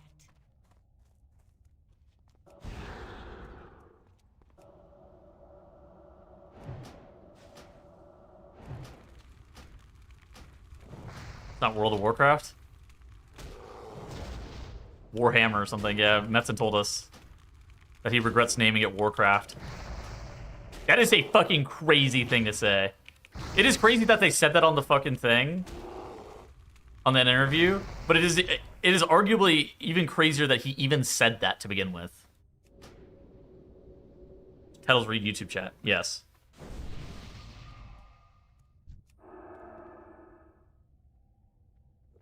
Yeah, I mean, misquoted joke, man, out of context. I mean, it has to be tongue in... Well, she said it...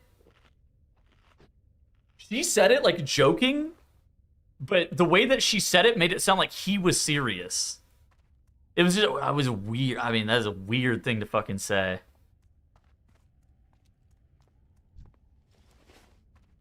Shouldn't have named it Warcraft. Yeah, like, I don't know.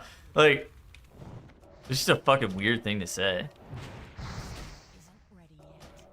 The joke he's been saying since 2010. Not a very good joke, admittedly. Still recharging. Mid-2000s. My Chemical Romance. The greatest band of all time.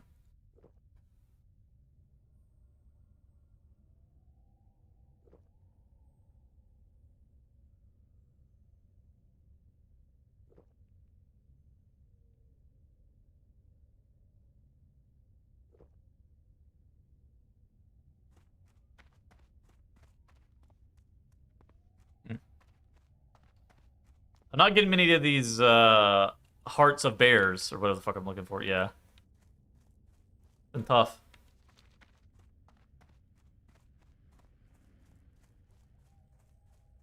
What plays next? Oh, we're going to Fellwood.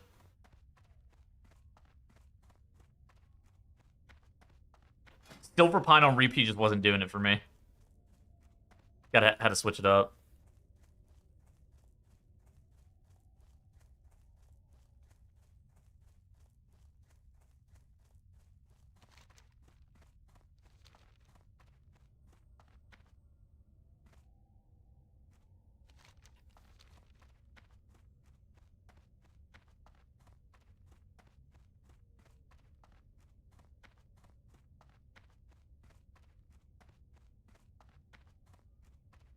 The fuck?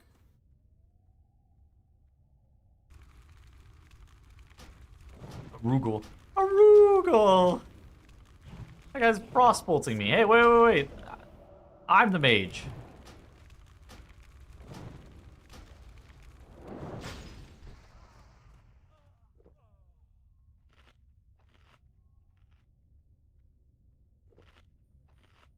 His son's over here? No. I have to turn this quest. I need it. I need the XP.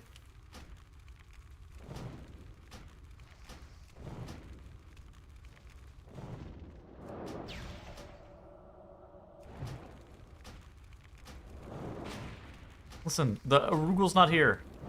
Nor his son.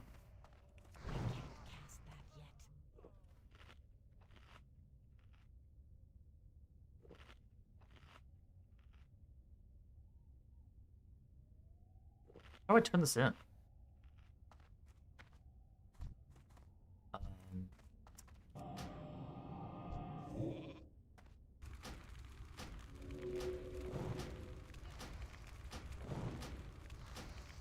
What? Isn't ready yet. I can't drink anymore. I don't like this very much. I'm out of here.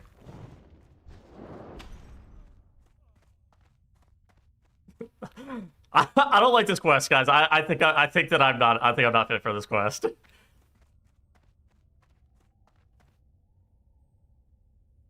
Please fucking reset. Don't kill me. Dude, motherfucker. I'm dead.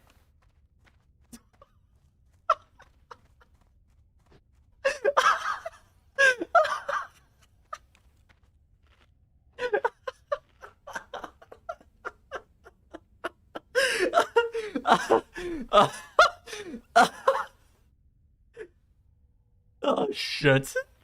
Ah shit. You know what? That quest can that quest could you know, I'll turn it in later. Oh fuck. What the fuck? What are those mobs doing? How'd that mob get broken out of my polymorph?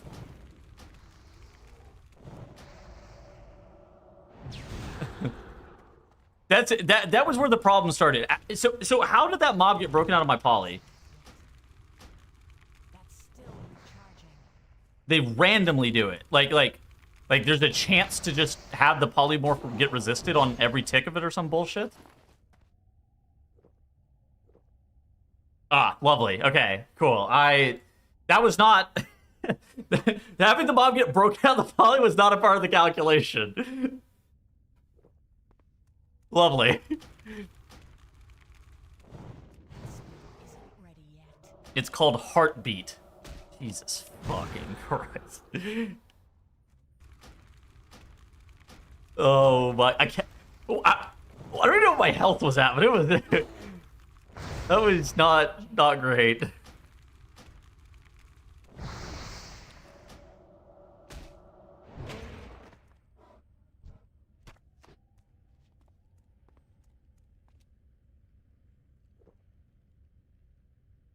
Oh my fucking goodness.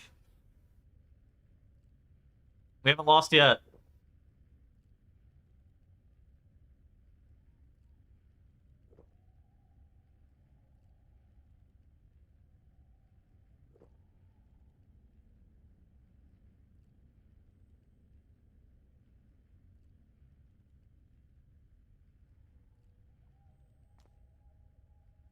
Or you died? That's good. When was the last time Mythic Plus made you ever feel anything like that? I don't know. Whenever I fucking deplete a key, that's really close. Jesus Christ.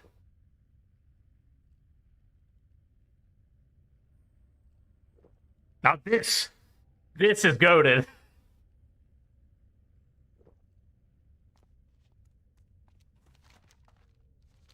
All right, so what am I supposed to do about this quest? Is this quest just like chalked? Like, am I just not supposed to do it?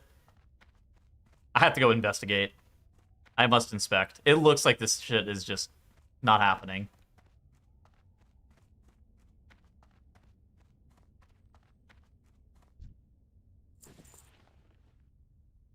I mean, I don't fucking know. Don't pull 2 mobs? Well, I didn't mean to pull 2 last time. I'm going. Hold on. I'm walking to the left over here. I think I can do this.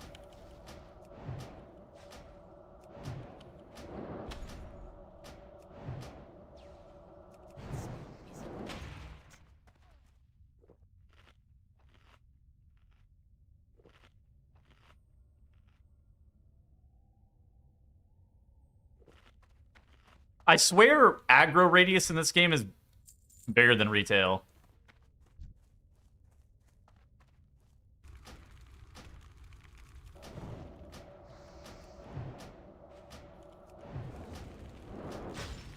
I don't know why I fucking frostbolted that mom. It's too far away. I can't fire blast. Oh. That's that yet.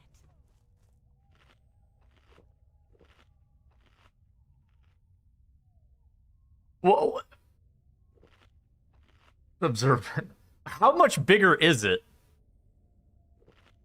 If you see a skull mob and you're anywhere near them, they'll run you down. Let me see.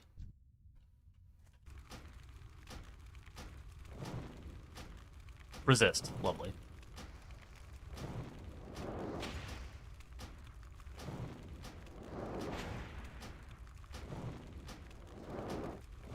Oh, I resisted it. GG. New loser.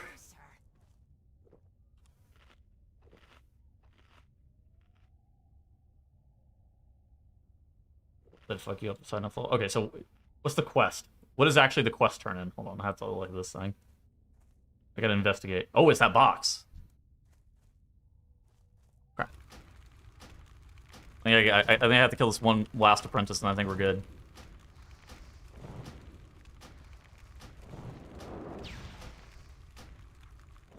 I'm out of range. No, stop fleeing. Come back! Don't do that. I don't like that.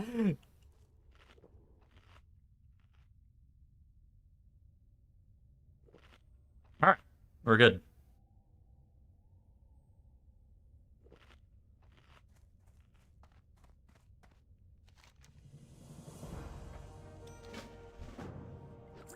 My god, rewarded.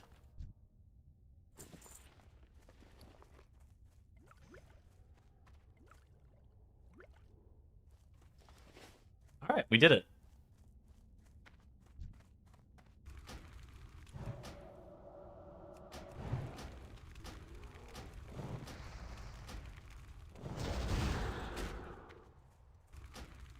The mechs in Westfall aggroing you half a zone away? Oh shit.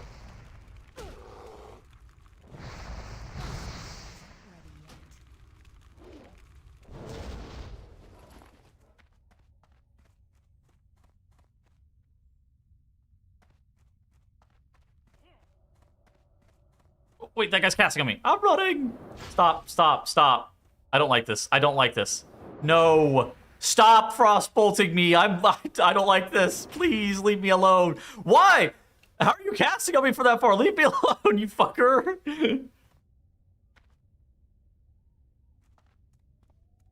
Holy shit. I fucking hate caster mobs. Oh my god. What the fuck is wrong with these fucking mobs? When do I get my interrupt? Soon? I gotta get counterspell soon, surely.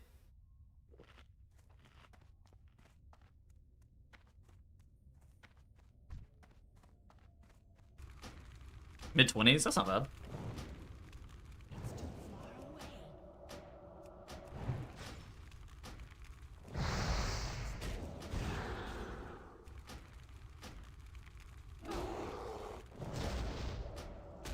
I'm gonna frostbolt him and then I'm gonna jump over this fence.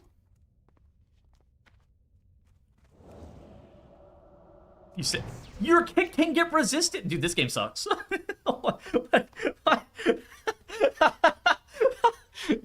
your kick can get fucking resisted is crazy.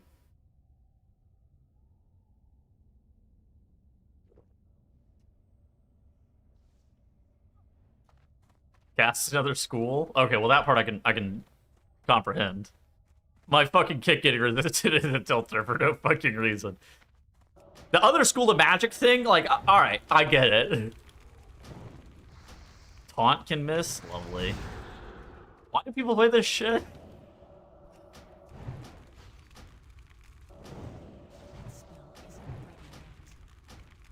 Feign Death can be resisted? That's lovely. Can Vanish be resisted?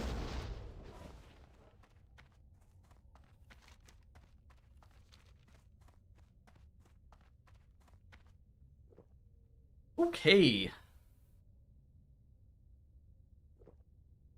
So wait, do sometimes you just wipe your entire fucking raid because your taunt gets missed? Or resisted, rather? Yep. Oh, lovely. 8 more levels. That's right. 8 more levels.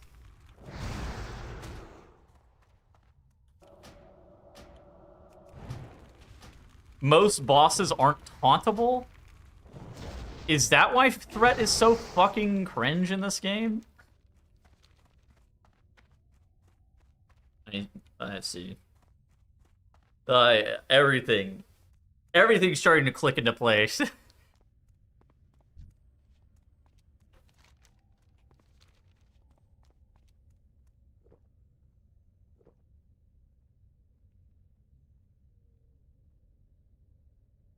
The gears are turning. So wait, was it like that in the Burning Crusade too? Because people were still wearing Thunder Fury all the way up until like halfway through BC. Guy in your zone just died, the son of a Rugal. How do you even know that? Is that this thing? Death tarnishes Bryn Sky's soul?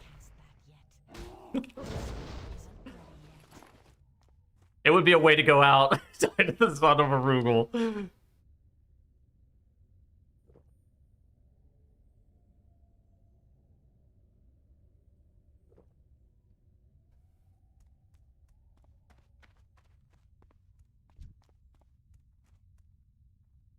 Boomkin on beta now? Still pretty bad. My HC main now. It's that bad. I don't know. I mean, it's like, it's fun. I actually have fun playing it. It's just not very good. Oh my god. After, gotta be 30 bears killed.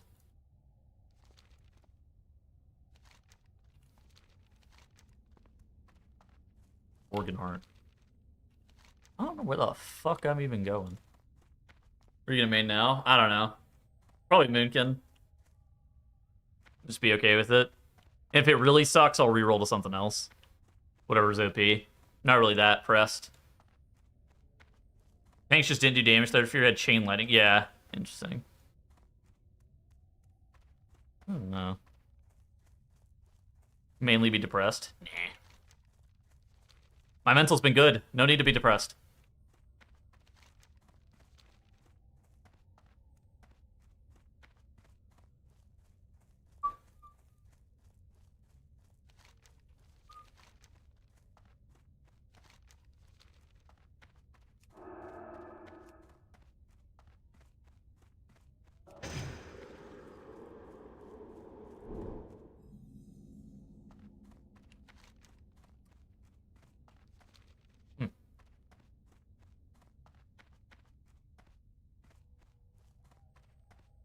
Bad and Raven, but okay Mythic Plus. It's all good. I'll fucking figure it out.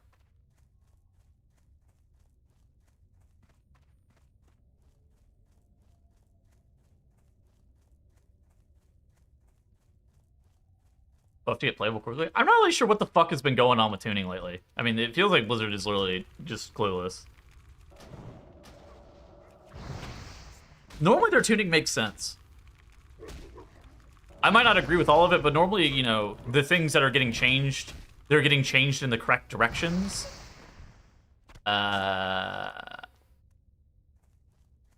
This most recent set of notes, they were changing stuff in the wrong directions than what I had expected them to, which made me very confused.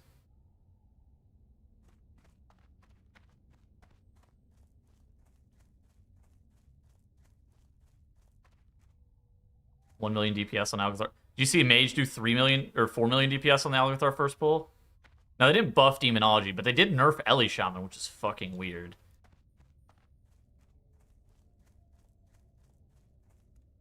They buffed Prot Paladin damage, but nerfed their survivability, which is, like, the opposite of what you would have expected, I think. Prot Warrior doesn't use Execute anymore.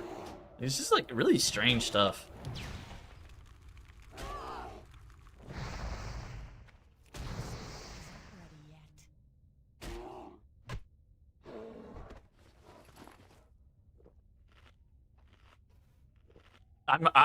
I'm fine with tanks doing DPS levels of damage too. That's not the problem. It's more just like that it's one tank that's doing DPS damage, and then their damage got buffed, and the other tanks stayed in the same spot. Like I don't mind the concept of tanks doing DPS damage. It's just not whenever it's only one tank. Is that even a midnight thing, or is that only a pre-patch thing?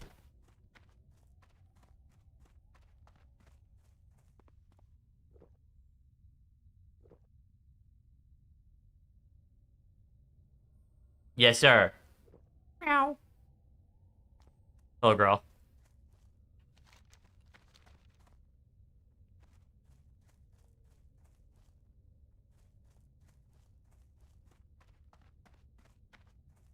Where's these darn wargs? Oh my god, I see one.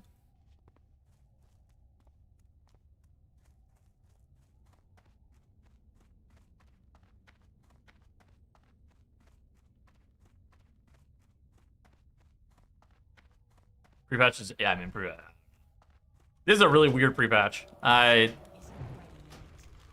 admittedly, I think that they put as much effort into pre-patch as people, you know, the amount of return that they're gonna get on a pre-patch. Pre-patch fucking sucks normally, anyways. Like nobody more than anything, nobody wants to play pre-patch.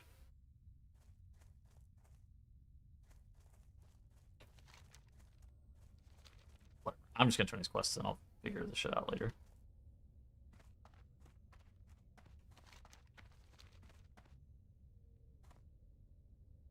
There's anything worth doing? Nah, I mean, they've created... TBC pre-patch had a PvP tournament. That was crazy. Scam Newton.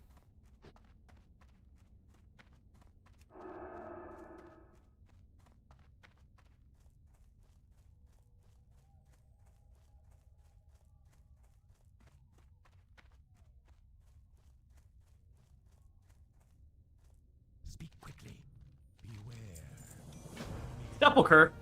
Hold on, what does that say? Gotta do what now and the what now? It's like I gotta do a sepulcher or something. I don't know about all that. I'm gonna raid that place. Doug? My keyboard. I don't like that very much. Alar's analysis. Arugal's Folly. Hold on, I have to do what with the Arugal?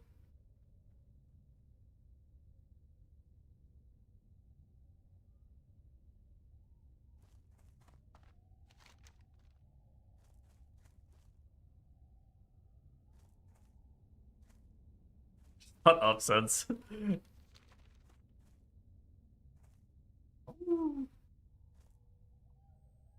had better be good.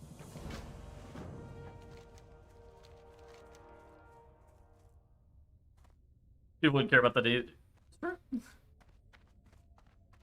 People probably wouldn't care about that either. You gotta lay down over here. Yeah. Thank you. me the mouse back.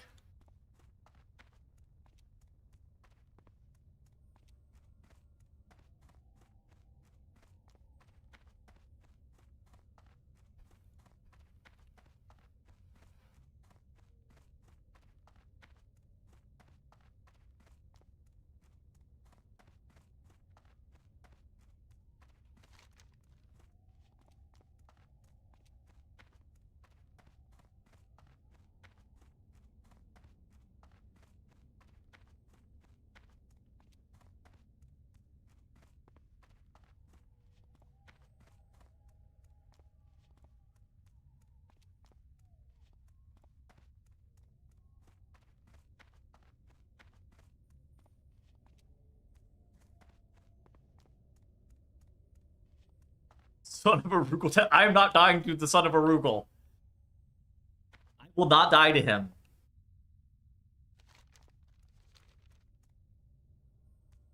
Was the dark portal open? 4 hours, I think? I will not die to, I will 100% not die to the son of a Rugal. I will be fine.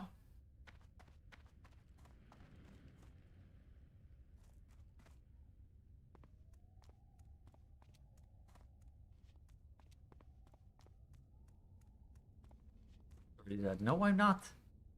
Very much alive. I don't like this. What the fuck is... Where the fuck am I going? I don't know about this farm. Cannon Lord. I almost died to those mobs casting Frostbolt on me. I was mad.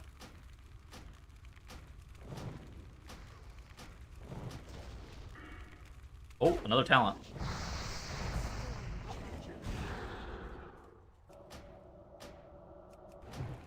Yeah, the warrior. Well, I'll kill a Rugal. The TBC character? No, I'm not playing TBC. I got Midnight coming out soon. I got shit to do.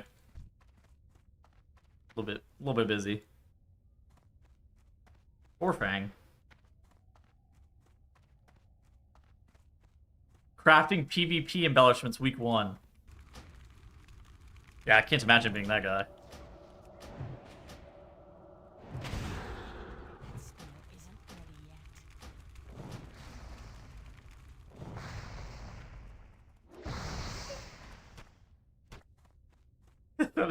Unbelievable story, by the way, still. Oh no! I don't want to pull that other mob.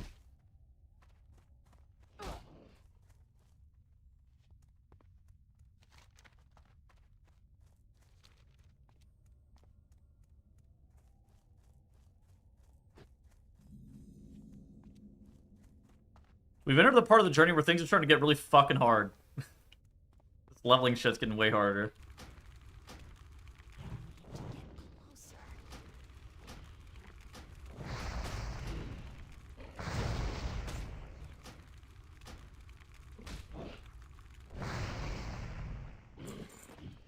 Boots. An upgrade.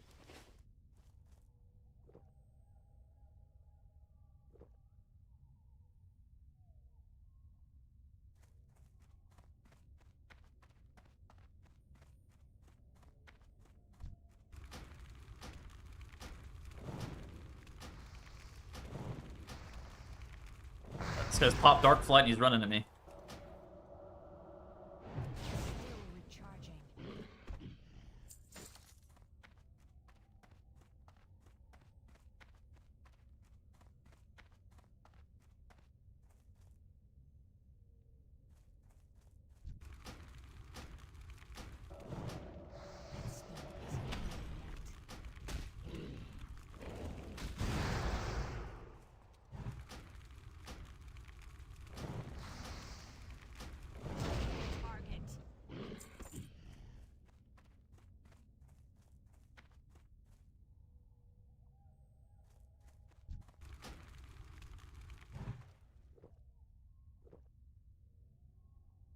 Goddamn mana.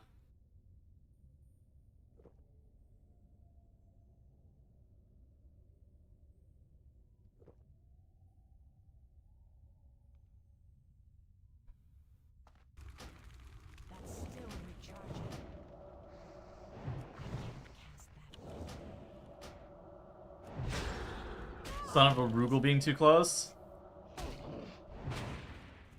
Okay, well, first off, that would definitely be less fun, frankly.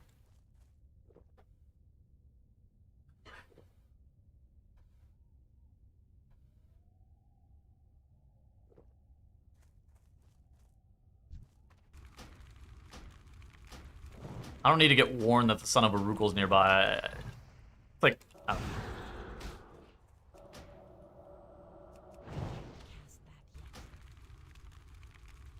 Because to me, this isn't about, like, making it to level 60. This is about having fun, right?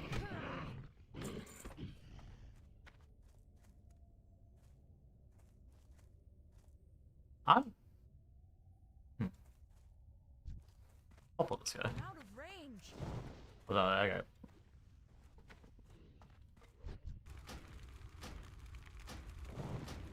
Good vendor loot.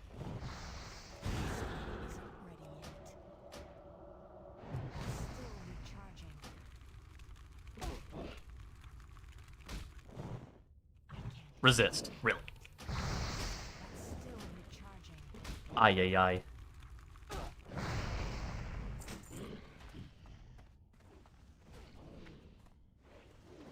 I don't know what I'm even fucking looking for here.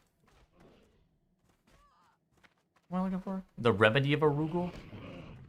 Is it? Oh, it's upstairs. What the fuck? Where the fuck am I going?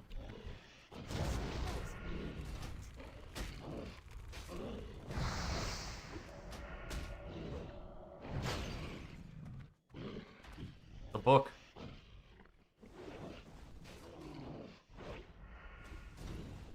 I didn't pick it up. Motherfucker.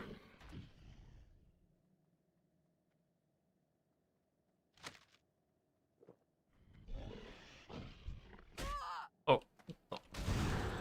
Where'd that guy come from? I'm out of here. A Rugal. It's like, they're all kind of a Rugal son if you really think about it.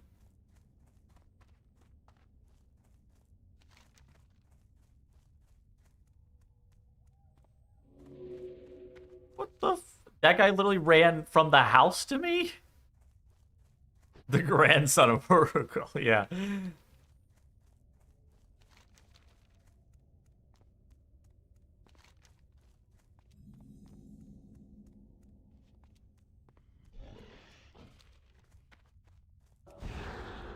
It's so weird that these mobs literally just pop Dark Flight on your ass and just like try to run you down.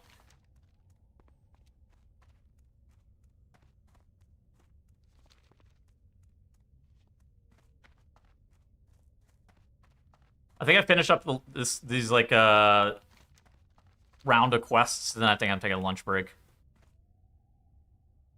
I think I'm done.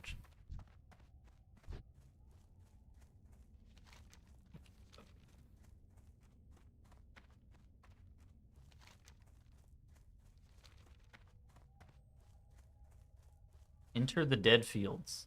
No, I'm not dying. I am not dying.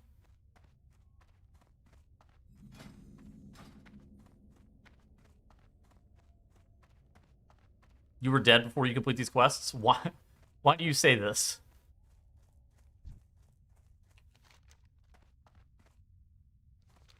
Essence of the Night Lash.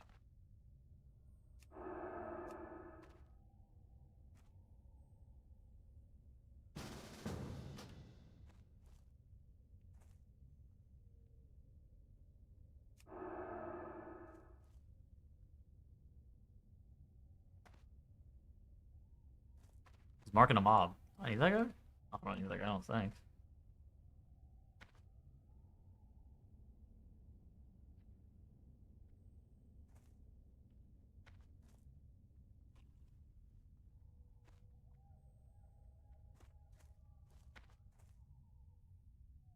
Oh man, no!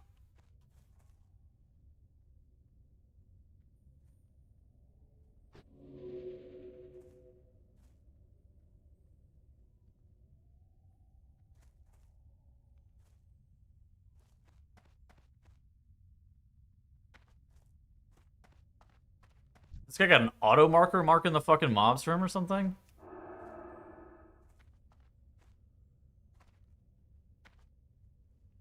Killing the gnolls spawn. Oh. I wasn't aware.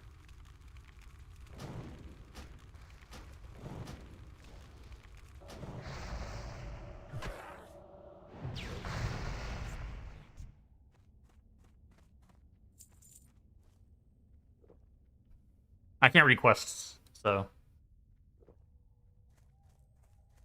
Oh, there's the Night Lash.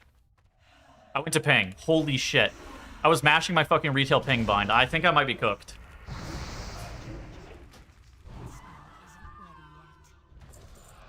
Alright, bet.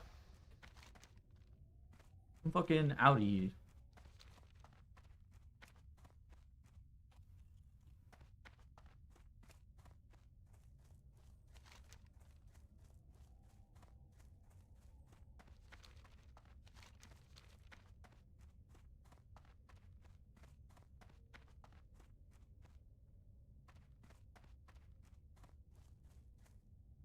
I don't see that darn dog. I think we're okay. I'm trying to figure out how I wanna traverse this.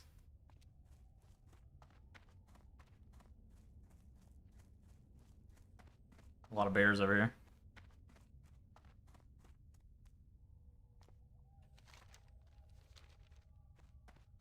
Oh, dude, how do we even know he's nearby? Dude, I'm not worried. I think it'll probably be fine. I think it'll probably be fine.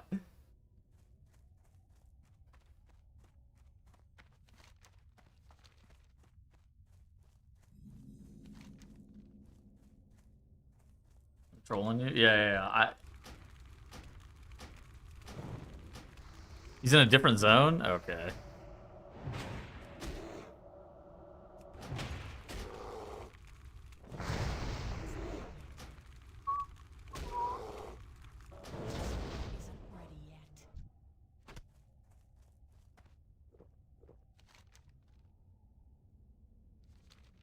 I have to go in this fucking cave? Oh, I don't know about this. This might be lunchtime.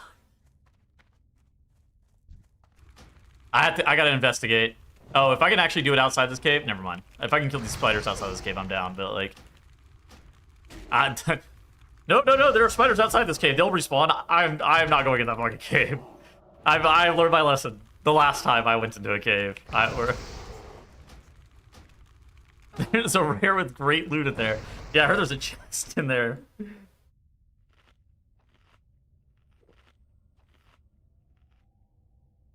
The son of a Rugal map. Yeah, I'm not clicking it. I prefer it to be more of a surprise.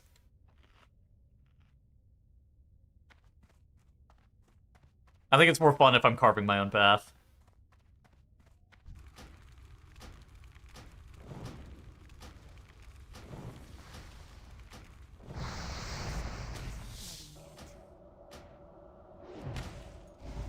The map just says right behind you.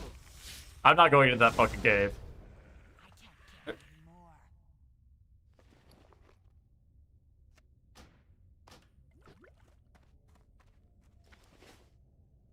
There's a chest in that cave. Oh my. I need more chests. Chests are fun to find. With my luck, there'd be bats in that cave or something fucking cringe that's gonna knock me down.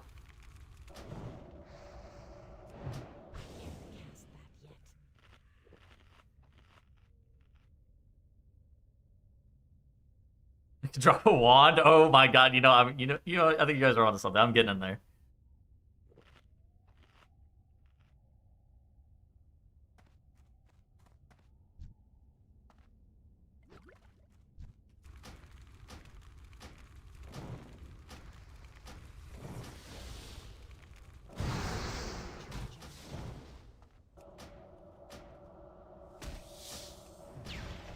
Listen, I don't see him. You know, why is that guy got arcane missiles? How did that happen?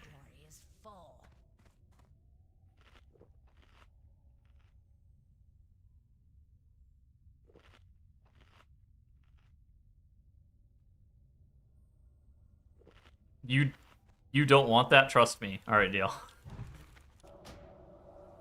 That just sounds like a waste of mana.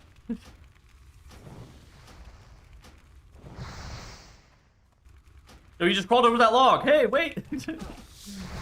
I guess he's got a bunch of legs, so he can do shit like that. I can't carry anymore.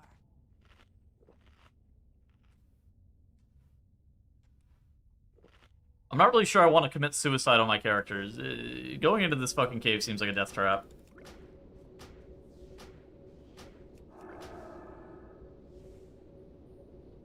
If you buff other people, they'll buff you out of kindness. This guy's a fucking rogue, though. He doesn't have a buff for me.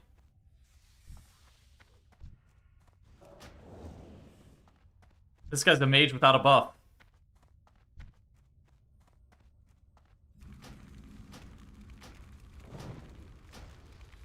Oh my god, there's a vendor close by. Wait a second. I didn't know this. Dude, you said if only there's a vendor close by, as if I was supposed to know there's a vendor over here.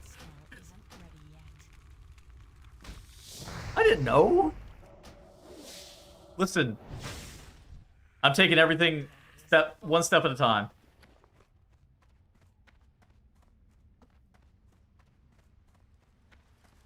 What is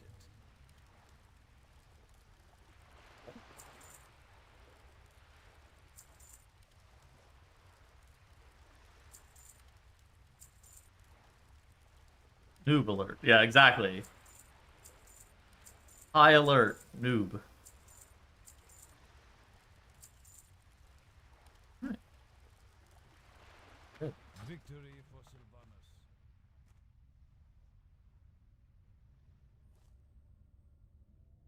Is this the Son of Arugel music? Is this actually it? Oh no, Duskwood. Wait, did I sell a quest item? Wait.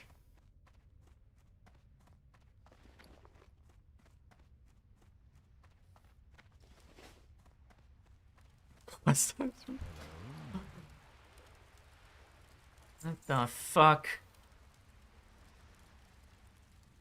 You rest this shit a quest? You give me that shit back.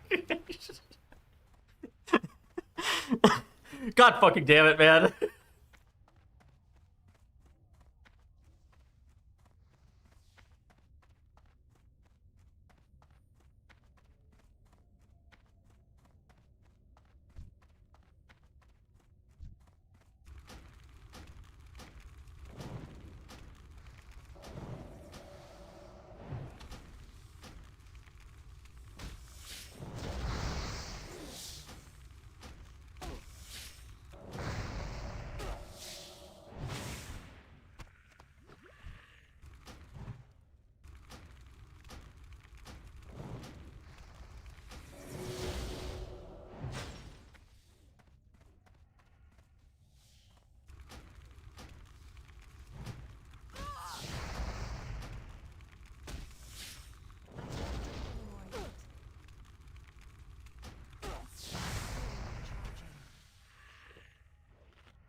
So what would you do if you didn't have an unlimited source of conjured food? You just have to buy a fuck ton of water off of vendors? Just like the most water ever? I'm out of range. I see.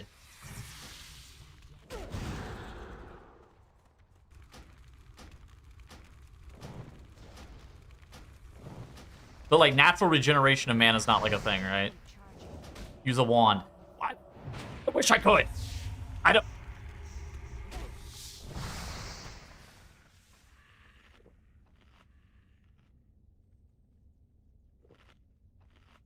What is this debuff on me? It poisoned me. Oh.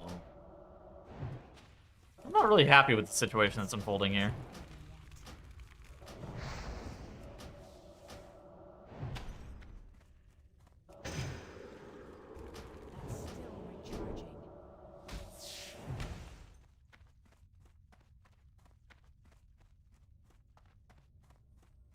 Relax. Run away. Hey! Hey, stalk somebody else. Leave me alone.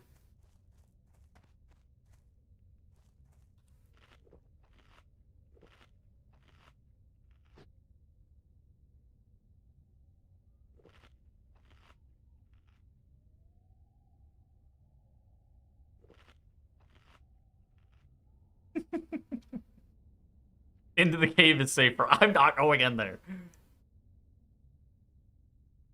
That poison... That did a lot more damage than I anticipated.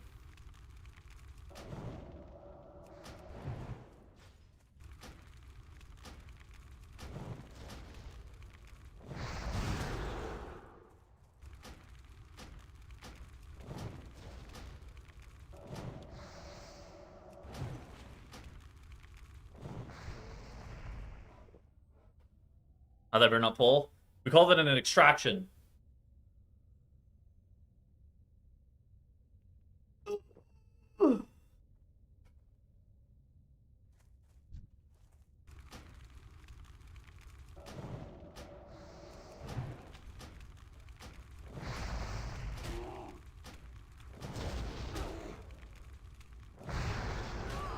Resisted my fucking Nova in the level 8.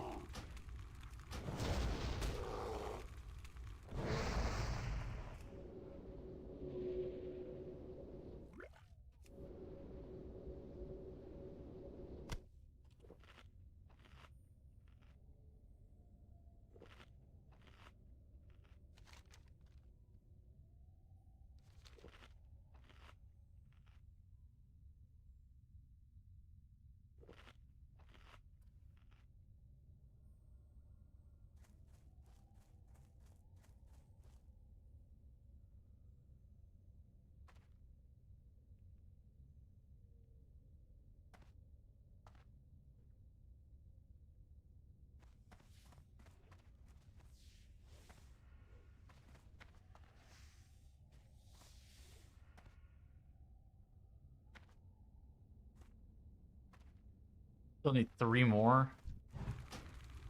Dude, I guess my tag on that.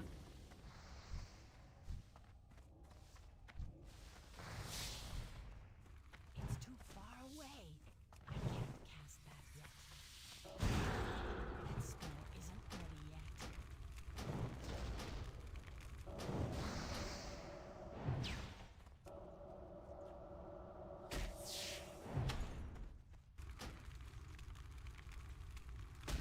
In the cave, they're easier to tag. Don't you have 6% hit already? Yeah.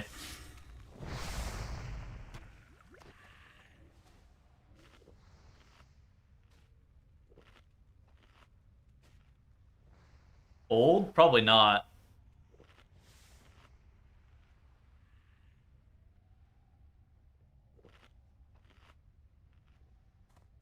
Well, he resisted a fire spell. He resisted a fire blast. I only have to hit on the frost spells. But getting my fucking Nova resisted was really annoying. That was not. That was kind of cringe. I didn't know it was only 1% resist though.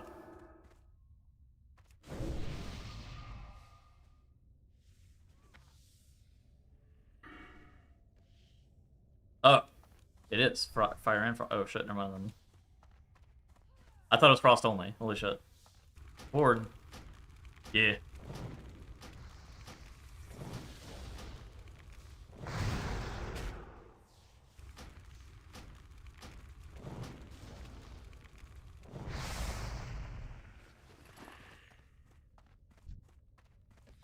The problem with going in this cave is that I will not be coming out of the cave.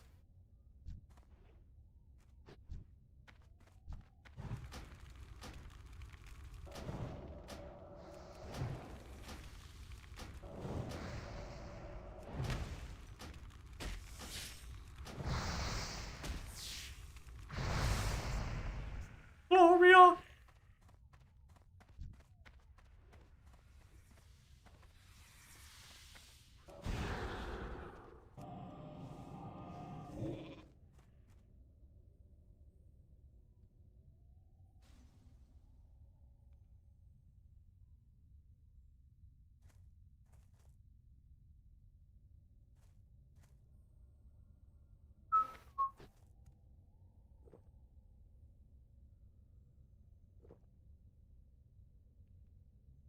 What's this clip?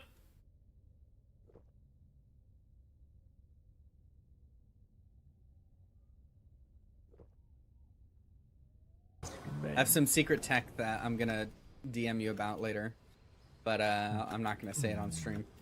I'm hoping that it makes it to live. Oh, interesting. Quite interesting indeed. Yeah, it's not HPAL based, but it's going to benefit HPAL a lot. But some secrets must stay secret. Well, color me curious. Goddamn Holy Paladin players, man. I swear to fucking God.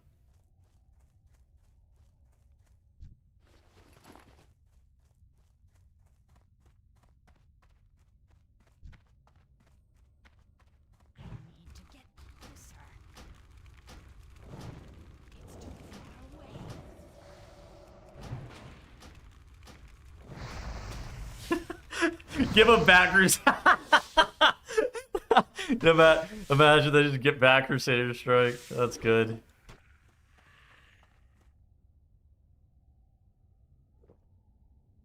That's not RP.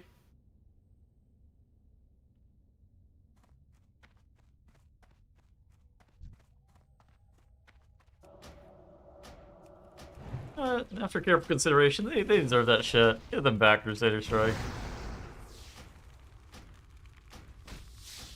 Why didn't he get rooted? No way that got resist. I don't think.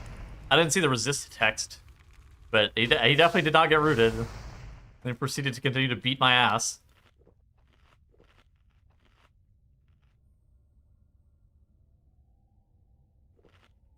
Does Dryny know about this? Dryny knows about everything. Oh, I broke it? With what? Oh, is there not a damage cap on it? Like, is it my fireball dot or something? Oh, spell in the air? Oh, maybe.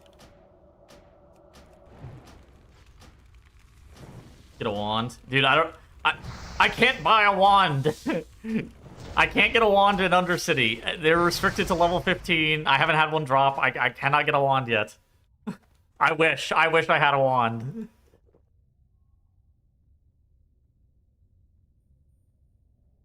I'm not enchanting. I didn't find enchanting myself. Somebody else found it.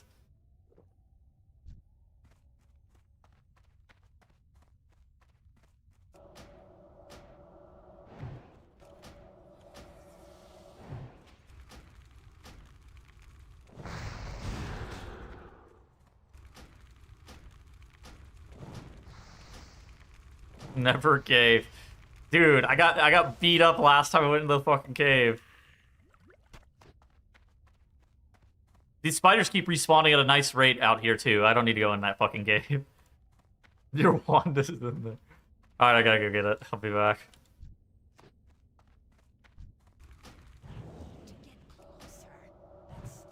I've learned since then I'll be fine. I mean, somebody did kind of clear out parts of the cave. Maybe it's fun for me to go in there.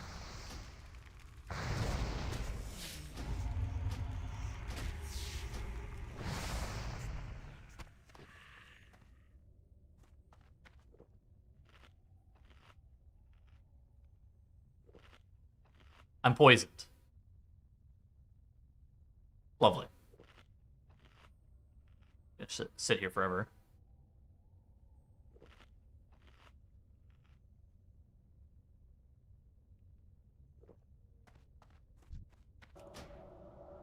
What's more likely to take me out, a Rugal or the fucking spiders?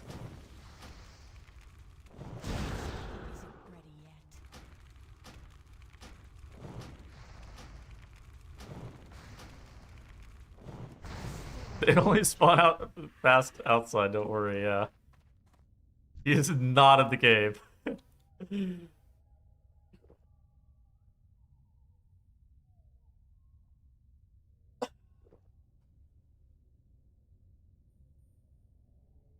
out of range. I'm out of there. I'm not going to the fucking cave, man. I'm gonna continue to kill these spiders outside one at a time.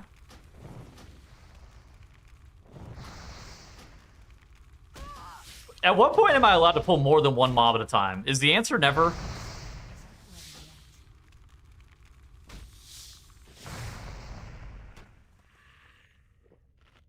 Oh, lovely.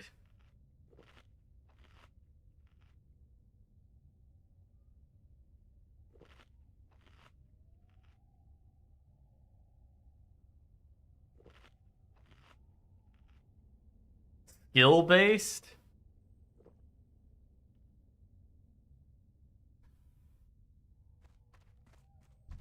All right, that might be the final part of the challenge, to go fucking AoE farm some mobs for fun.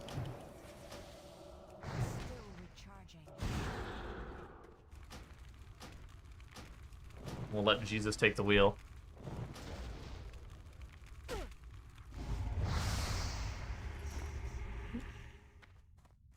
These spiders gotta up their fucking drop rate of this goddamn quest item. Why am I poisoned again?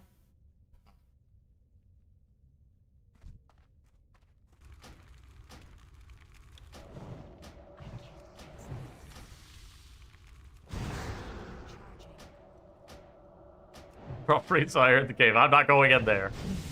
I leveled up. GG. Dude! Why me?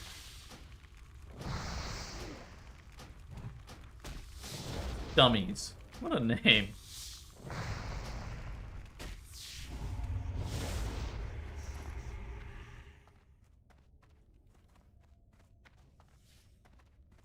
That's that guy.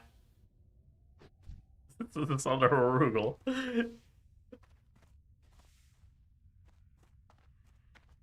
Fuck from that guy. That guy's got. I got no business with them.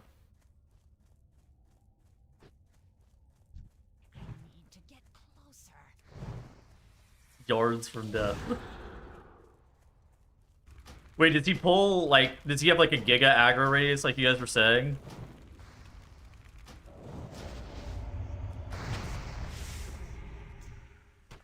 Oh. Was I actually close to dying? Or, like, close to pulling him? The fuck?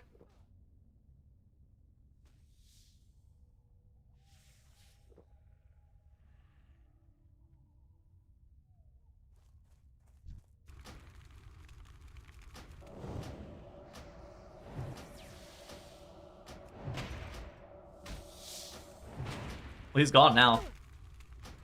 Later, Arugel.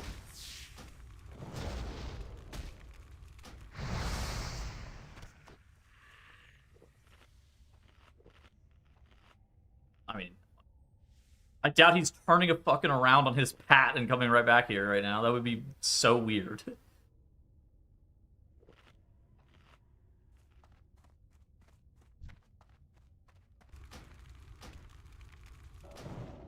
Dude, I am...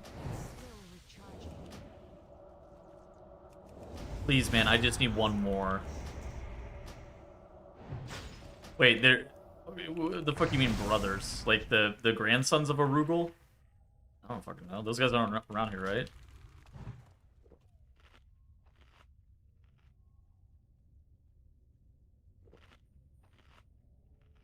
Arugula. Arugula. You think Arugel only had one son? Oh, whoa, there's more? It's like, I thought it was a rare. I think it's like a rare mob.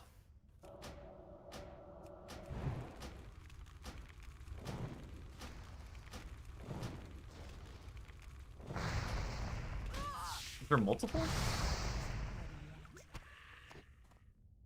Alright. Victory. Victory has been beseeched. I'm fucking out of here. There are 3 of them. Lovely. Alright. Then go into the cave.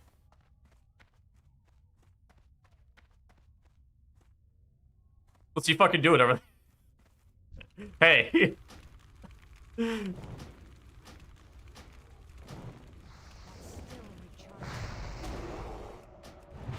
I don't like that very much. You can say hi to him, I'm not.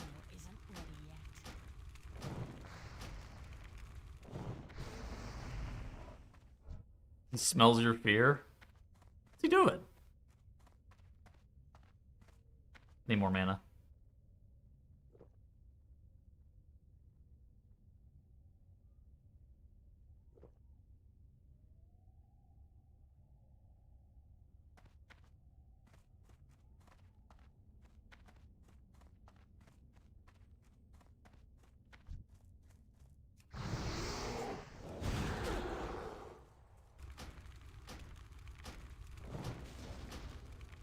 Franklin Frostbolts and Novas. Why do you say forever? Does he not leash? Like, does he...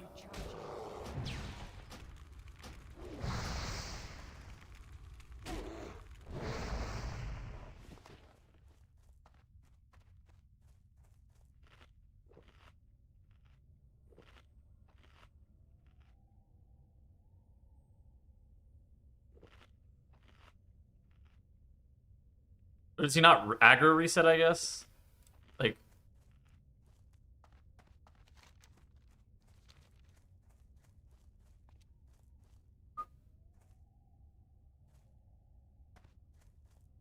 Oh, they don't leash, you keep hitting them. Interesting, okay. Okay. Well, learn something new.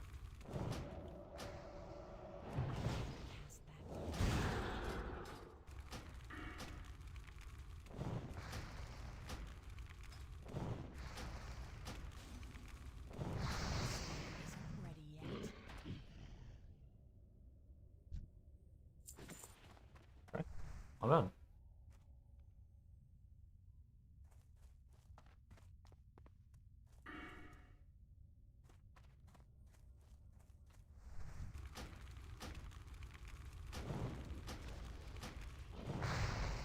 Wait, is that not the right choice?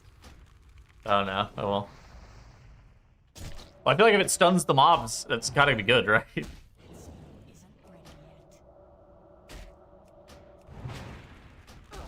Ow. Surely my fireball dot like stuns the mobs occasionally. Seems not bad. Uh-oh. I see.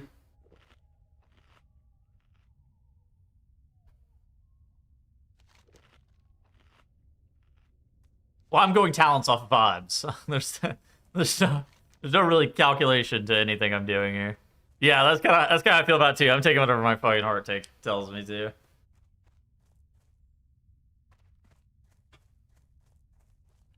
Maybe we go 3 in each tree. Well, I'm not doing that.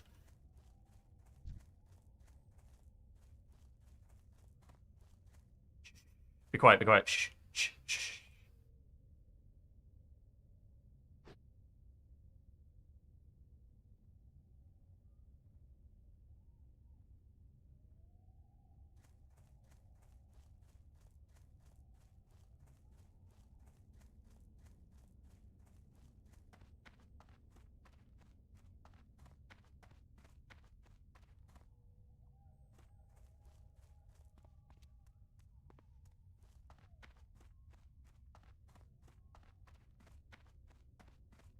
I'm leaving.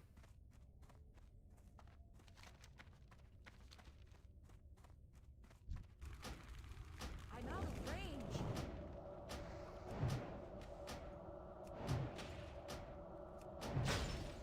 I just fucking spam Frostbolt a bunch. I don't really know what I'm doing over there.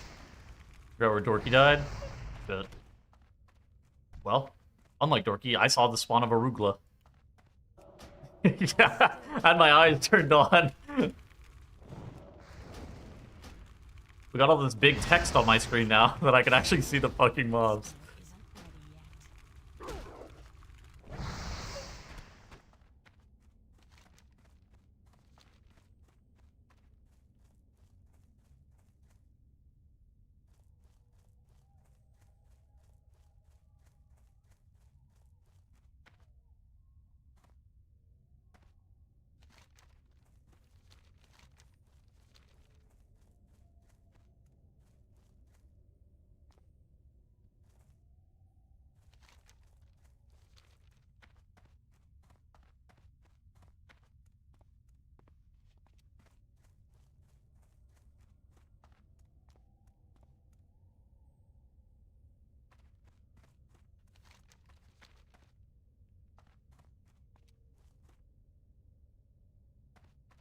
This is it.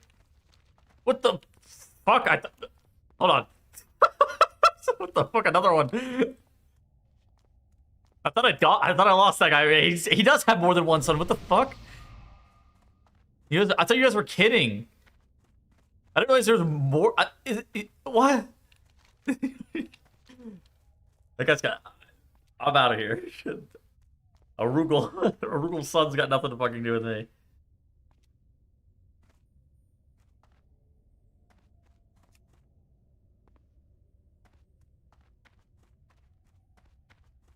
Alright.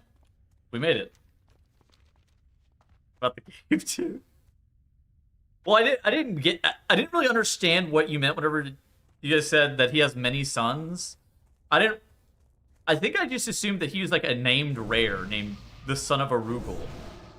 Meat summoner. I mean, I am too, but like, come on now. Not just naming myself that.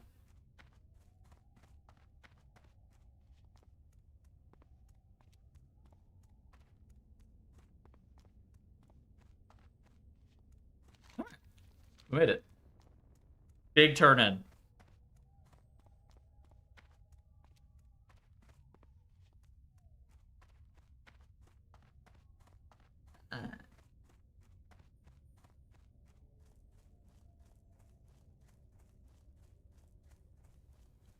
Yeah, you're on my mouse.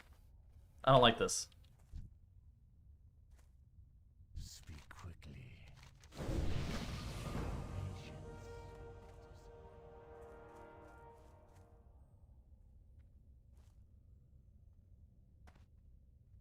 I am forsaken. Trust no one. You mean I did all that work not to get a singular fucking level? This is... Holy shit. What would you ask of death? I didn't even get like half a fucking level. That was like an hour's worth of work. Holy shit. You just dinged. But I'm talking about the turn-ins.